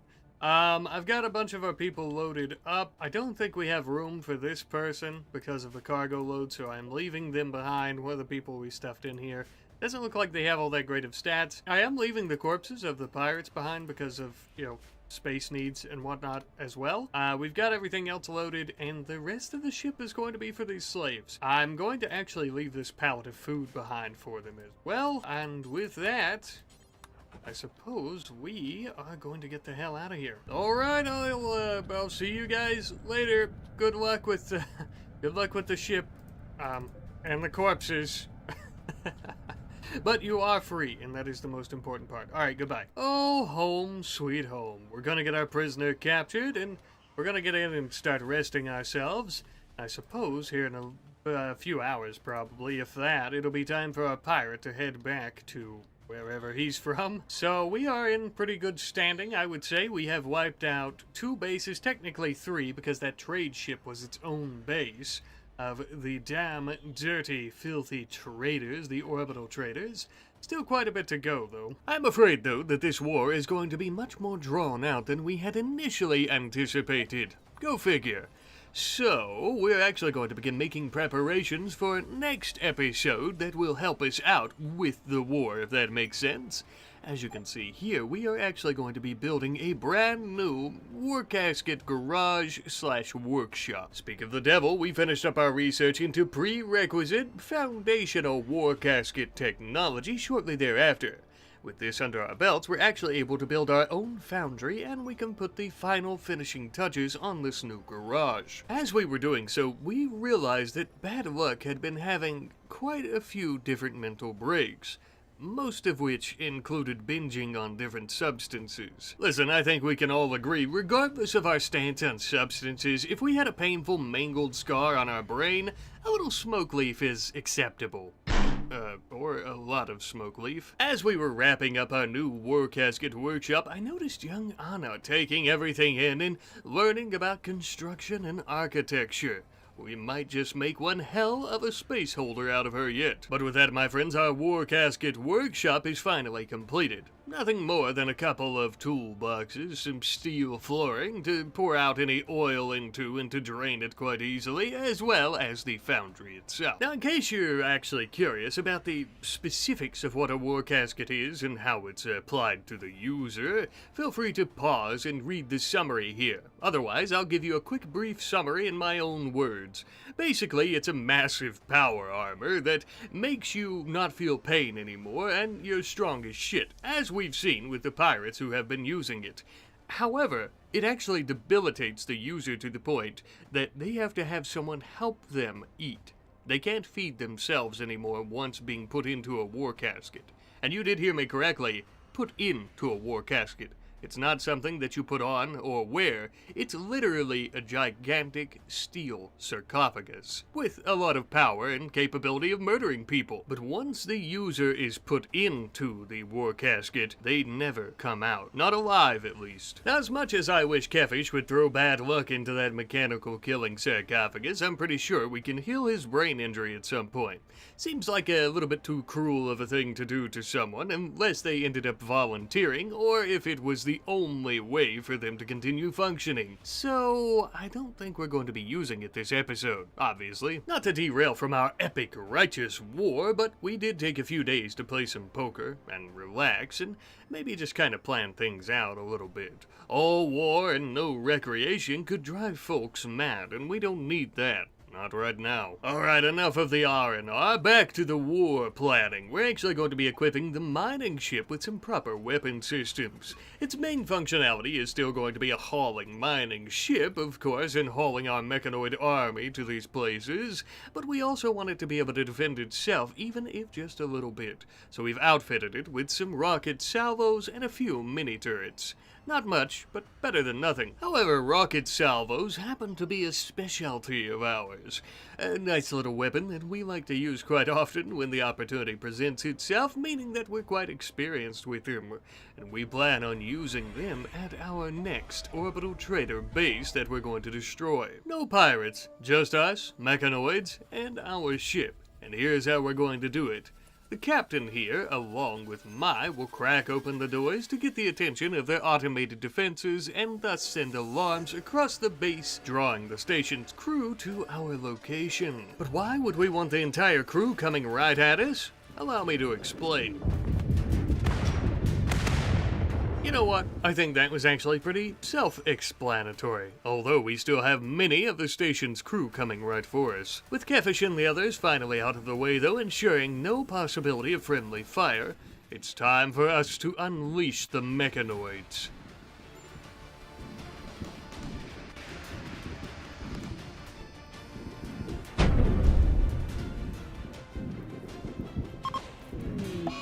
Our murderous machines made extremely quick work of what was left of their crew, destroying this base once and for all. With another glorious victory under our belt, we celebrate in our own way. Make no mistake though, my friends, this war is only just beginning to heat up, and as is the righteous mission and reign of the space holders. Howdy, spaceman. The name is Commander Kefish. Welcome aboard my station. What exactly am I the commander of, you ask? Why, the space holders, of course. Now known as the free space holders, actually. We started out as a mining company, but now we've become so much more. This is our orbital headquarters on an asteroid. Actually, it is an asteroid. This is our planet, the same in which we are currently locked in a war for economic dominance with the Orbital Traders Guild. Well, this solar chapter of the guild, at least. These sick freaks make a fortune selling peoples as enslaved tools. But today it all ends. No longer shall men, women, and children be treated as chattels. Today we topple the orbital traders and take our rightful place as the global and solar trade authority. So I hope you're ready, because today slaver blood shall rain from the thermosphere and a new age of freedom for all shall reign true. Recently we've invested time and effort into war casket technology, but we have yet to find a suitable test subject, as the operation is basically a death sentence. Even so, I think this technology could be crucial to our success in this war, so we'll continue investing into it, with our next project being advanced war caskets, which will allow us to create specialized armors of this type. There's so much potential here, I don't see any reason that we shouldn't at least try to learn this technology for ourselves, or further our advancement into it, that is. Given just how advanced these technologies are, obviously it goes without saying they can take a long period of time to actually learn and to figure out for ourselves. So because of that, we are actually going to be building a secondary high-tech research bench, which, to be honest with you, is long overdue. This will help us cut in half the time it takes to learn this new tech. Meanwhile, at our surface refining base, we are going to be finally setting up our second deep chem refinery, refining this into chem fuel that we can use back at the orbital base for our shuttles, for our ship, so on and so forth. Perhaps this doesn't seem like much of a concern at the moment, but I'm afraid to say that wars have cost. Lives, blood, money, and a whole lot of fuel. So, this new pumping station is going to be quite crucial to the war effort. Besides, chem fuel isn't just useful for fueling up all of our ships and vehicles, it can also be used for a plethora of weapons.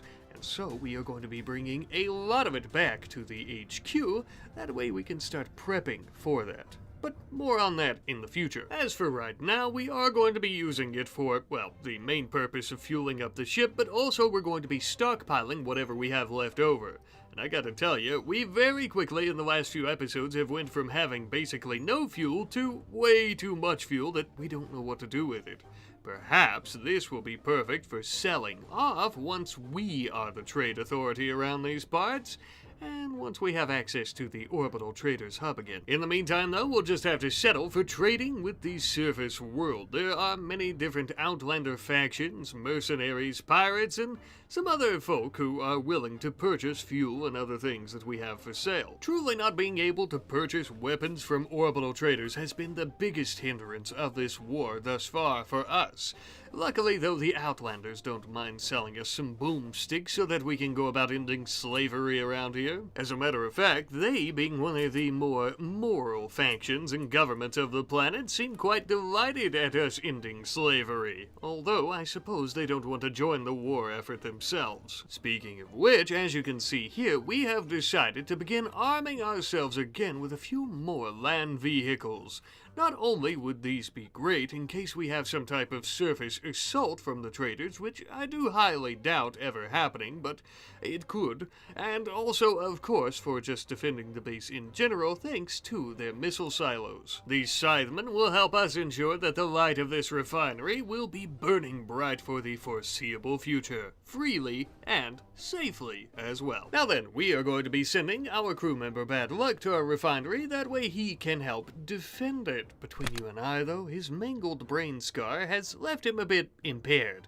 He's not much of a fighter or a worker anymore, so he's just kind of getting in the way at the HQ. Now some might call this little friendly fire scar cosmic karma for his constant infidelity. Nonetheless, he's headed surface side. Plus, Mechanoid, his wife, has been getting tired of him getting stoned and passing out in random spots around the HQ, having to drag him back inside, etc, etc. Some time apart would probably do them well. With that being said, we also finished up our research into advanced war caskets. Our our next research project is actually going to be into IEDs, improvised explosive devices. As we are working on that research though, we are once again going to be outfitting our mining ship with a few new weapons once more. Some rocket swarm launchers and mini turrets. I absolutely adore the rocket swarm launchers, and they are going to be yet another crucial puzzle piece into stopping this war and or killing all of the slavers. And since this conflict is quickly escalating, things have really been ramping up. In the last episode specifically, we're also going to be building some additional autocannons around the HQ and our landing bay for shuttles. That way we can help defend ourselves if and when the need arises. You can never have too many turrets. Speaking of defenses though, we finished that research into IEDs a couple of days after starting it, and we would immediately begin using up that massive stockpile of chem fuel that we have in the warehouse to start making some high explosive shells. These shells, of course, being the main component for some of the specific IEDs that we plan on using. But what's this? Damn! It would appear that I jinxed us earlier, saying I didn't expect any type of attack at the planet's surface. A foolish move on my part to suggest such a foolish thing, but let's be honest, when do the orbital traders really ever come out of orbit?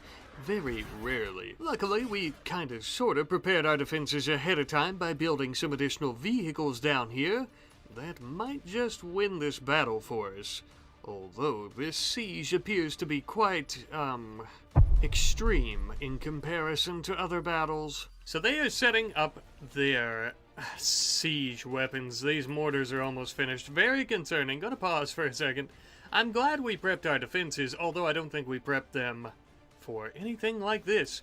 I'm gonna start opening our garage door. We'll start having people come into the scythers. That way, I'm gonna leave bad luck back here, mostly because I think he's going to be a hindrance to us on the battlefield. Oh shit, we only have, how many people do we have? We've got 5 people. Where's... Bad luck is pretty close to a scyther, but I still feel like he'll be a hindrance to us. So we're gonna open up the garage and we'll get our scythers going.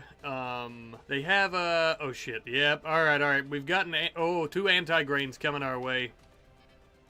I'm hoping they miss. This is really bad. I don't know really what to do. I'm gonna be honest with you. We're about to get hit. That's what I know. Where's that coming? Okay. Oh, they're hitting our refinery. Oh my god. Oh, shit. David got hit with a mortar. Or not with a mortar, with an anti-grain. That's really bad. Damn it. That's really bad. And so they hit our refinery over here, which we're done pumping fuel out, but we still have our deep chem tanks that are being refined. Yeah, okay, so we've lost that. Oh, and we've lost over here too. Both of our piping networks have been destroyed. I think we might be able to get down to them though. I don't know, they're about to fire again in 12 and 20 seconds. Let's get our scythers moving, because we can't hit from... Can we hit from here? I think we can, actually. Okay, if we can hit from here, that's perfect. We'll go ahead and aim our missile silos, our rocket salvos down this way. All right, here we go. Very nervous. I'm hoping this works. So we're letting loose. Oh no. Okay, so they're dead. They're definitely dead. The anti-grain went off, but they also fired one, so I need to watch to see where that's going to land. But we've killed them. I hear it coming. Oh, okay, there it is. I don't know. Oh. Okay. So it took out a portion of the base and we lost a shuttle. You know what? That's not too bad. That's not that bad. Damn, though. Damn. That was a rough siege. Alright, immediately, I need everybody to go. Can we put this fire out? Damn, that's insane. Alright, everyone work on putting the fires out. Poor David. What is this? Oh, Scyther. Hop out, please. Everyone put out the fires. Poor David is dead. Oh, man, he was the best cook we had down here, too. That's a shame. Oh, and we're having a party. Bad Luck is throwing a party. Bad Luck, I realize you have brain damage, but maybe now isn't the best time, even though we succeeded. We haven't even buried our dead yet, bad luck. For God's sake. This person could probably be taken, but yeah, they're gonna die in 1 hour. They've also lost both of their legs and their right arm. That's okay. I don't think we need them. Son of a bitch, though. We almost lost. I mean, we have a pretty big loss with losing David, but we almost lost a lot more. Oh my God. What's burning down here? Oh, wow. Why did it... Oh, is it because... Yeah, okay. I think the deep chem tanks exploded. That makes sense, because it would be... Yeah, I see the fuel here now. So our deep chem just exploded and burned. We lost all of that deep chem. Son of a bitch. We still had so much more left to refine. That's okay. We still have this one down here. I'm shocked they didn't destroy this one, to be honest. But let's go ahead and repair our piping. Bring it back up this way. We'll get that going. We'll try to get these fires put out. Damn, son of a bitch, that sucks. And poor David. I guess we could do... I don't know what to bury him in. What would be appropriate? I think his sarcophagus is going to be most appropriate, probably. I think the sarcophagus is going to have to be steel. We don't have much of anything else. Yeah, let's get David buried. I think David maybe... I think we had some other people die before, but David is our first loss in a very long time. I believe we lost someone before, didn't we? I actually can't remember. The series is so on and off, like I'll play...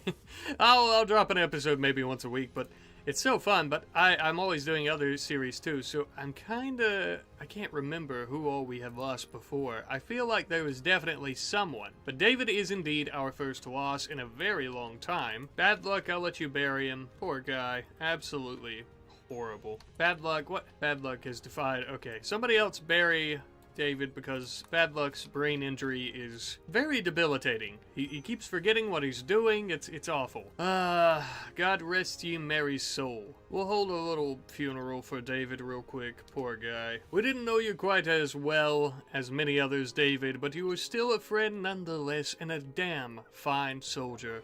A true member of the crew, and it was quite heartwarming. Well, at least we may not have David, but he'll always be in our hearts. And we, of course, have a beautiful sermon and ceremony to remember him by. We have a lot of repairs to do. Damn. Yeah, we need to get our pipes repaired. We need to get our walls repaired. And we especially need to start striking these filthy traitors once more, because it looks like they are getting a little bit too antsy. They're getting a little brave themselves, attacking our refining base. I'm not gonna lie though, if they would have hit, I think the targets they were aiming for, like our fuel stockpile here and our actual refiner, they would have completely cut us off for a very long time from fuel. So, I guess it's a good thing they only managed to hit one tank storage, because this could have been much worse than it was. Even with the loss of our precious David still ripe on our minds, we would fix our piping network post-haste. Once these crucial repairs were finally finished, we were once again pumping all of the deep chem back to the refinery to be turned into chem fuel, to continue fueling our war effort from the surface. But as the others are grieving the loss of their friend, and refining fuel, meanwhile, back at the HQ, we were building plenty of highly explosive IEDs. Quite literally, as many as we could with all the shells that we had previously crafted. We immediately took all of these IEDs and started putting them, very carefully, I might add, into the storage facilities of our grav ship. A few days later, we had bad luck in one of these shuttles bring up all of the gold and silver and other monetary things that we had at the refinery. I think it's quite clear it would be much safer back at the HQ given recent events. And since this is basically all the money that we have to our name, we definitely need to keep it safe. However, vast stacks of riches and oodles upon oodles of fuel were not the only reason that we had bad luck come up on the shuttle. I'm afraid, my friend, that your brain damage as well as other injuries has left us with little options. Most of the crew cannot help but wonder if David's death could have been avoided or prevented if you were able to act faster, or even perhaps been in his place when the warhead struck. We are at war, bad luck. Those who stand in the way of our righteous mission must be destroyed, but those who fail to usher it along when the task has been placed onto them must be corrected. Today, we correct your mistake. Fear not though, your wife has already signed you over to the will of the crew. given you can't be expected to make rational decisions, given your injuries, of course. It's also important to me that you know this decision wasn't made lightly, nor was it personal. I hold nothing against you, but there are far too many people suffering out there in their bondage. We must act. You must act. You must take the plunge that no one has been willing to take this entire time. You must entomb yourself within a war casket. For the good of the planet. I know you are in pain, my friend, but soon you won't feel anything. Machine shall replace your muscle and blood. The pain signals in your brain will become bliss, and you shall be the ultimate soldier. So it begins.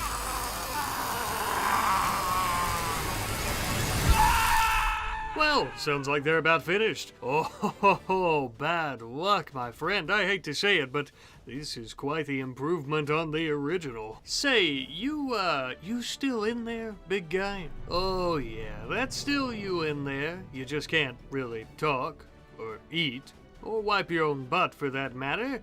But look at you. You are absolutely magnificent, a walking war machine. Although, that being said, it looks like you could use some better weaponry. Let us not dilly-dally and immediately begin researching some proper war casket weaponry. Some weapons that are absolutely massive, but also absolutely destructive. Obviously, though, of course, this research is going to take us quite some time, so we'll check back in on the progress of that in a little while. Now, as we had touched on previously, Bad Luck and his new motorized tank strapped to his body are incapable of feeling pain. He cannot be downed, nor can he go into shock. Meaning if those traitors want to stop him, they'll have to turn him into mincemeat inside this metallic suit. Not an easy task, I might add. However, beneath this suit is still his mangled limbs that affect his manipulation and his movement, so we need to replace his right arm and right leg with bionics. Thankfully, Elida, being the skilled mechanist that she is, would be able to whip up a few more bionic body parts, and since she also is the one who specializes in putting this suit onto Bad Luck, she could also perform the surgery to replace these two limbs. This was honestly very easy. To my surprise, might I just say, it would seem that after the bombing issue we had earlier at the refinery base on the planet's surface, we have struck quite a bit of good luck. Oh. That makes more sense. It would seem before we had the chance to do so, the damn Dirty Traders Guild had began attacking us at our very own headquarters. Our radars show that they're going to be attacking in separate groups. Although, upon further inspection, it appears that all of these groups are landing in the northwestern section of the asteroid. Perhaps because they know landing on any of the eastern parts of it would almost certainly mean their death right away. So this force is absolutely going to decimate us. How many of them are there? We've got 57 people, looks like. They're pretty well armed. Miniguns, assault rifles, rockets, which is a big issue. I think I saw triple rocket launchers. I thought I saw some doomsday rockets in here somewhere. Yes, right here's one. So at least one or two people have doomsday rocket launchers. So that's a big issue. I'm kind of nervous. We are bringing people like Vivian here, who actually was a traitor. You guys might remember last episode. I forgot to mention she joined us recently. We are going to be bringing her and a few others this way who are closer. That way they can set off the rocket salvos, the swarm launchers. I'm bringing Elida up this way because I think, yeah, it looks like the majority of them, 49, are coming this way. I would prefer not to lose all of our people if we could help it. Everyone else I need to bring down here. Vivian, I want you activate the rockets. We're gonna try to hit inside here if we can. I don't know, I think I had an idea, but I don't know if I should. Here with the Zez's rockets, assuming he gets there in time. I think a lot of these folks will be fighting off our automated defenses. See, this is what I'm interested. Oh, it's a pollution pump. We've been trying to clean this area up. I thought they were attacking the walls, but I was afraid they might try to come and attack our reactors. We've set off our first swarm launcher, though. Okay, alright, that wasn't too bad. That wasn't too bad. Gonna take hours before that is actually ready to go again, though. Myrtle and Dubman I was bringing up this way, but I might bring them down here as well. For example, I think I'll bring Dubman into the pillbox to the south. We have Anna and Monospas, who I'm going to let hide inside as they can't really fight. We have our other people I'm going to bring down to the... I don't know, actually, where I should bring them. Elida here is in the tunnel, though. I like the idea of Elida being in the tunnel, but I also want her here so that we can send our mechs to attack people. But I need her to be safe. So we have our Lancers, who... How should we best position them? The thing is, I want our Lancers to have cover, obviously. But these rockets, if we are all bunched up in a little area here taking cover, we're going to get absolutely stomped. And our Lancers are probably going to all go down with a single hit or two. So I'm going to line them up here. And as these bastards come out of the cave system or the tunnel system, they should get hit by Lancer fire. We have our Scythers going after some of these people here. Send them in to attack them. Our Militors I'll keep with Elida to help defend her. Our Lancers will line them up here. Our Pikemen, I might actually put the Pikemen in here behind some cover. Oh, we have our big Chungus fellow, who I forgot to bring up here. They are all coming this way. We've hit them again, I think. No, Azez has yet to hit them with rockets. Let's try to do that right now. Azez. Okay, they're all stopping right there. And we have injured some of them, which is great. My idea, though, I was thinking, if we could get them... Because there's so many of them, alright? It's going to be hard. See, already, it's going to be so hard not to take losses. I would be willing, and the majority of the forces are up here, I would be willing to blow one of our reactors, if not both of them, if it meant killing them all simultaneously. But these cave systems will prevent that from happening, I think. Because the explosion will go this way, but it will not start going very far in either direction. Damn, that's the biggest issue. And the biggest problem, of course, bad luck, is still sedated and cannot get up. The one person who we really need right now, and we're missing 2 turrets. I must not have replaced them from the last attack. We're kind of screwed here. Not really screwed, but we're kind of fudged. Just a little bit fudged. I'll bring these folks down this way to this pillbox to help us defend. Kaba here is already being shot by our autocannon, which is great to see, but we still have all of this coming our way. And we have to remember, too, that if Elida falls, the entire mech army is going to fall with her. That's a huge issue if that happens. All right, so I'm going to be bringing the Lancers back down towards cover because we also have this secondary group up here of the main group that is coming right out in the open. So we kind of have to, of course. I also, and I really shouldn't be doing this, I've got Vivian using the rocket salvo to hit right about here. Really bad idea because we could destroy our reactor, causing a massive explosion, but I'm going to take the risk. Let's see how all this plays out. Really bad. Really bad in terms of the reactor. We've already hit it, and we didn't hit anyone up here. Okay, well, that's how it goes sometimes. Bringing the Lancers this way, though, seems to be going quite well for the most part. Scythers. Yeah, we should bring the Scythers this way for sure. Space, of course. There's no oxygen, but it lasts for a little while. Okay, so we are attacking them here with the Militors. I'm going to start bringing our Scorchers this way. This is a very micromanagey battle, so I apologize. But I always think it's fun to show off this kind of stuff, too. And also, I'm very nervous we're going to start losing a lot of people, so we might as well. Okay, Militors are becoming more of melee units at the moment, which I really would prefer not happening. Lancers are doing really well with firing at them. I'm going to bring Elida down to see if she can actually help with her rockets a bit.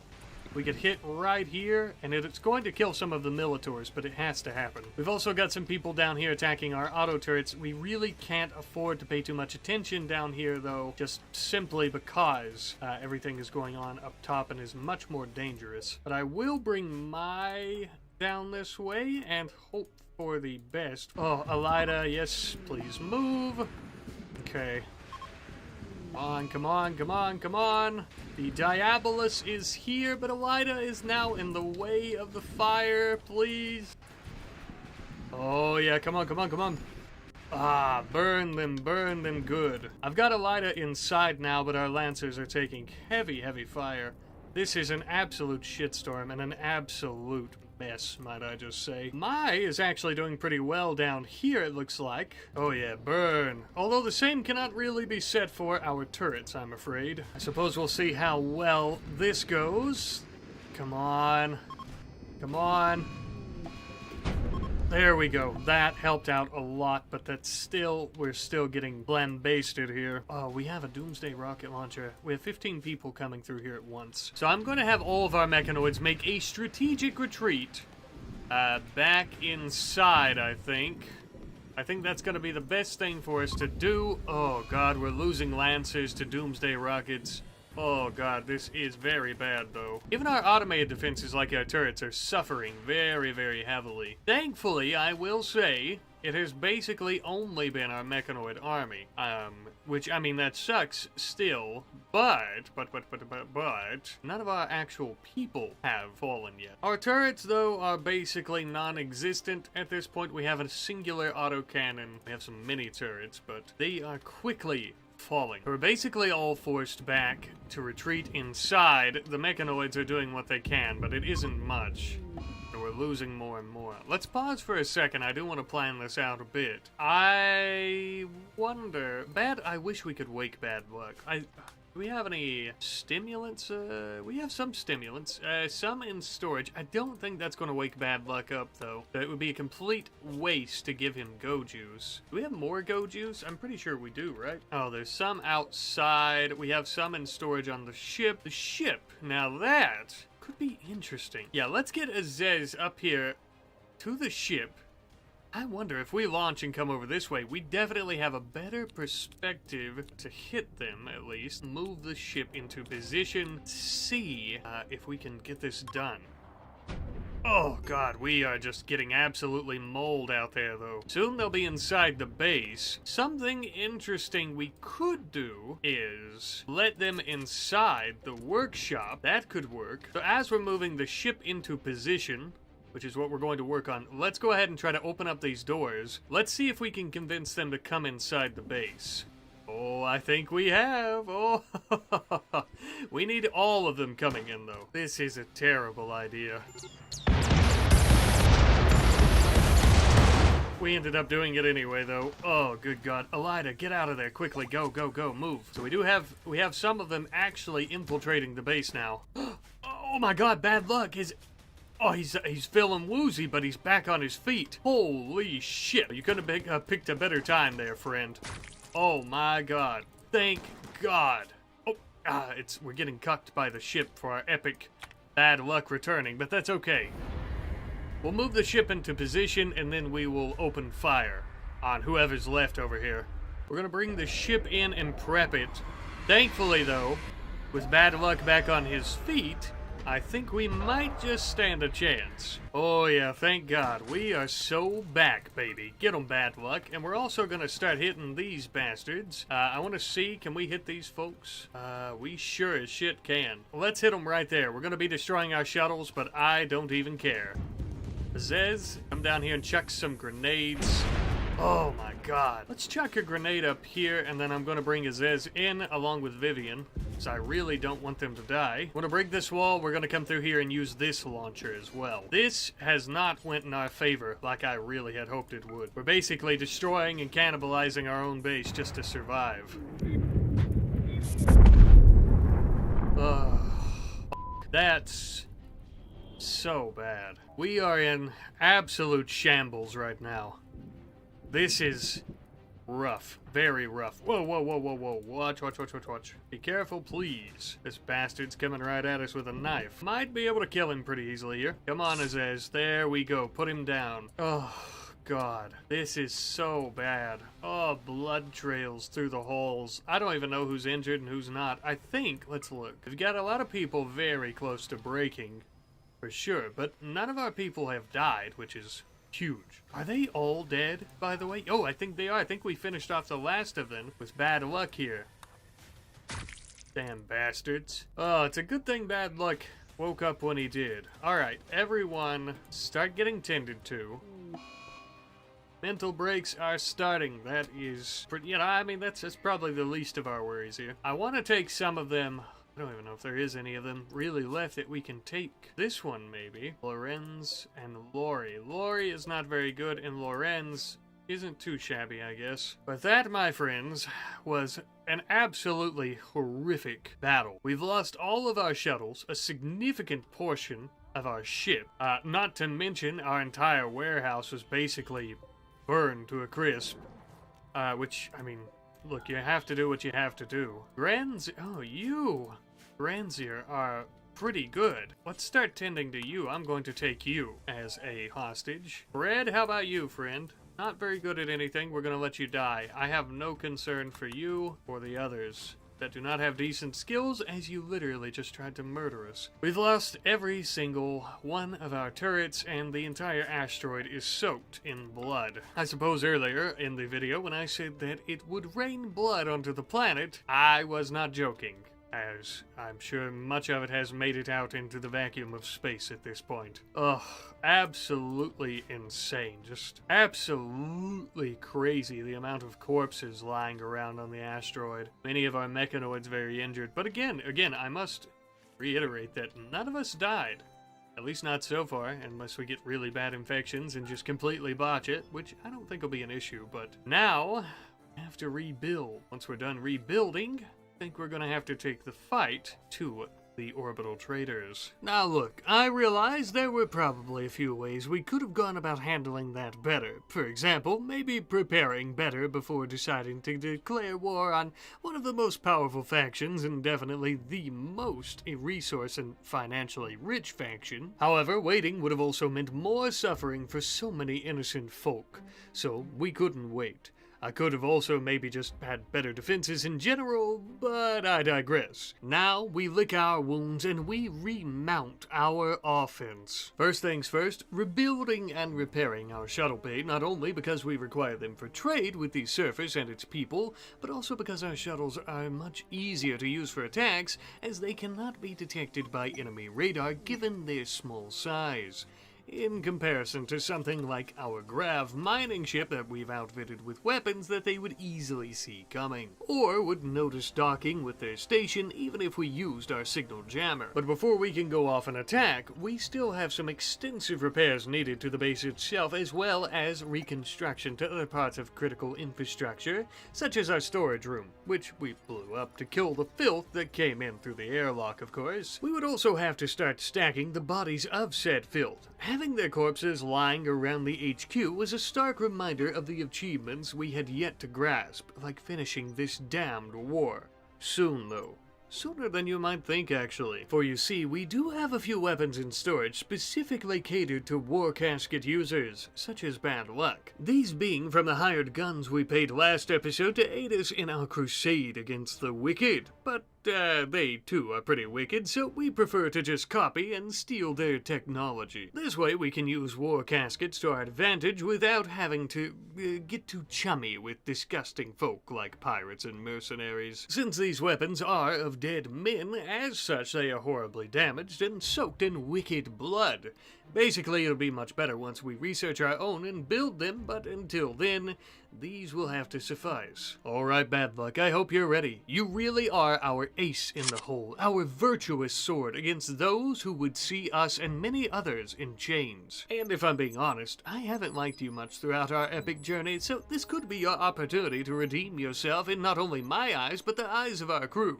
No pressure. As he wanders through the wreckage and rubble of what was at our own headquarters, he enters the shuttle and flies off to yet another Traders Guild space station. The time has finally come. We are about to finally test out our own war casket technology. Along with this, we have of course brought many of the IEDs that we had made previously. Thankfully, with them being on the ship, they were not destroyed during the raid against the headquarters, which also means that we'll be able to plant them quite silently before the crew of the station even knows that we're here. With our traps in place, it was time to get their attention. I started busting and bashing my way through the station until they finally found me. Oh, they found me all right. Like moths to a flame, they stepped on the IEDs, blowing many of their friends to smithereens. And then they came outside, where I and my gigantic charge rifle would start plowing them to pieces, with burnt and seared flesh lying all around. Perhaps I'm being a bit too descriptive, but I lobbed these people's heads off. Is that better? Perhaps not, but it was indeed true. I had sliced many of them in half, blew up many more, and you know what? Before you knew it, this entire space station had fell before the might of our new creation. The war casket had exceeded every single expectation and goal that we had set out for it. This is the dawn of a new day, my friends. After that, within the inside of the station itself, we were met with pretty minimal resistance. Turns out, after you kill all the people living here, all you're left with are some defender turrets and some funny little mechanical balls that try to ram you. We would end up finding many useful resources like silver, gold, and even anti-grain warheads. Ooh la la. We also ended up finding a Resurrector Meg Serum, which I've been looking for quite some time, and some Juggernaut Serum as well. All of this very, very useful. Within some malfunctioning pods, I also found some Luciferium.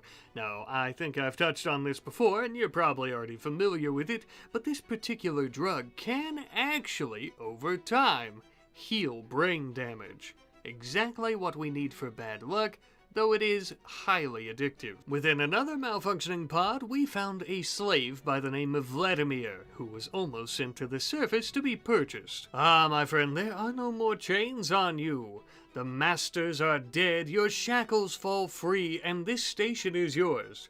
Do with it what you will, or perhaps use one of those transport pods to leave, as I am. I'll be collecting all the valuables and taking back with me, but I'll leave you plenty of food. With a successful attack and the very first successful mission of our war casket technology under our belts, we would arrive home with all of our new items like our riches and the serums and everything that we had taken. Again, I'd like to reiterate that these types of items and riches are things that we will actually need when we become the new trade authority of this planet.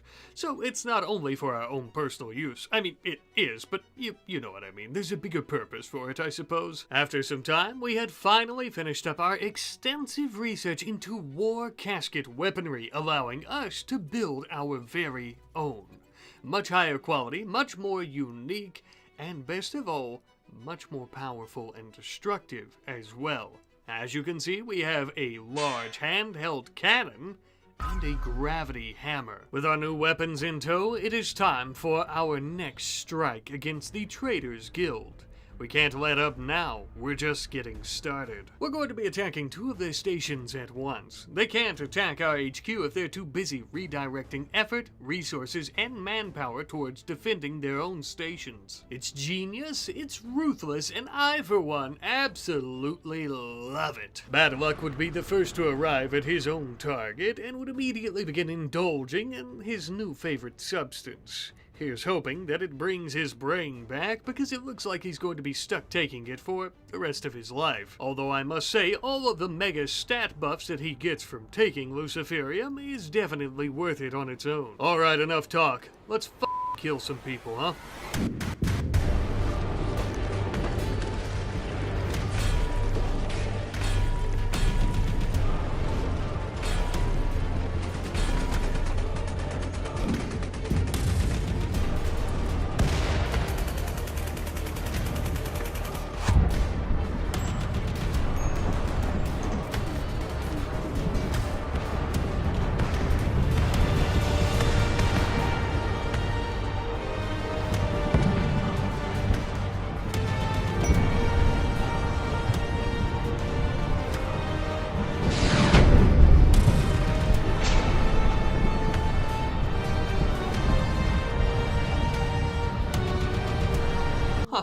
you look at that? It would seem that our overwhelming odds and can-do attitude has given us many a victory. Pretty soon the skies were clear, leaving the Traders Guild with one last singular remaining base. Today, their kingdom of corruption and merciless depraved acts shall crumble to dust. And it will be by our righteous hands that it happens. No doubt this last remaining base is going to be heavily guarded, so myself, Bad Luck, and Julian will be the only three traveling there. We can't afford to lose everyone on one last big gung-ho mission, now can we? Not to worry though, if things get really hairy, we also packed a special tool that'll help us. But with that, my friends, we kiss our headquarters goodbye one last time. Perhaps for the very last time, but also perhaps not. Whatever happens here at this space station will determine the fate of the entire planet and all those who call it home. And so begins the end of our righteous crusade. Today, the last orbital pillar of tyranny falls. Not to worry, not only did we send our best, but we also packed our best. Upon our shuttles on the top, as I'm sure you've seen before, is a turret. One that can fire projectiles in space as it uses a monopropellant, unlike a traditional mortar, which does not work in space. Why am I telling you this? I brought those anti-grain warheads with us. We're gonna start this battle off a bit hot and heavy, one might say. I think we managed to hit the ammunition stockpile. Well, if they didn't know we were here before, they definitely do now. Oh, what have we here? Looks like the guild has been working on their own prototype war casket armor. A bit too late, if you ask me. Well, since they're bringing out their best, we decided to bring out ours as well. Oh, God, I love anti-grain warheads. We're basically using up all that we had in storage here, but it's well worth it. Especially since we used one of those shells to kill their prototype armor. Speaking of which, don't mind if we take that grenade launcher to you, old boy.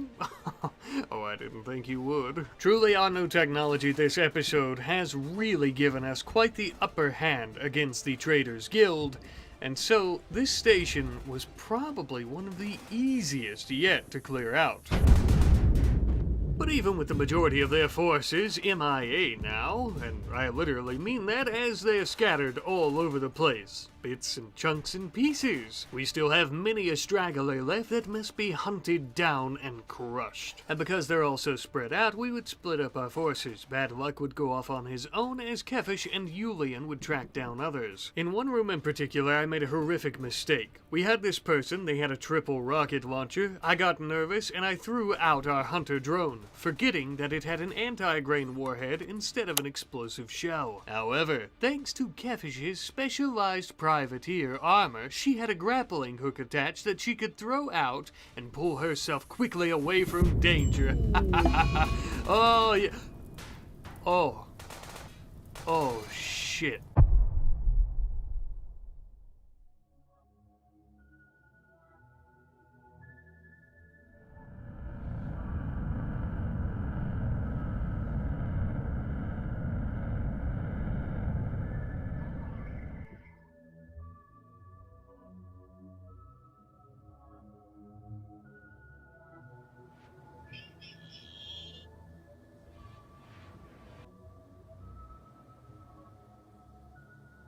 Hey there, Stargazer. The name is Julian, and I am the commander of this here station, the orbital asteroid station of the Free Spaceholders, the most righteous trade authority of this system.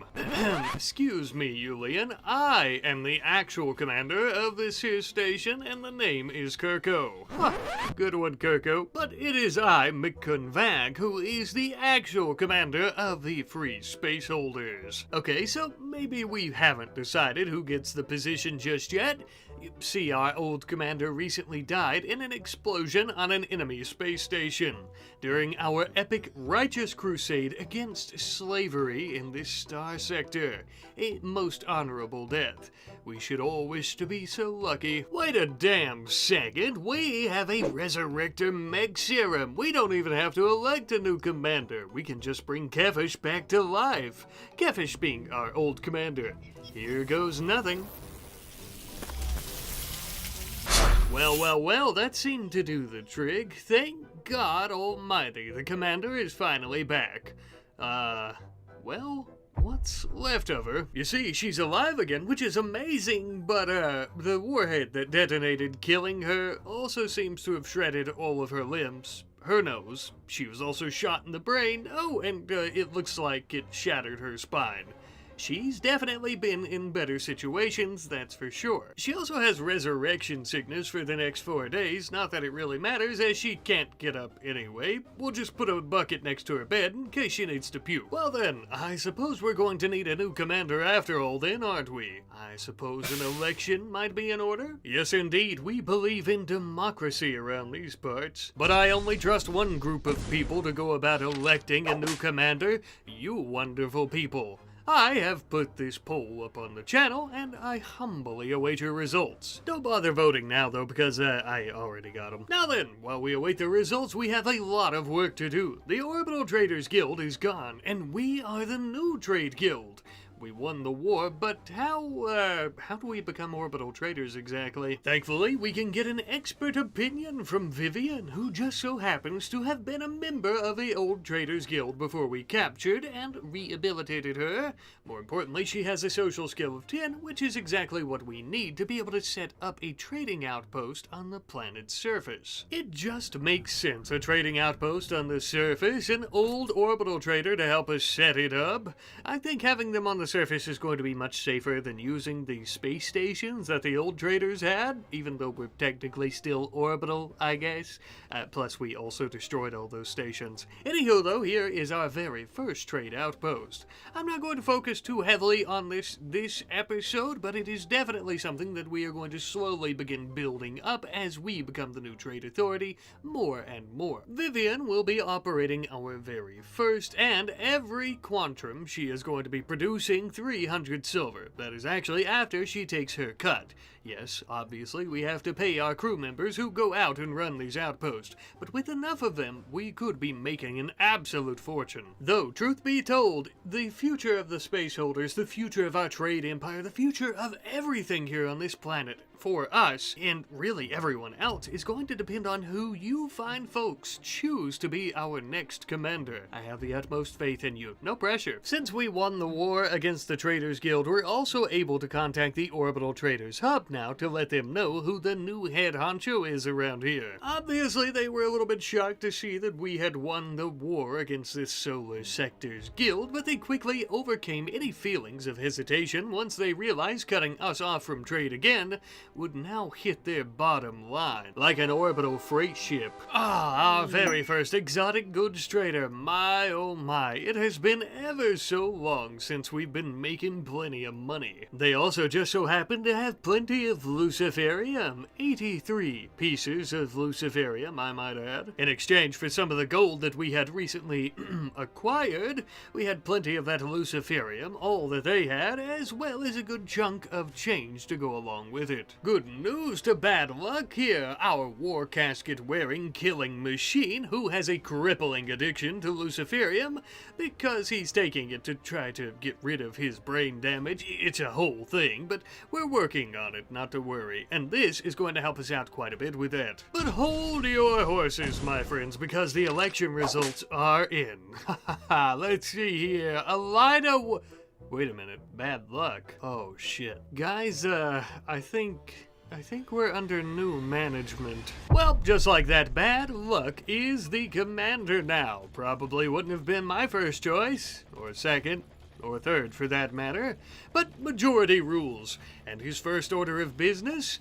He wants a much larger bedroom for he and his wife, Mechanoid. Not only one that was much larger, but one that was also much more luxurious as well, with its own bar, entertainment center, as well as his luciferium stash, of course. Now that we have a nicer, luxurious place to think, we can start planning out the future of the free space holders. First and foremost, we're going back to our roots. Time for some asteroid mining. The entire asteroid. No more of this grab the valuable ore and get the hell out of there shit. First though, we are going to need some properly equipped and augmented asteroid miners. Before you stand the 4 best miners we have within our crew. Dubman here on the right having the lowest skill of 11, while the other 3 boast a mining skill of 16 and above. Absolutely incredible, but even so, improvements can be made, such as surgically attaching drilling appendages to their spines, including onto my lovely wife. Sorry, sweetie, but everyone has to make sacrifices around here. Now I know what you're thinking. Commander Bad Luck, you're ordering all of these appendages and bionics to be crafted. Surely you must be planning to make new arms and legs for Catfish then, right? Of course I am.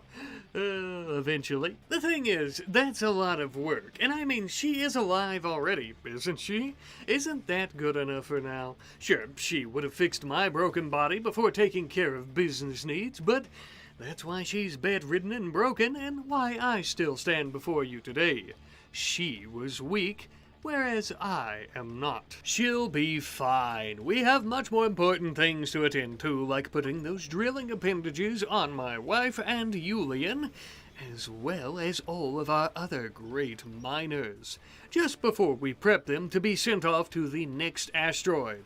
It's finally time for us to get ourselves back in tip-top shape. But that's not just going out and mining asteroids. We also took the time to replace lost limbs and organs on our mining crew. See, did Catfish ever get around to doing that? I didn't think so. Too busy fighting righteous wars and whatever. Yes, unlike our previous commander, I actually remembered Dubman's missing leg he gave in service to our faction. Plus, it was interfering with his work and thus interfering with our money. 2 birds, 1 stone. But today we are going to be quite righteous, just as we were under Commander Catfish's rule, because we are going to be making a righteous profit. Yes, indeed, the very first asteroid that we're going to be going to is of course made of vac stone on the outer shell with a nice gooey center of jade. Jade that is no doubt going to sell for a lot of money, and we would waste absolutely no time chipping away. And as you can see here with me from an aerial view, our asteroid miners, in all their wisdom and experience in this field, of course, were cutting right through the asteroid like a hot piece of butter on a summer Sunday sidewalk. In all seriousness, this clip you're seeing right now is not sped up. As we expected and had hoped, our mining speed is absolutely off the charts at this point. It won't take us long before we have the entire asteroid mined and ready to be processed and sold off for a glorious profit. Now, as our crew chip away slowly at this orbital rock, I'd like to point out we packed plenty of food, but eating raw potatoes isn't optimal for our guts, nor for our mental health. Our new commander has rushed us off to this asteroid so quickly it seems we forgot to pack some of the basics, like a proper stove. Not to worry though, as we have the steel and components to build our own. Just because we're on a frozen rock orbiting the planet with the eternal emptiness of space around us, that doesn't mean we can't be comfortable, now does it? Nor does it mean we can't have some good food. For the next couple of days, we chipped and drilled and smashed away at the asteroid, carefully extracting the jade from within, cautiously making sure we got every last ounce of even the most finite dust of the jade we mined. We were of course much less careful with the vaxstone, not that it mattered, as it's all chunks to be cut into blocks in the end anyhow. I also want to mention that this asteroid is basically completely stripped by this point, and we've only been here for about the last 4 days, give or take, which is less than half a month in-game, little over a quarter of a month's time to be more specific. As they're finishing up the mining process, I wanted to also mention you may have noticed that here above the planet we obviously have 3 separate home zones. You might be asking yourself, what the hell? Why is that? The one to the far left, of course, is our headquarters, and the one center and a bit to the north is also the asteroid we're currently mining. But the one to the south is perhaps the most interesting of all. For this one is the abandoned and/or conquered space station from the old Orbital Traders Guild, who we slaughtered, and whose station we took. Although, as mentioned, at the moment it is abandoned. Even so, the station still holds many valuable items here, so we sent a small 2-man crew to retrieve some of the advanced components, the survival meals, and perhaps most importantly, our other secondary shuttle that we had left here. Now, we needed both of our shuttles to bring resources over to the current mining op, Plus, I wanted to grab the second shuttle before I ended up forgetting, and you guys have to forcefully remind me. Similar to how I built shields on our grav ship, and in my nervousness of the big battle at the HQ, I had completely forgot to turn them on. Oopsie poopsie. Now, between episodes, I had already built a grav anchor here so that we didn't lose the station, although the one slave who we had freed here last episode seems to have left. So I suppose the entire station must be up for grabs. Better us than allowing the Imperials to have a foothold in the sky, eh?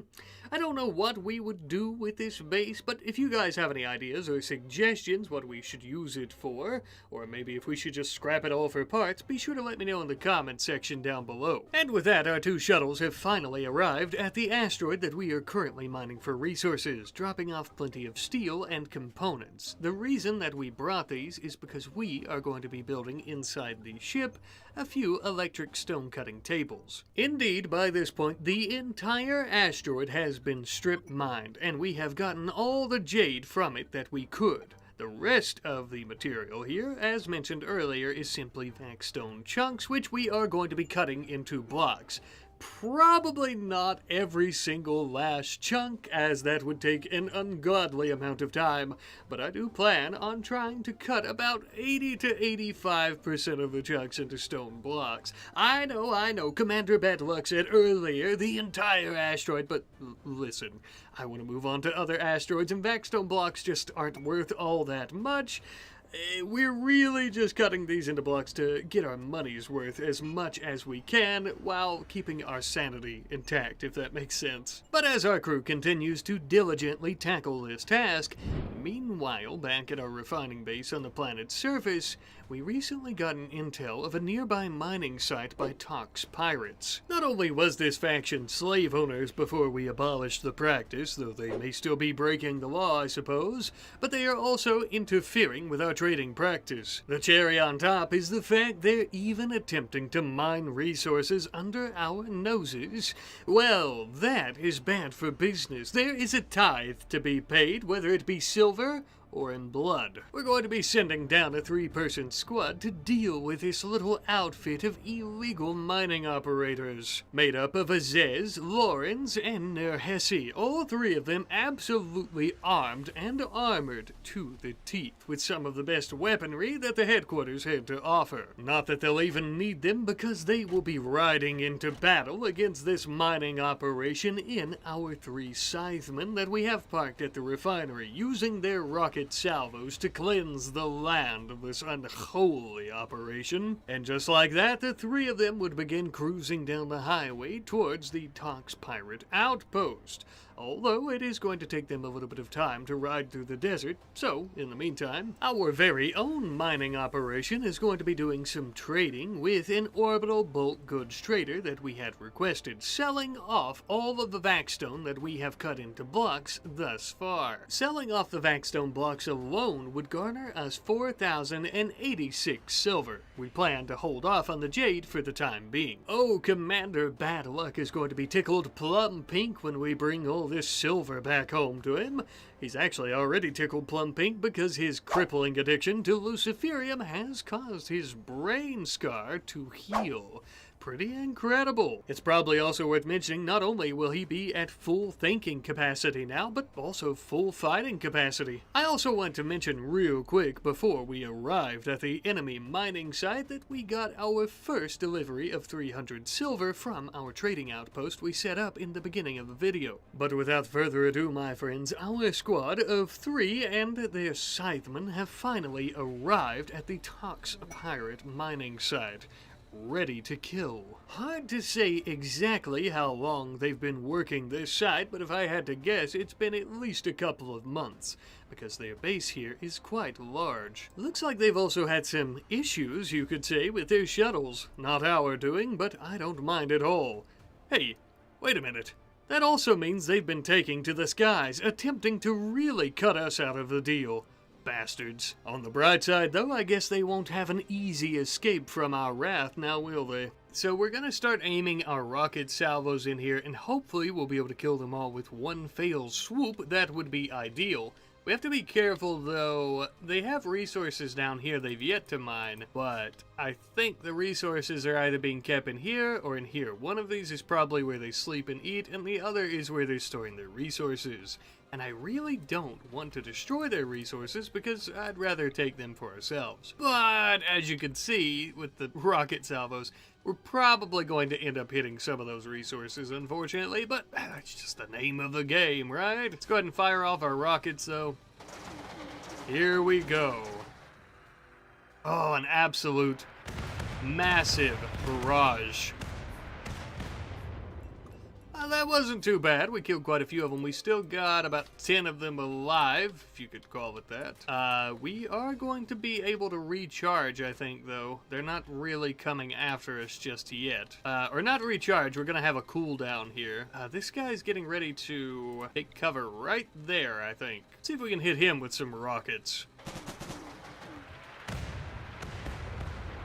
No, but we were close. Let's go ahead and just start hitting right there with more rockets. We are taking some damage. I kind of need to move.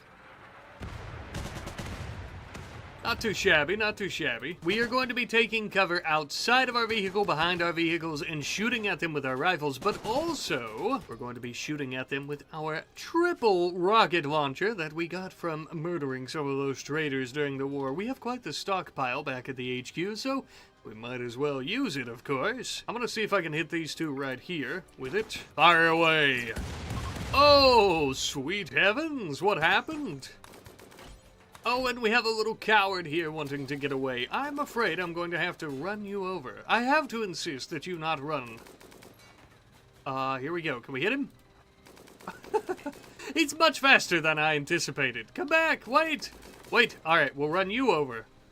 The Scytheman is very slow. This is just not working in our favor, I'm afraid. We might be able to hit these people, though, before they escape, if we're lucky.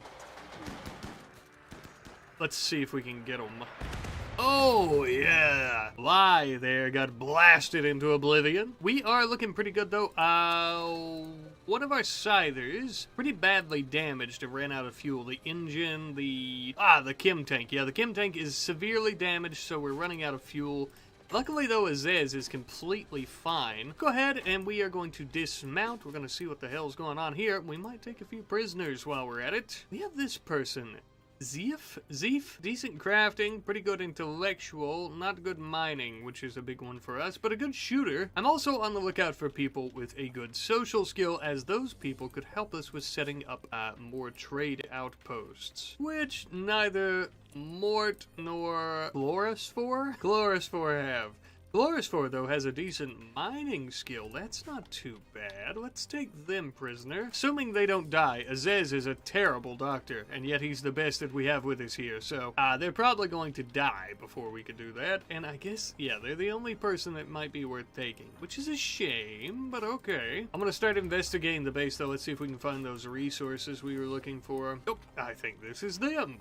We've got just over 300 something jade, 911 silver, we got some steel, 450, and we've got 100 something gold. Pretty good, pretty good. We have their living quarters up here, not really anything to mention. Oh, we have some obsidian right here. That's useful too. Okay, not much going on here. I think we blasted something in here and destroyed it, but we will take these components back with us. Mine this area out, but I don't want to be here for too long because I don't think, yeah, we haven't been detected yet, but at some point we will be detected. I don't want to have to keep fending off small raids and waves of enemies. Filthy Tox pirates. How are we looking, Chlorosphere? You have a bionic heart. Ooh. Of course, though, we also get plenty of weapons and even a little bit of paraphernalia, some substances that we can also sell off.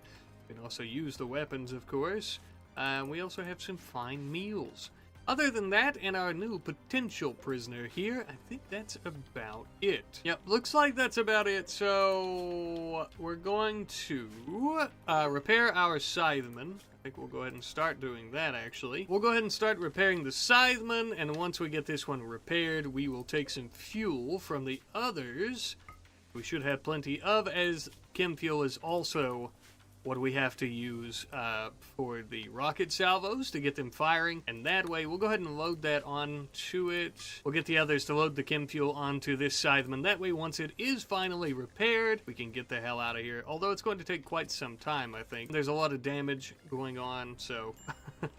But we will get there eventually. Once we get them repaired, though, we're going to head back to the base. We'll take our new prisoner. We'll take everything that we can. We will be golden. In the meantime, as our little adventuring fighting squad is repairing their vehicles and gathering up all those resources, our mining team is also in the final stages of processing this entire asteroid and all the Vaxstone along with it, of course. And just as our attack squad was beginning to make their way back down the road, back towards our refining base, Myrtle was also beginning to work on plenty of bionics for Catfish. That way we can truly get our old commander out of the bed and back on her own 2 feet.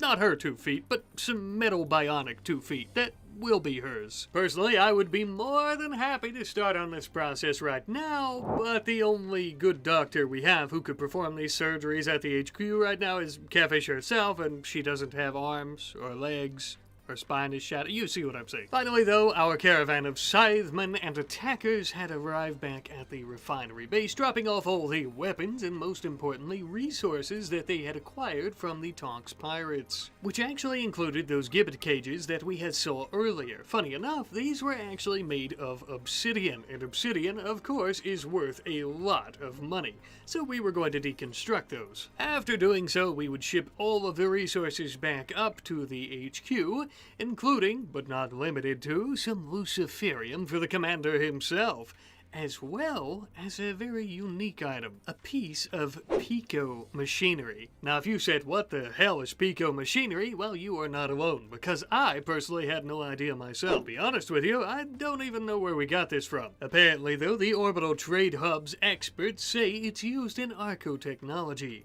as the cluster features extremely small and advanced machinery that individually is 1/5 the size of a hydrogen atom. So basically, it's much more advanced than anything we have or have ever even seen.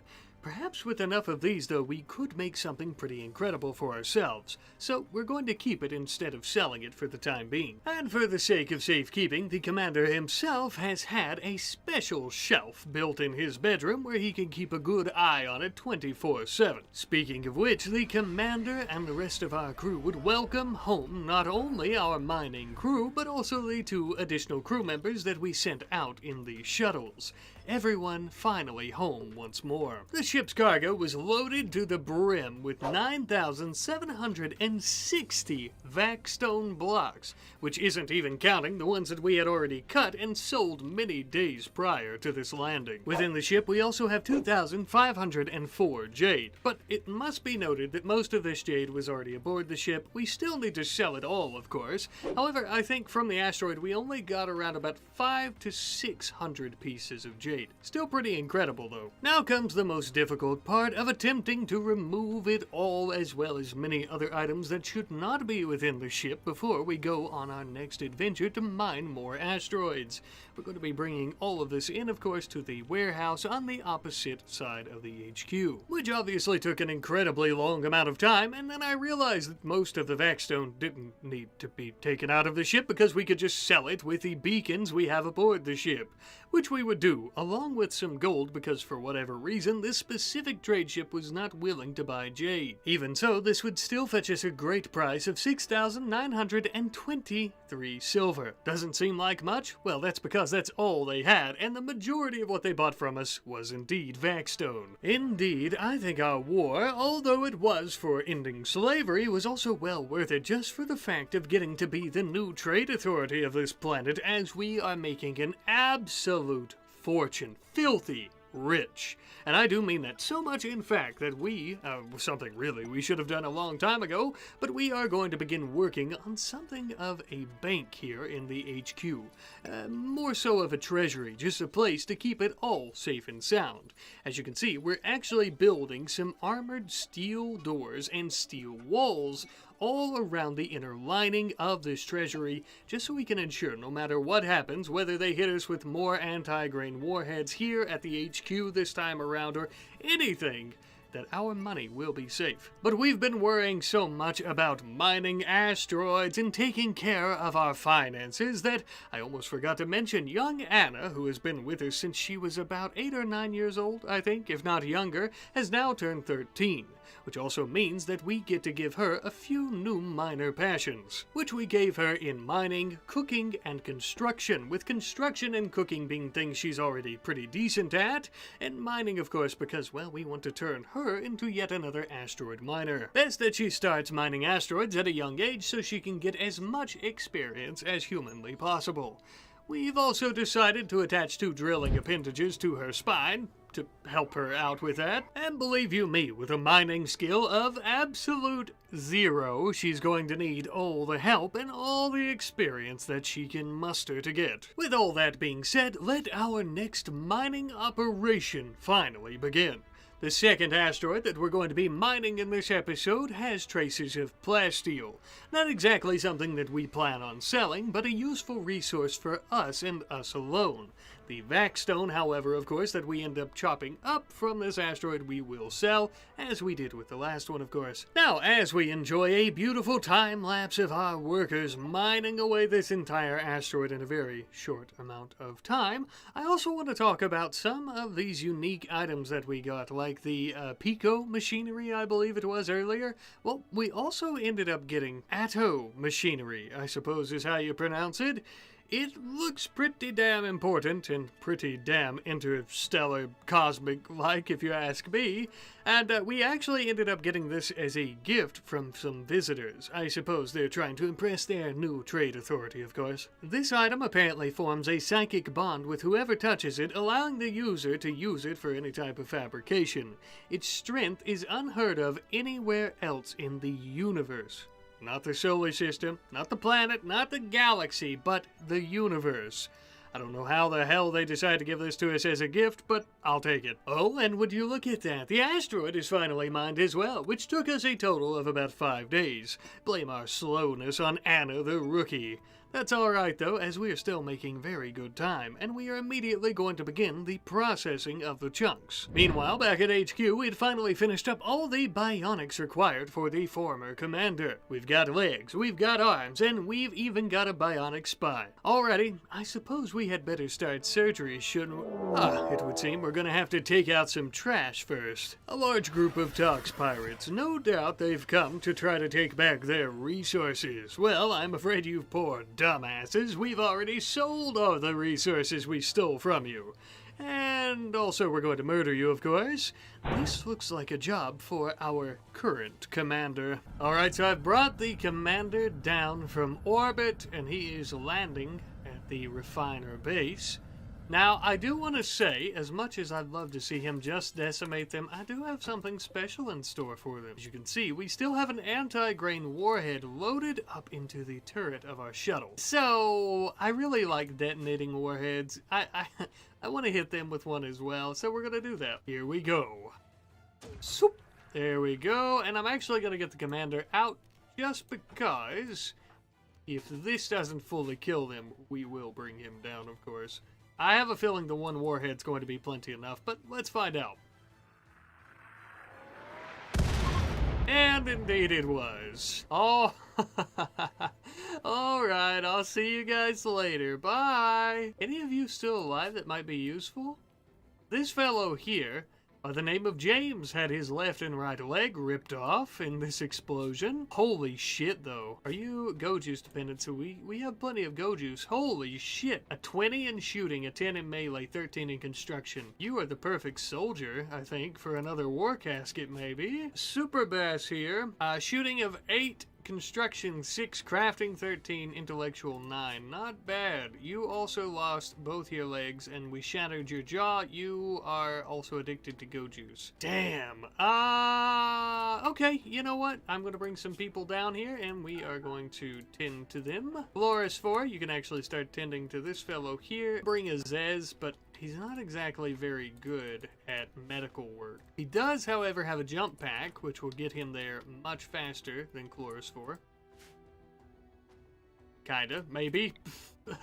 we start doing some jumps. I might be better off just letting him walk, but we'll also go ahead and start getting everything hauled in from down here. I don't know if you guys noticed, we also not only have these people, all their guns and everything we're going to bring in. We had some of this. I haven't been paying as much attention down here unless we get attacked and stuff and I have to deal with it, but we have plenty of Hemagen packs for sanguiphages, but we don't have a sanguiphage still. We've had a shit ton of meteorites fall, and we also had a space battle, so you can see all these chunks on the ground. We have 9 ship chunks, and we also had a shuttle crash, which I didn't pay attention to. These people may have been perfect to join us, but we have a bunch of shit going on down here, and it's honestly just been because I've been so focused on mining asteroids this episode for a mining asteroid mining company.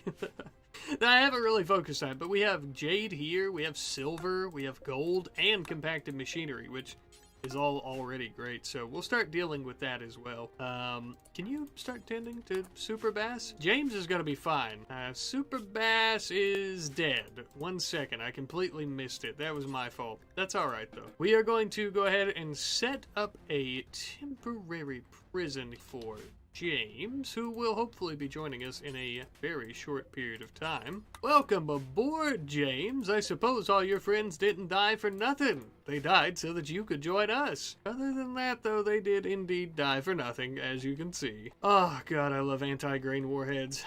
I guess the commander technically killed all of them. That's a shame. I kind of wanted him to, you know, actually fight, but that's my own fault because I also couldn't help myself and was dying to see the anti-grain warhead. While we're here, let's go ahead and just load up as much chem fuel as we can into the shuttle, and when the commander goes back up, he can take a fuel run and load along with him as well, of course. Alright, so we got James. James is actually a lady. Interesting name choice. We're gonna start recruiting James, and we're also, as soon as we get the chance, going to strip James, because James, I think, has, what kind of armor do you have, James? Marine armor, marine helmet, and a tox pack, along with a mini turret backpack, which we can wear. You know what? You can keep your cowboy hat, though. I'll let you keep that, and yeah, you're welcome. Welcome aboard as soon as we force you to join us pretty soon. That was a very quick battle, but, you know, I'm pretty happy with the results of it, to say the least, of course. Now then, as mentioned, our fearless commander would immediately load up a holy shit ton of fuel for a nice big fuel drop. This will be absolutely perfect once our mining grav ship returns home. It was after our return that Kefish would now begin to undergo several painstaking and tedious hours of complex and delicate surgery to repair what is broken and to replace what is lost. All thanks, of course, to Granzier and her pretty decent medical skill, whereas before Kefish and she would have been opening fire at each other on a battlefield. Today, she is the only one at the station at the moment capable of attaching these bionic limbs. And indeed, after many an hour, the surgeries were successful. Kefish now sporting bionic legs, bionic arms, and even a bionic spine. Obviously, we didn't have a bionic nose, yet, for her, and her brain damage has yet to be healed either. Perhaps some luciferium, but we'll have to see first. As one might imagine, this was a huge point in Kefish's life. Well, her second life, of course, and as such, and as a result of, she ended up having a growth moment.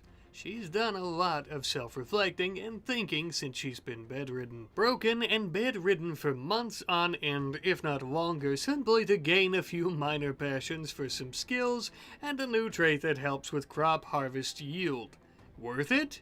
Maybe not, but I'll take it. At the moment, she is still under anesthetic and won't wake up for about another day or so, which is quite alright because at the moment myself and the crew are working on getting the mining ship back home, as well as getting these 14,641 vac-stone blocks sold. After requesting a bulk goods trade ship from the Orbital Traders Hub, we ended up selling this off for 4,770 silver. silver. I know, not much. It's Vaxstone, people, okay? We're keeping the plasteel for ourselves. To be honest, I think they're really doing us a favor by even buying it. Word has it, through the Orbital Traders Hub, a lot of the Vaxstone blocks that we have been producing and selling are being used for some homes in the inner colonies of the galaxy.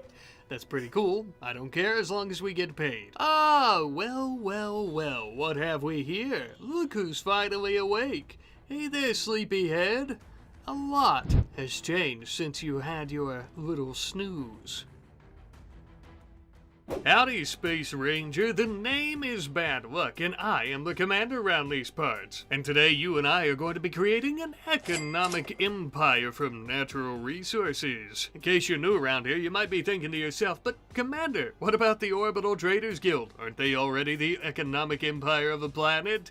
Oh, we killed those dirty slave-trading sons of bitches a long time ago. Our very own orbital headquarters shall soon become the one true hub of this planet's trade. A few things that we'll be doing today: at our fuel refinery on the surface, we'll be pumping additional deep chem and gas to process for our mining ship, but also to be sold, which is the most important part for today.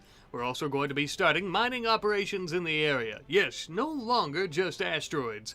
There's no reason to leave all of these resources on the planet's surface that are ripe for the taking. This way we'll have plenty of minerals and other resources ready once we start setting up several new trade outposts, along with the one we currently have, as we continue growing our empire. But obviously first, we are going to need those natural resources to make our fortune, as well as to exert our influence across this world and its peoples. Peoples who, in the absence of the old Traders Guild, really are beginning to miss their exotic goods. Each outpost requires a person with a 10 in their social skill or above, which we don't currently have yet, but we will be setting up today. For you see, I know where we can find some of the people that we need. There are still many enemy factions who contest our rule, and if they try to challenge us, then we'll take the people that we need. Eventually, all this will culminate at the end of next episode with us ruling this planet with an iron grip, the iron grip of our empire. An iron grip that's also wielding a lot of cash. At the moment at our refinery, we are aware of 2 brand new deposits that we've detected with 300 deep chem each. However, as you can see, these 2 deposits are buried beneath a few million tons of stone, so we are going to need an experienced mining team.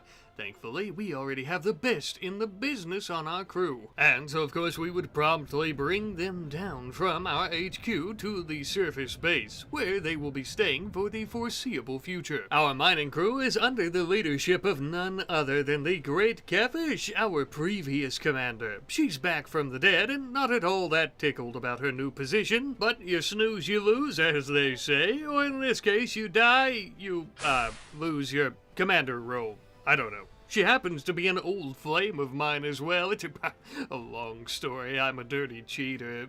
Something like that. Anyway, though, with our mining crew finally at the refinery base, they would make quick work of the stone that was standing between us and our destiny as a resource-hungry and rich empire. After easily cutting through this mountain like butter, we started building our pumps as well as all of our tanks and yet another refinery at the Eastern Deep Chem deposit. And just like that, we are pumping out liquid gold from the ground and turning it into usable fuel for the folks of this planet. Easy peasy. Obviously, though, we wouldn't stop there, as the Western deposit still needed its very own refinery, which we very quickly started doing as well. We cut through the mountain, we built our refinery, we built our tanks, blah blah blah blah blah, the same thing that we've done on the eastern side. You literally just saw me do that. With this second bit of infrastructure in place, that actually puts us at a grand total of 3 deep chem refineries, pumping it up, refining it, and then storing it here at the base to be sold at a later date. With the only real hang-up that we're having right now is the fact that we still have to haul it all by hand, but we have so many people, it really doesn't matter. Speaking of having a lot of things like our people, we have a lot of chem fuel,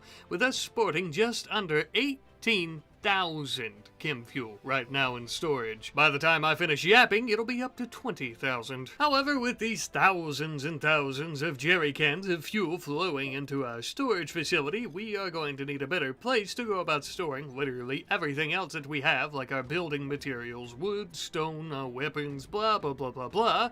So we are actually going to be digging out a section on the western side of the base into the mountain where we can have a new storage facility specifically for items like that, and that way we can also have a specific facility, the old one, for just our chem fuel. Not only is this for organizational purposes, but if God forbid we were to get an attack that could actually manage to hit the facility with the chem fuel in it, which let's hope that doesn't happen, or isn't possible of course, that way all of our items won't burn up with the fuel if it detonates. Hopefully we'll also have plenty of it sold by then, so it's not too big of a concern like to the bulk goods trader from the trader's hub.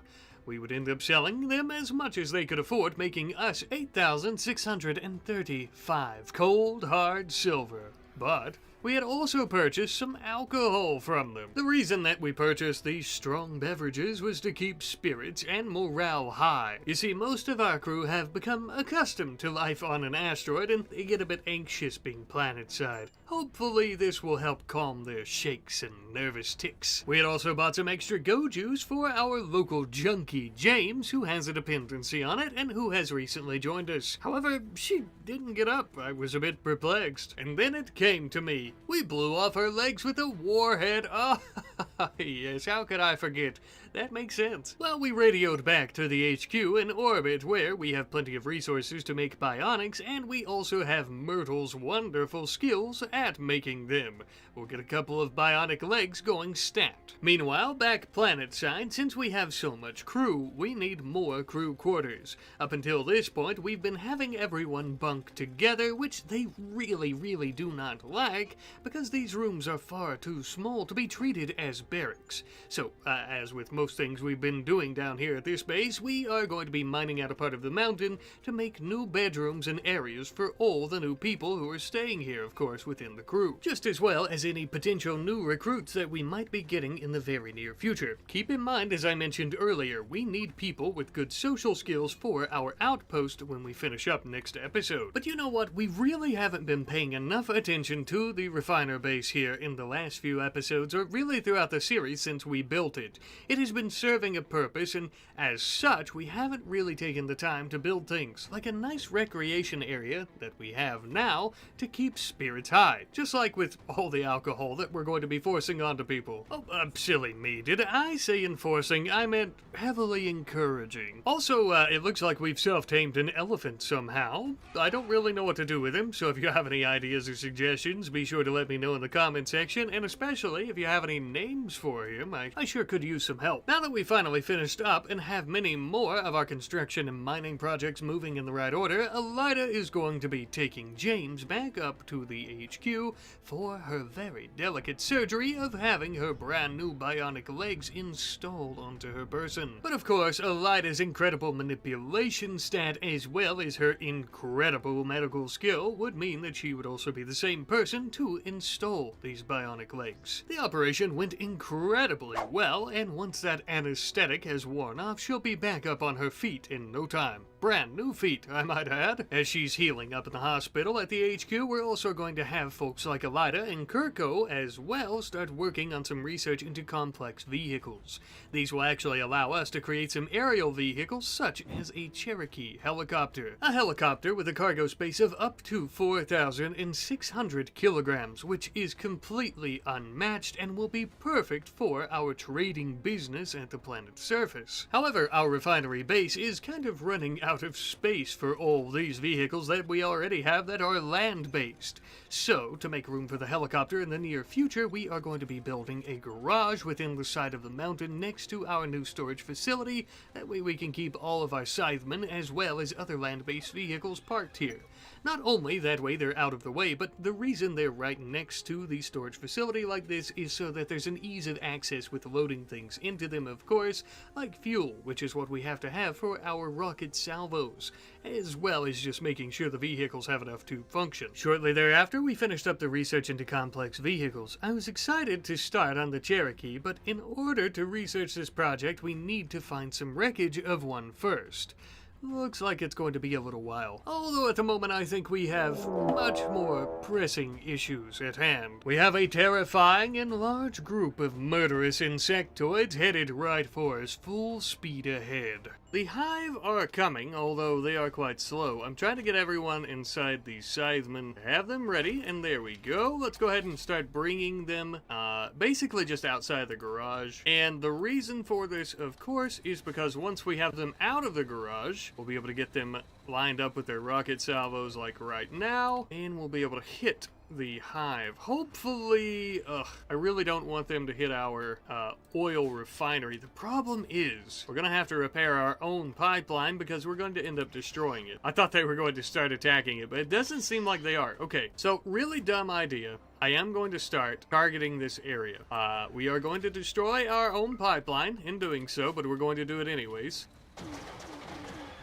Here we go. Oh no. Oh! Alright, not too bad. Not too bad. Could have been better for sure. A Venomite got attacked, as well as the Mega Spider. Now that they're kind of running out this way, I think we can hit them better. Maybe I should have waited for them to go out this way before targeting this. Yeah, I'm a little foolish. We have swarmlings down here. Now these would be better, I think, to hit with our Scythemen. So let's try to target this area here to kill the swarmlings. And as for the larger ones, oh, our elephant is running away. Excuse me. Set the elephant on area 1 so he doesn't do that. I'm going to bring our other people over this way. Alright, so we've got our rocket swarm coming towards the swarmlings. And we completely missed. Damn it. And they are attacking our refinery, the Megapede here. I definitely think we could kill the Venomite pretty easily. I still want to target the Swarmlings with our Scythemen if we can. We're going to fire off the Scythemen rocket salvos another time or two. I'm going to bring everyone else, though, out this way to begin prepping to attack some more of these insectoids. Our autocannons are attacking the Venomite, which is handy. Very helpful. Alright, let's see how the rockets do. Let's hope we don't hit our own refinery again. We did a little bit. I'm going to stop doing that with the Scythemen before I completely destroy it. We have a monitor lizard hunting one of our people. If only monitor lizards were the biggest concern that we had to worry about at all times. Good thing we have a firing squad. Alright, I'm going to start bringing them out this way, though. We'll keep our Scythemen on standby, but I don't think we'll need them. Let's go up here. There we go. Megapede down. Now, the swarmlings are what we need to worry about next. Luckily, our refinery is doing fine, except for the pipe that we accidentally destroyed. But hey, that happens. You'll have that sometimes. Here we go. Now, Dubman also has the bioferrite burner on his Hellcat rifle, which would be good. Alright, move back this way, and it's dead. Except for this one. Mega Scarab. Alright, we are A-okay. We'll finish off some of these that are already dying. We have a dry thunderstorm. We have to be careful because we could end up having quite a few fires. Yeah, we're good. Everything's fine. Except for the pipe. But we will repair the pipe. I'll leave our Scythemen here. Yeah, we've gotten a few attacks like this from the Hive before. I never really bother showing stuff like this, but I don't know, it might be fun to kind of show you guys a little bit of raw footage of some of the attacks, especially since we're really focusing on the ground base, the refinery, this episode. We get a lot of attacks like this down here, and I really don't show them. There's no point in it because we're always focused on space stuff, but today we are showing all of the love to the refinery base, so I really hope you guys enjoy kind of getting to see some of this that goes on. I am playing a bit more loose than I normally do. I could have just let them come up here, we pop out from behind here, which is normally where we hide, and we shoot them with the autocannons, but that would have been boring, so instead I decided to destroy our Instead, I decided to destroy our deep chem pipeline because that is entertaining, of course. Oh, something I do want to do. This steel garage door, I actually want to replace it. I don't know if when we first did this or what, but I can't remember if we had the automatic, like the electric ones, but we're going to start building those here because it's so much easier. We can, of course, open and close them remotely, which, as you might imagine, very, very useful. Somebody dropped their LNG. We're going to get these fields tilled. Another thing with the fields that I wanted to mention is that I think we're going to start expanding the refinery base out a bit more. Maybe here, out this way and back, or just up against the mountain, kind of how this is already. And then probably from this small mountain up this way. Let me show the planning. It might show a little better. Just pretend this is an easy line here and not like a massive blob, but something like this to encompass the rest of this on the inside. Oh, we've got our other Scytheman built, that's good. But the reason I want to do that is for this to be farmland, and the idea being that we would build more launch pads up here, or even a helipad once we get that Cherokee helicopter. But I was considering doing the helicopter here. I don't know just yet. But definitely for more space up here for us to make launch pads for more of our shuttles. I'd also like to look into doing some larger shuttles as well. That way we can take more stuff up to the HQ when need be. And of course, I've probably already explained this, but the Cherokee would solely be for trade here on the planet. It can of course haul much more, and it's not rated for space flight, obviously, so that's the idea there. But, yeah, so we've killed all the hive. I'm going to start deconstructing some more of these shuttle chunks. We need to do a bit more mining down here. We actually have a lot of untapped resources because a lot of what we've done is buy things at the HQ and then have them brought down here in exchange for fuel when we're doing our trips back and forth. We have a lot of steel and components and stuff that we definitely could be mining. We also have plenty of silver. There's a lot of untapped resources, though, that we need to work on, and we are about to finish up repairs on our pipeline, which is good as well. And which we would immediately do and finish shortly thereafter, getting the nice thick liquid gold flowing back towards our refinery once more. However, throughout all this processing and prepping to make chem fuel,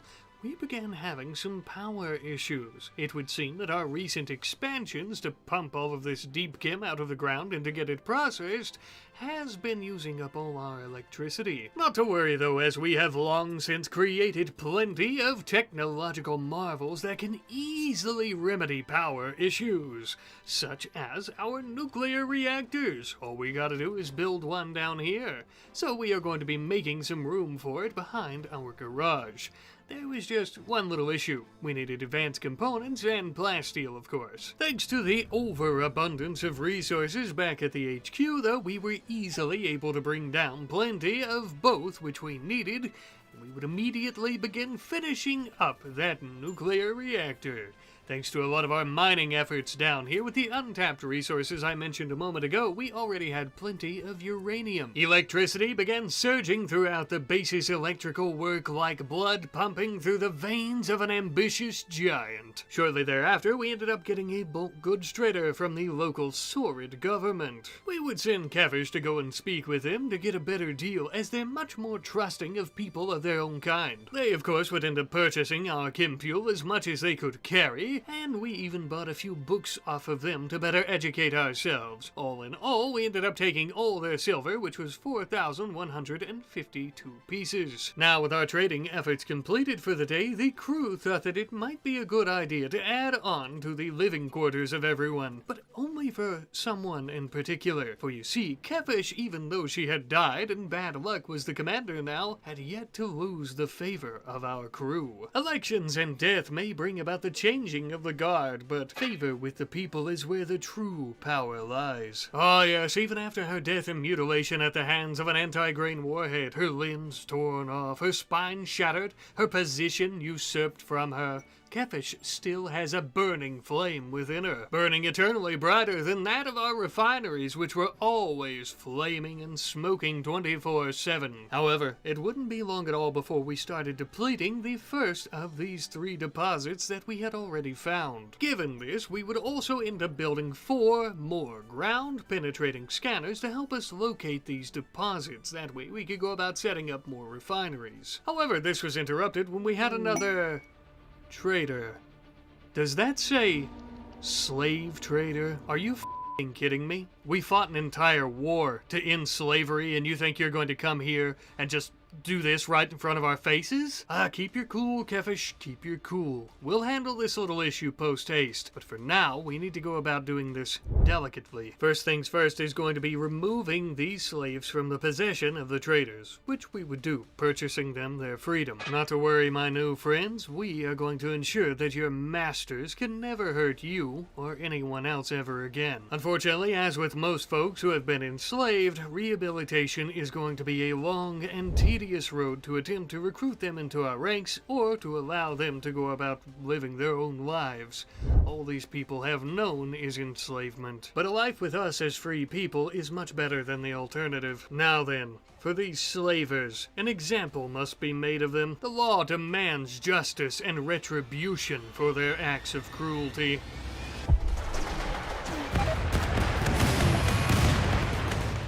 It brings me no joy to crush such weak opponents, but it must be done. We are not like our predecessors who had spines made of jello. Our trade authority will be unmatched and unlike any that has come before, and our laws will be respected. We ended up killing the vast majority of these fools, as you saw when the rockets fell atop their heads. However, there were about 3 or so that we could go about capturing and attempting to rehabilitate. They may also prove to be quite useful in the future with our goal of setting up many new trade outposts. Yeah, let's see how you like a brief stint in chains, asshole. Hostility with the swords wasn't exactly what I was planning on this episode. I thought we'd invade some Tox pirate settlement to see if they had scraps of resources, but it looks like we're going to be waging war on some more slavers. And taking their resources, I might add. In particular, there is a base not too far away from our refinery. This will be our very first target. Before we head out, though, I am going to be adding in 1 additional war vehicle to our lineup to assist us during combat situations. And with that, my friends, it is time for our Saurid invasion to finally begin. All of our scythemen, our tank, and many of our soldiers would be heading to this location. But before we arrive, something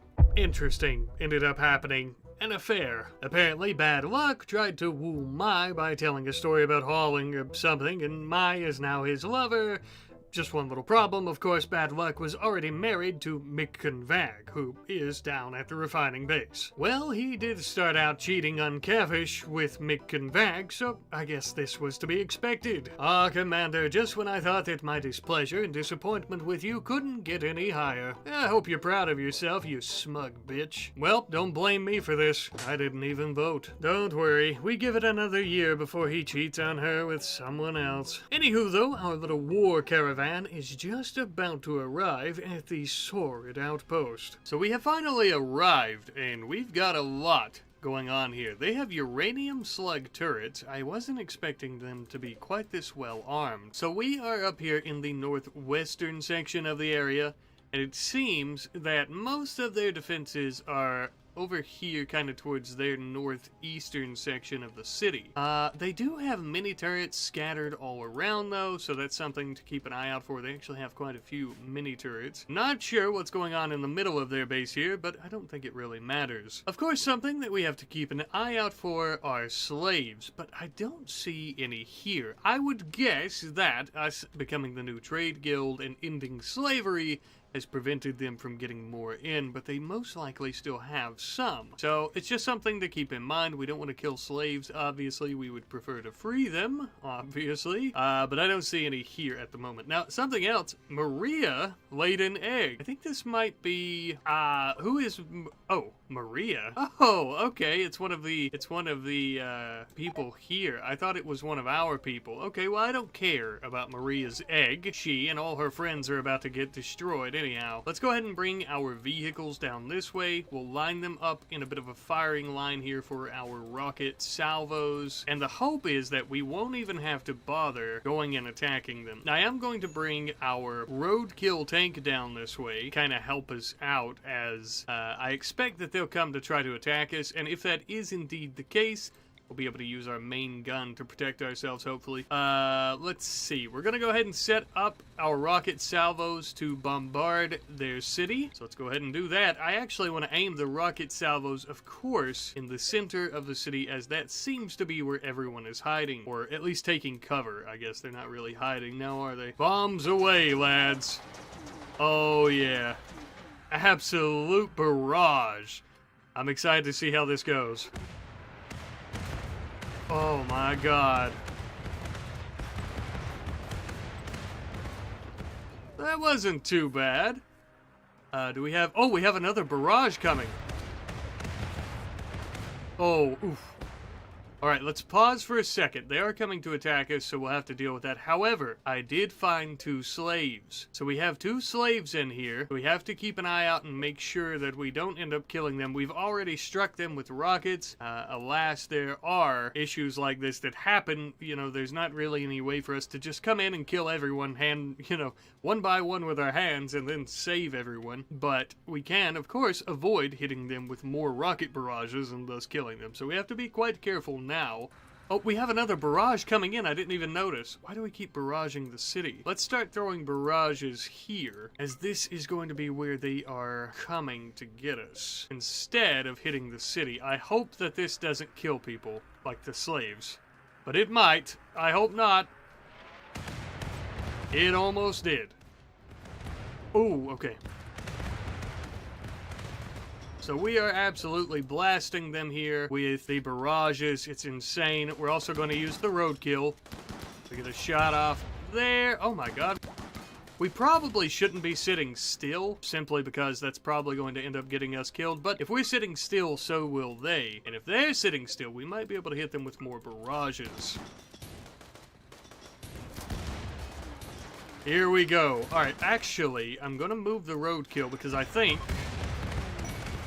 was afraid that we might end up hitting it. So we have finished them off, it would seem. I'm going to shut all of the scythemen down just for the time being. I don't want to accidentally end up hitting them with more barrages. So we've destroyed their city. Well, base destroyed, but mostly the base is actually intact, and we just killed everyone and they fled. So let's take a look at who we're working with here, because that is something I'm interested in as well. I'm going to make an attempt with our rocket salvos to kill some of these turrets here, because this person, Yukiko, actually has a good social skill.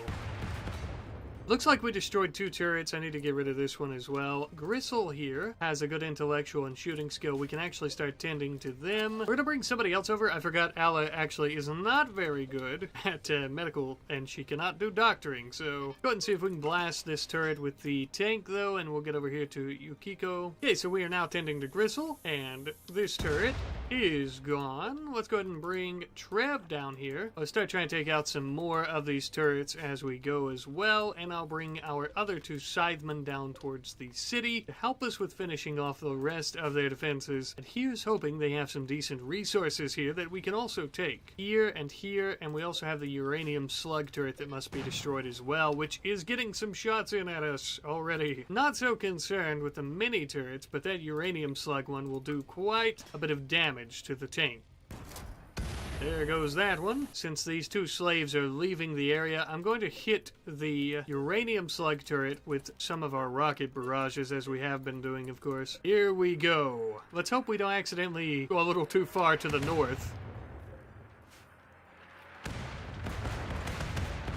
There we go. We at least shot it offline, or knocked out the power to it, so it is offline. Ugh. Finally, thank God. So now, with that does mean that all of the turrets within the city are offline, as far as I can tell. So let's go ahead and start adventuring.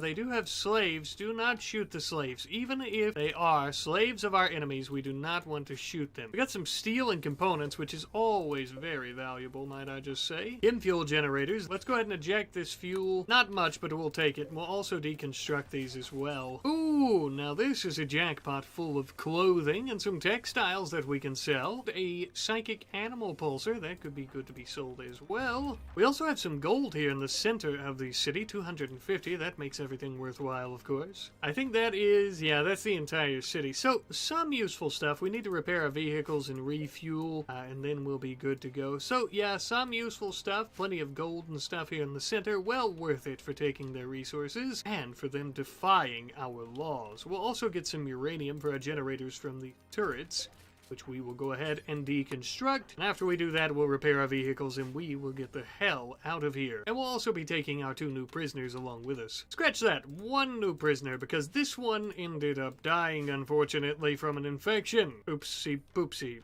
I would assume they had it before we hit them with rockets. Probably. Well then, as our heroes begin cruising back down the highway on their journey that will surely take them a few more days at the very least, we have work to be performed. You see, we haven't just been sitting idly by. No. We have been scanning the Earth itself to go about finding more deep Kim deposits, of which we have currently found 3, and we also found jade and plenty of steel during this time as well. However, as we began digging through the mountain to arrive at a new deposit area and to set up a pump for our refinery, we discovered most of this area wasn't even a mountain at all. I do want to point out it's kind of crazy. We have an asteroid base, we've destroyed an entire economic power, and yet we've been here for years without finding this area yet. Ah, the mysteries of life, eh? Well, even though this does cause a little bit of a security concern, we would end up using a lot of the granite that we've managed to mine, as well as cut into stone blocks, to build ourselves another entrance with granite doorways. That way this area is safe and sound, and I suppose we at least don't have to go about mining out a huge section again to build our new pump and what have you. So, the good with the bad, as they say. After finishing the first and second deposits that were right around the base there, and in the new area that we discovered, we quickly threw together the third, and we were pumping the fuel back. And I'll be the first to tell you that we are really in business now. Currently, we have 5, yes, count them, 5 deposits that we are pumping deep Kim out of back to all of our refineries. We have gallons upon gallons of Kim fuel at this point. And a little bit of time after that, and our heroes, our murderous caravan of vagabonds, had finally returned back home, dropping off all of the wonderful things that they had conquered in their great victory in our garage, including much of the gold and all of the weapons. For the next several days, we just tried to recruit some of our prisoners into our ranks. We repaired all of our vehicles, more so than we had already, as we had only done the bare basics to get them moving on the highway again to head back home. Of course, we needed to weld some more steel plates onto them, things like that, and most importantly during this time, we were absolutely pumping the shit out of Kim fuel. Well, deep Kim, you know what I mean, and we were refining that into Kim fuel. When I said earlier that we have gallons upon gallons of Kim fuel, I wasn't just bullshitting you. Currently in storage, we have 29,508 Kim fuel. And we're just getting started. Every second that goes by, we pump and refine more and more. Probably about darn time, we started contacting the Traders Hub to request a few ships to offload all this Kim fuel. While we're waiting on that, though, it would seem that we've recruited all of the prisoners that we've been taking this episode as well. Whereas before they were dirty, useless bastards who would enslave their fellow humanoid, now they are space holders. Space holders with a purpose and a home. Reformed. Now, one of them in particular, going by the name of Razor, had the greatest social skill, with that being a social skill of 9. If we can get that 1 point up, she can have her very own trade post, which is what we're going to be working on next episode, as I mentioned earlier, to cap off this series. Now, it is important to remember, though, that the social skill requirement is considered in a cumulative sense, meaning 2 crew members with less than 10 social skill points each can still create a trade outpost as long as their combined skills together equal up to 10, if that makes sense. To simplify even more, just in case, if you have one person and another person together in the same caravan and both of them have a 5 in social, their skills together add up to 10 and thus they can create an outpost. Again though, that'll all be next episode. As for right now, we have a bulk goods trader in orbit. Oh, don't mind if I do. Have as much fuel as you can afford, which appears to only be about 8,000 pieces of silver worth, which a little anticlimactic, but still a lot of money nonetheless. So much money added onto the insane amount that we've already made, and yet the money flowing through our palms is far from stopping anytime soon. We still have gallons of deep chem to pump out and to refine, and thus so much more money to make on it. The world needs chem fuel, and we are more than happy to oblige. But that'll be next time. See you later.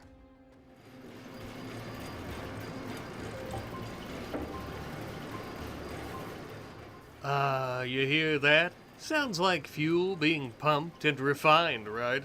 Wrong! That, my friends, is the sound of dollars being made. Every single pump and drop of chem fuel is another dollar in our treasury, and this planet is absolutely dripping with fuel reserves. The name's Commander Bad Luck. Let's get real. You already know who I am, and this is my mistress, Mai. Say hi, baby.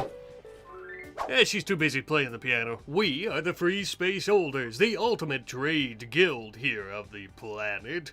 One that, of course, is rife with much trade to be had. Today we'll be building many a trade outpost and truly solidifying ourselves as the guild. One of our largest exports, though, which it already is, but it's going to be even larger, is going to be deep chem that we refine into, you guessed it, chem fuel, which means that we have a lot of processing, a lot of drilling, and a lot of pumping to do today. But first, we have a much larger issue to deal with, like the fact that our crew that does all of our drilling, pumping, and processing doesn't seem to have enough beds to go around. No, this just will not do. I cannot have them having mental breaks because they don't have any beds and keeping us from making money, of course, and becoming the ultimate trader guild, blah blah blah blah blah. So I, the commander, in my infinite wisdom, have commissioned to have 8 bedrooms mined out in our refining base under the mountain here.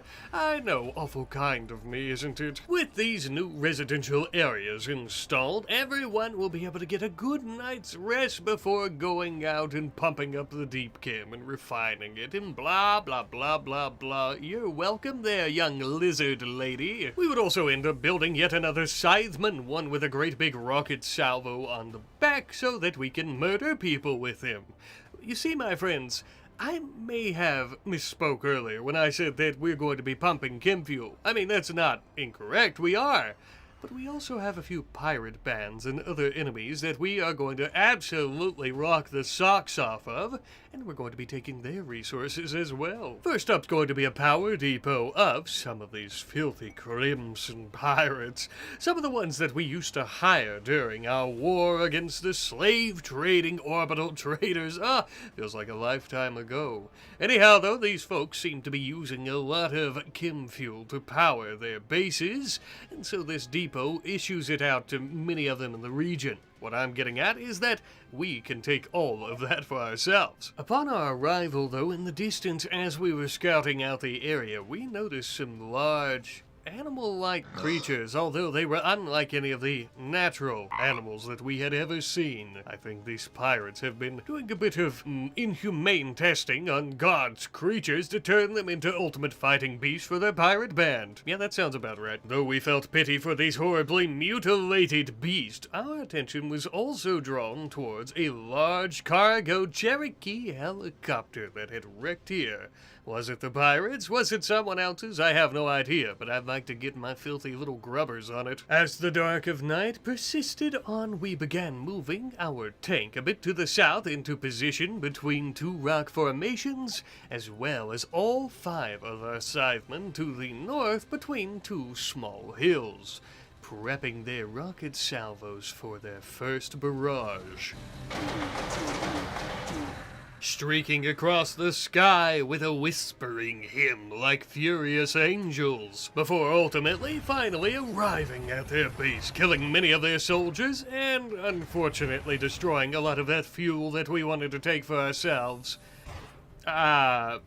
Oopsie poopsie. That's okay though, because after we finish slaughtering what is left of their defensive force here, we will be able to take anything else that is left over in this base, which I'm sure will make it all worthwhile. So after we finished raining hell upon their heads, it would seem it is time for us to take what is ours now. Though even with their community in absolute shambles, many of them were braver than we expected, pun intended. And of course, the genetic abominations were now free to go and wreak havoc on the planet's ecosystems. And that also means that we are free to scavenge through this entire place for anything that we might find useful, or also of course valuable and or profitable.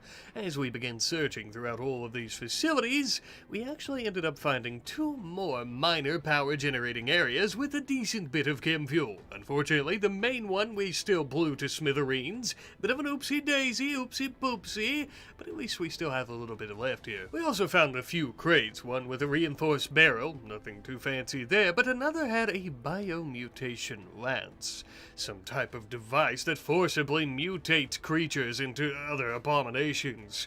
Nothing we'd really have all that much use for, but it would sell for a decent profit. As I'm sure you've guessed by this point, though, the most valuable thing of all in this entire place was going to be that cargo chopper. So, how about we restore it and take it for ourselves? That'll save us from having to build our own. The process of doing so seems to have been started by the pirates, who must have been attempting to repair their vehicle here, but it is going to still take a lot of new components.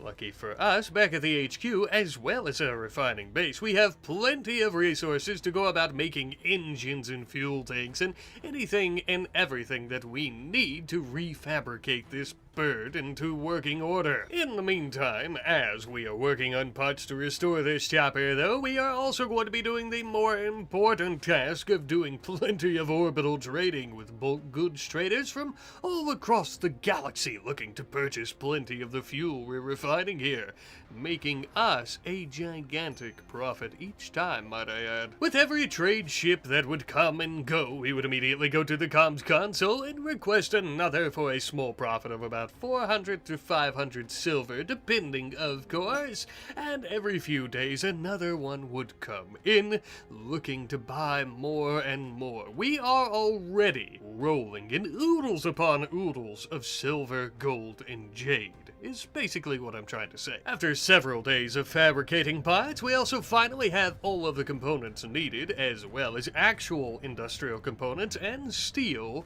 to go about fixing up this wreckage of our cargo chopper, which we would end up bringing over with some of our shuttles, and wasting no time to finish. My, oh my, ain't she a beaut? I don't think I can stress enough just how useful this helicopter is going to be. With its insane cargo capacity, it is going to be absolutely crucial and vital to all of our within-atmosphere trade with nearby factions who are looking to buy our fuel, as well as other minerals and resources. We'll also be completing the research into these helicopters. That way we can build a secondary or third one if we were to want to and need to, which I don't really think we'll need to do, but just in case. However, I just really want to drive home the point that we have all of these refineries, we are pumping all of this chem out of the ground, we're refining it, we're processing it, but now, not only do we own the heavens above where we are selling it, as well as other things that we mine from asteroids, but we are also doing that here on the ground. The heavens are ours, the skies are ours, and so is the ground. The only thing we have left to conquer is the sea. We could do that, though. Perhaps in another series, though. As for right now, we need to continue scanning the grounds around our refinery base to find more deep chem to pump out. We also ended up recruiting Gristle into our ranks. You remember Gristle, one of the many different pirates who used to be slavers who were trying to murder us. Well, they're reformed now, and better yet, Gristle here is actually very intelligent, which is going to be absolutely crucial for trying to scan for more deep chem. We have had and are going to continue to have many a team working around the clock scanning for these underground reservoirs. Of course, even with people working around the clock like this with our most intelligent folk, it can still take some time. So in the meantime, I want to work on a new type of outpost I think that will help us out with our fuel collection and selling needs. A drilling outpost. Together, Alla and Granzia will have a collective skill of 20, which is exactly what we're going to need to go about building a drilling outpost to get more fuel from the ground. The pair of them would end up heading out to the southwest a little bit from the base to a desert biome area where they would set up this drilling outpost, immediately beginning work. However, it does take quite a bit of time before we actually start pumping any fuel out of the ground and refining, as we well know with our main base here, so it is going to take quite some time before it is ready, but once it is finally pumping and refining and blah blah blah blah blah, we'll actually end up getting close to, I think, about 500 chem fuel every month. Not all that much, but technically it's free, so better than nothing. Perhaps most importantly though, it is a great extension of our already ever-growing empire on the planet's surface, and it's also a good way to diversify our income a bit. Sure, we're already selling plenty of fuel, but what happens if all of our pumps tap out and they dry up? We'll be able to sell it from this refinery. Around this time, we also finished up that research into Cherokee helicopters, meaning we can build as many as we so choose, though they are very expensive, and as of right now, we only really have use for one. But enough of this peaceful and passive expansion. I've been cooped up on this station for far too long. I grow weary of endless love-making with my new girlfriend and hours of copious substances and alcohol. I need blood. Call me cocky, call me arrogant, call me whatever you like, but I'm basically an invincible walking army, so I'm going to be handling this next base all by my lonesome. No doubt they have some chem fuel here that we can take, but better yet, they also appear to have a mining outpost. We need to put a stop to that ASAP. That's bad for business, even if it is a bit small. To my surprise, these pirates actually have their own warhead with a war casket. Not sure why I would be surprised, as we basically stole the idea of this technology from them, but consider it a pleasant surprise, I guess. It would appear, though, that one of these pirates happens to be the brother of our crew member, Monospas. Well, we'll make sure we return him in a nice little pine box. Maybe multiple pine boxes, depending on how many pieces he's left in. Well, for his sake, he had better duck and cover. We got a warhead coming in hot as the sun. But Commander, is that safe if you're going to take the resources? No, but it looks like it worked out. One well-placed anti-grain warhead seems to have killed the majority of their forces. They didn't take this absolute beating lying down, though. They had fired off a shell of their own as our warhead detonated. Here it goes, now or never. Was this shell the ultimate payback? A force of destruction like no other? One that may actually turn the tides forever in their favor? Let's find out. I guess not. So much for that pirate brother, by the way. Fella had glass bones and paper-thin skin, it would seem. Alrighty, Roo, I guess it's my time to shine, and by that I mean come in and massacre whatever's left of this pathetic shithole. Like this wannabe war casket bitch. I started throttling his ass with my grav hammer, blew up his shrapnel shells, and that really seemed to piss him off. Got him to come over and do a little hand-to-hand combat with me. But in the end, I won the day, it would seem. Ah, you poor dumb creature. It must suck to be you.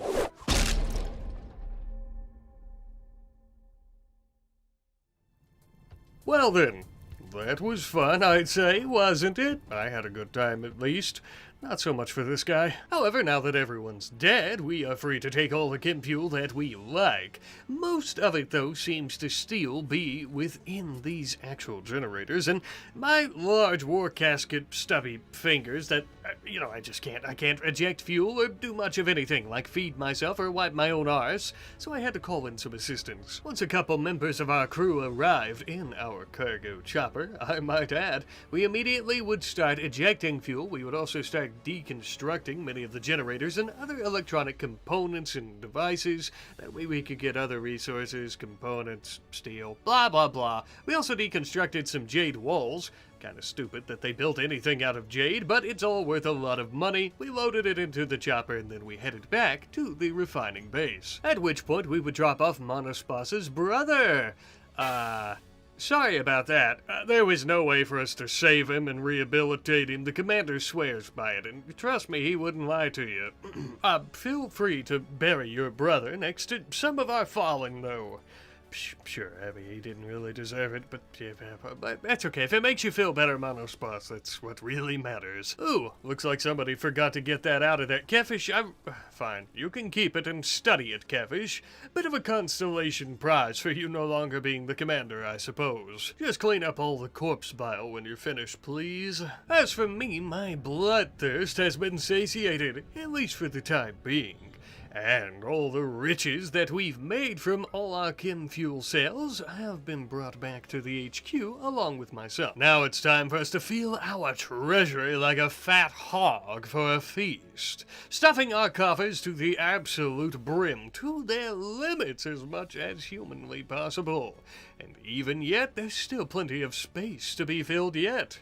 More money to be made. Speaking of which, while the commander's been busy killing folks for their chem fuel, we have been scanning and finding 2 brand new reservoirs underground of deep chem to start refining. Pretty far away to the southwest of this region, and far, of course, from our current refining areas, but that's not a problem as we have plenty of resources and manpower to make this work out in our favor. The piping is going to be very long, but a small price to pay for all these gallons of chem fuel. With 2 brand new pumps, plenty of storage tanks, and refineries added on, we are just pumping gallons, and I really do mean gallons upon gallons of chem fuel. The amount of fuel that we are refining and storing here is just ridiculous. I think currently what you're looking at right now is over 40,000 gallons, and it's only that low because we keep trading off more and more and more. This is actually insane. And we've always got an eager buyer waiting just in orbit for the purest fuel in all the system. Yes, indeed. To simplify, we're making an absolute ungodly amount of silver from all this fuel, but there are other ways to make plenty of money, as we well know, and we are now going to be touching on some of those. You see, the original plan was for us to capture a lot of people with good social skills so we can start setting up a lot of trade posts. But the commander, in his bloodlust Luciferian binge and high, has been killing them all, so I guess we're gonna have to work with what we have here. Razor and Gristle will be working together with a combined social skill of 10, the minimum to create a trade outpost. Lawrence has a social skill of 11, so that does mean that he is going to be flying solo so we can get the most bang for our buck. Last of all, for the outpost building, at the moment at least, is Trev and Prosric, with a combined social skill of 10. These 5 people are currently the only ones we can afford to sacrifice for the outpost. Though as they're trekking to their desired locations for the new outpost, I should specify that I use the word sacrifice in jest here. We're not actually sacrificing them. As a matter of fact, these outposts actually contain the actual people who are going there, and we could deconstruct or dismantle these outposts at any given moment and bring our pawns back, or send other pawns there to take their place. It's actually all very realistic, which I love. Anyhow though, after a couple of days traveling on foot, they ended up setting up these outposts, giving us 3 brand new. Individually, we're getting 300 silver every month from each of these outposts, meaning we get a total of 1,200 for the moment. We're also getting 450 chem fuel from our drilling and refining base that we built that is now producing chem fuel, which is barely a fraction of what what we are making at the main place, but that's alright. Every single drop counts. And now that we've sent out a lot of our people for those outposts, I no longer really feel like we need to expand the borders of our refining base. Whereas before, I felt we needed to take in a bit more land for farming to feed our populace here, now that our populace is much lower, it's going to be much easier to feed them, and we don't really need to expand. I really think it would be safer not to be honest. That being said, of course, safety is always of the utmost concern to us, so we're going to be adding in a few new auto cannons.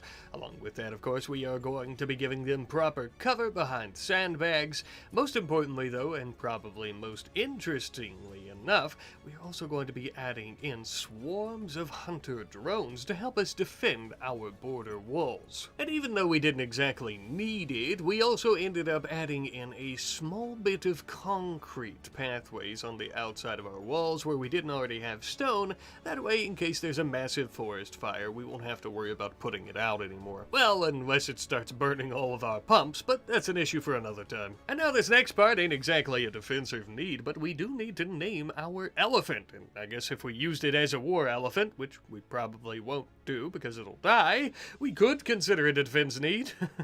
Regardless, though, we're going to be naming her Oil Drum. A wonderful name from our good friend, I apologize, Gomolium Poe. I have butchered and slaughtered your name, and for that I am eternally sorry. But I'm also eternally grateful for the very fitting name for our elephant, who is actually going to be pretty important in some upcoming vanilla expanded series that we'll see in the future. But more on that later. As for right now, it would seem our money-hungry commander is coming down to the surface for a silver delivery back to the HQ.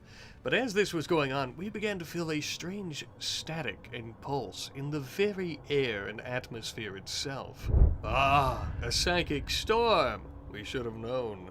Nothing good ever follows one of these.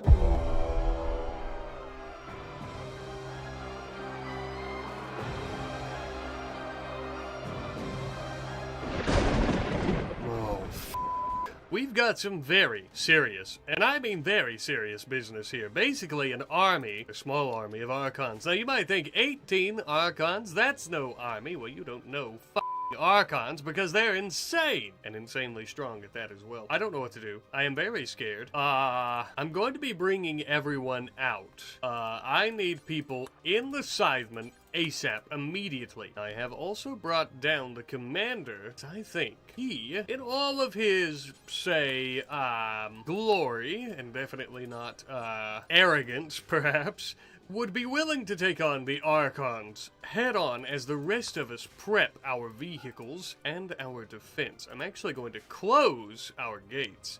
But yes, the commander is going to be taking them on head-on. How will this work out? I have no clue. I really don't. I'm very nervous. I think if we keep a distance from them, we might be okay. They all have ranged, or I'm sorry, they all have melee weapons, so... Okay, let's move. We're gonna stay on the move here and stay on the offensive. I think we might be alright. Uh-oh. Come on, Commander, move. Move, Commander, move. What is that? What is that? What the hell is happening? Haywire. Physically hacked programming that disrupts the IFF operations? Are they hacking his war casket? Is that what's happening? Somehow? That's insane. I don't actually know how this is going to work out here. The commander is surrounded. Let's see if any of those grenades help. No, not at all. There we go. Now the cannon. Oh, no. The commander is stuck. The commander is hacked, his armor is hacked, and he's stuck, and he cannot move. This is bad. It would appear that the commander, with his mighty, oh my god, his mighty hammer, is going to be in something of a duel here, but Jesus Christ, his legs. Oh my god. Already seared from the blade. What do we do? I don't even know what to do. I mean, I think the commander, let's see, I get... Good God, that was insane. How is that even? I mean, I know the Archons are strong, but good God, Commander Badluck has been murdered. Okay, what? Okay, hold on. Oh, divided his liver into neat pieces. Are you kidding me? Sliced him in the heart and then divided his liver into neat pieces with their swords? I know Archons are strong, but holy shit. shit, that's insane. That's actually insane. Commander Bad Luck, let me just paint the picture again in case any of us have forgotten, is our secret weapon that won the war against the Orbital Traders Force because his war casket was that strong and he was basically invincible. Good God, that's insane. I think we might die. I actually think we might all die. 18 of them are still alive. A couple of them are barely injured. I think we might actually all die. Oh my God, that's insane. I wish I could tell you, as I begin lining up some airstrikes, that the commander's arrogance got to him. And you know what? Maybe it did. But honestly, I don't see how it couldn't have gotten to him. Right? I mean, we literally thought he was invincible. So how couldn't it have gotten to him? Holy shit, I don't know, man. I still can't believe that he's dead. Perhaps he should have waited here with the rest of us and prepped for what was coming, but I mean, I don't know. I really don't even know. I don't even know. Crazy. Absolutely crazy. We are out of anti-grain warheads in our shuttles. That really sucks. We do have high explosive shells, though, in one of them, so I suppose we'll need to prep that. Our auto turrets are ready. Our auto cannons, I should say, as well as our hunter traps, but good God, I really hope that we're able to do this, because I think we're not going to be able to. I'm going to level with you. I think we're going to lose. And I think if they keep coming, we will need to make a very quick evacuation back to the HQ. Perhaps if they leave anything here left, we can come back, but I think we're going to have to make an evacuation. Even without our commander, though, we will do our very best to defend our home and our base. Oh my God. Oh, here we go.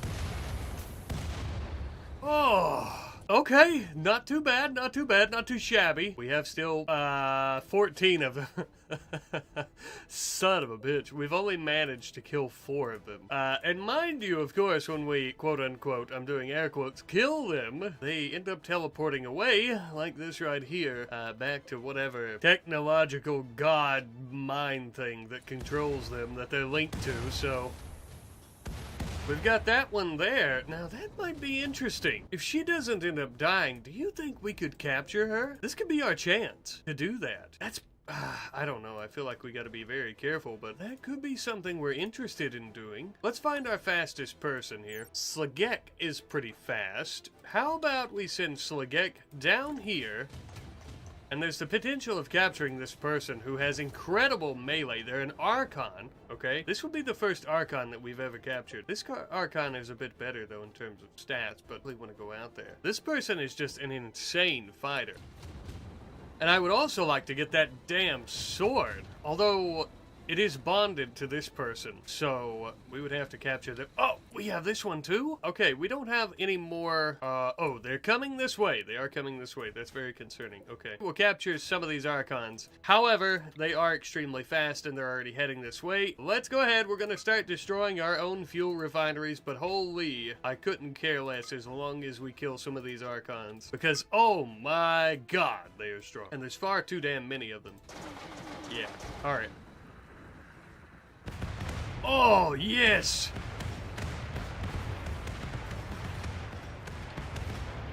Okay, alright, we got some good hits. Pause, because I immediately want to capture this person. Oh, you already... Yes! Yes! That's fine. Capture her. Carry her. I need you to come back this way and go straight through here. Take her up this way. We don't want to even get slightly near any of the Archons that are coming this way. We're going to start hitting them with rockets once again. I also want to bring our roadkill tank over here. We are going to be capturing this person, hopefully. I want to hit them with... Oh, yeah. The Archons didn't see this shit coming. We are closing the gate. We are no longer going to be messing around like that. And we are actually capturing 2 Archons so far. Good God. This could be a very bad idea, tending to them outside, because they could get up and start beating the shit out of Slagek and kill her, which I would prefer not happening. So begins yet another missile barrage. Here we go. Oh, sweet heavens. We almost destroyed our old commander there. Good God. Thanks to our auto turrets, we are also doing pretty well at fending them off once they do get closer. I will say, however, that our Scythemen, the rocket salvos, you're noticing here, the little bar, if I'm not mistaken, this is the overheating bar. I could be mistaken. I've been mistaken plenty times before. But if indeed that is what that is, as I recall, that means that all of our rocket salvos are about to be overheating pretty soon, which is not very good. We got rockets flying all willy-nilly. Oh, such a nimble critter. That's okay. How many do we have left? Let's take a look. I think 5 in total, and this one is downed. Oh, 2 of them are downed. 3 of them! I didn't even notice. All 3 of these 3 are downed. Holy shit! We might as well have said that we've won at this point. Open that, okay? Let's go ahead and set like an entire block of our residential area for prisoners, and we're gonna start capturing them. I think that's the best thing to do here, because the more of them we capture, the more that we'll have, and the more that we could try to convert into joining us. We need to get these 2 inside as the other one is coming, even though they're fairly close. Oh, they're stealing? They're leaving? It would appear that they want to study us just as much as we want to study them. So they're taking some of the war casket gear and they're leaving. Gonna level with you. I don't mind that at all. I want them to get the hell out of here, whatever that takes. Whatever that means, whatever that takes. If we don't have to fight them to get them out of here, that's fine. But we have actually defeated the Archons, a massive Archon assault, might I add. Absolutely massive. But it did come at the cost of our commander bad luck. A poor, arrogant commander, nonetheless. So I suppose now we have our Archons to tend to and to attempt to recruit. We also have a commander that we need to bury and to mourn. It wouldn't take long at all before word made it back to the HQ about the result of our incredible stand against the interdimensional foe, as well as bad luck's untimely passing to his mistress Mai, who was less than thrilled, to say the least. As a show of good faith and an attempt to respect our now deceased commander, Kefish, our now once again acting commander, issued that a crypt be built within the orbital HQ. Something we had hoped we wouldn't need here of all places, but alas, it must be done. Our commanders are unlike the others of our crew that we've lost. Though all are sacred and their memories precious to us, our commanders have always guided us, and this is the 2nd time that we've lost one, even though Kefish was technically resurrected. To honor bad luck, we also decided to line the crypt with silver, exquisite tiles. Seems fitting for such a sleazy, greedy greaseball of a leader. Besides, thanks to his reign and all the trading and conquering and bloodshed, we can easily afford it. You'll have to look over me. I know it's not kind to speak ill of the dead, but it is no secret that I, the narrator, the Rat Papa, wasn't too fond of Commander Bad Luck before he became commander long ago. But many of our crew were close to him. Even if some didn't like him, they had known him for many a year, and his passing sent many folks into a sad wandering psychosis. Once the crypt was finally completed, we would bring our now deceased commander back up to the HQ, and we would allow his mistress Mai to be the one to bury him, preserved forever not only in our memories, but in his sarcophagus with a transparent lid, not only so that we could be reminded of the travesty that the Archons can inflict, but also all of the achievements of this commander, if you can call them that. We would hold a funeral for the entire crew that was in orbit at the time, and of course we'll allow our others that are on the ground to come and visit any time that they so choose. But this is it, friends. Bad Luck is dead. A lackluster funeral. Bad luck. I warned you, did I not? I told you when you kicked the bucket I would be there and I would cackle like a goose. Now who got the last laugh, you fetid muppet? Me, I did. Perhaps my favorite part of this entire ordeal? Kefish is our commander again. We are so back, baby. We very quickly threw together and repaired our fuel piping, and the refining was back in session. Also, I just want to ask you guys, do you remember those Archons we captured? Yeah? So do I. But, Where are they? Our cells are completely empty with nothing but a blood stain in their stead. Well, now not to spoil anything, but technically we didn't lose all the Archons we captured, just 3 out of the 4. One of them we actually managed to convince to join us before they warped back into their own dimension that is beyond our comprehension. I had noticed earlier they had incredibly low resistance, which I found odd, but I suppose it's because they're damn near impossible to recruit. Zarthra here, though, seems to have been a bit too slow, possibly because we had cut off her leg, meaning that we actually managed to recruit her before she teleported away, as I mentioned. Well, Zarthra, you seem to be in luck because our new old commander is in the business of making friends, not enemies. So you can even have your armor back. There we are, now you look just as you did a few weeks back when you tried to murder us, well armored and defended. And you can even help us learn all we need to about your people and abilities. Perhaps you could even help us learn about sidecasting. Maybe even a dedicated sidecasting expanded series? I think so. However, we still have a few loose ends here. Back to our trade empire as our sole focus for a bit. Mai and Kirko together have a combined social skill of 10. So they too will be forming an outpost. This was a big decision for us to make since Kirko is one of our founding members, but no one better to tend to the needs of Mai as she mourns our corpse of an old commander. The two of them would end up heading just a bit south to a bend in the road. I probably should have mentioned this earlier, but I'm sure you can tell that all the outposts that we've been creating have been on the road. That way it's a bit easier for everyone to trade with them. Now, technically, with all these outposts, we could just kick back and watch the money roll in like a high tide while we get fat and filthy rich. That's definitely what the old commander would have done, but not me. Sitting around on our asses like that is all well and good, but we are going to be loading up our helicopter day in and day out with plenty of fuel, weapons, jade, anything and everything that is valuable, and we are going to be taking these huge shipments of goods and resources to our neighbors to be sold off for a mega profit. And truly, my friends, we have made, and I say this a lot, but truly, an ungodly fortune here. And with that, my friends, I think we are well set for the future. I didn't exactly expect this last episode to go as it did, but I must say that I am pleasantly surprised. Now you may be thinking, this seems a bit short. Sure, we've done 10 episodes with over 7 hours in total, but Vanilla Expanded is absolutely diabolically gigantic. Well, you're right to question it, friendos. That's why this is not the end, but simply the foundation. Now, I do this too many times with my series where I turn them into some cinematic continued universe with different series and so on, and I'm doing that again here.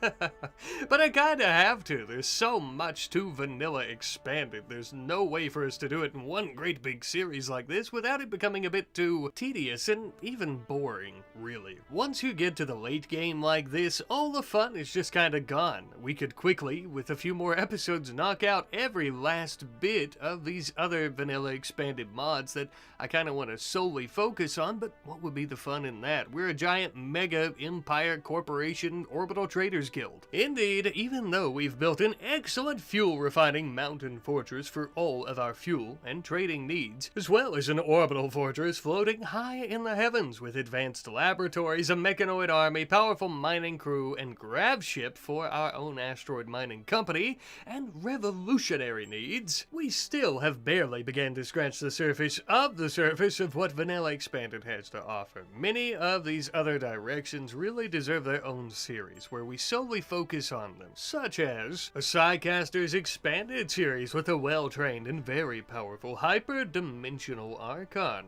Once we get the info we need from her, of course. She would already have one ally in the beginning, being we as the Orbital Traders Hub, of course. So she would be pretty well set in terms of friends, and also money-making needs for wherever her adventures were to take her. Or Vanilla Genetics Expanded. Perhaps our commander would be interested in creating her own hybrid creatures, if she so chose to give her role to someone else. Or even kept it for herself. Either way, we do already have an elephant with ample DNA we could use for some experiments, and a bit of gene splicing. That could be quite interesting. But where would we do all of this gene editing? Perhaps we could use this abandoned space station for our new lab. You guys have left some really great suggestions as to what we should use the station for, and I'm still deciding, but I guess my point is we still have so much to do. But I prefer for us to do them in separate parts, as separate, more focused series on specific portions of Vanilla Expanded. Another example of this is that we've barely touched any of the quests or possibilities that come along with the expanded content of Deserters and the Empire. There's so much potential to have fun with. Be sure to let me know what you would like to see us do in our Vanilla Expanded experience and playthrough in the comments section below. I'll be sure to read as many as I can and to take them all into consideration. But until then, I would like to thank you all for watching. But more than that, obviously, as always, you fine folks are a major part of our playthroughs and series. In this one, a bit more than you might think, actually. The best example of this by far was the election that we held for Commander. The majority of you guys voted for Bad Luck, which, let me just say, I was genuinely surprised by. Regardless, though, this decision influenced the direction our faction and the series as a whole took because of that. I'm sure you noticed, once Bad Luck took over, we became a bit greedier, more conquesty, stuff like that. Up until he died this episode, which was not staged, by the way. I genuinely thought he was going to be fast enough to run circles around those Archons and blast them. I wholeheartedly expected Bad Luck to be alive right now, and my plan was for Kevish, assuming she was also alive, to be the main character in our Genetics Expanded series that would probably be next in line. Life has a funny way of working out like this. I guess my main point here is you guys, as always, are amazing, and you, yes you, make this shit so fun, so awesome, and I just love you guys so much. Seriously. But my friends, for now, I must bid you farewell. Until we meet again. Soon. Very soon.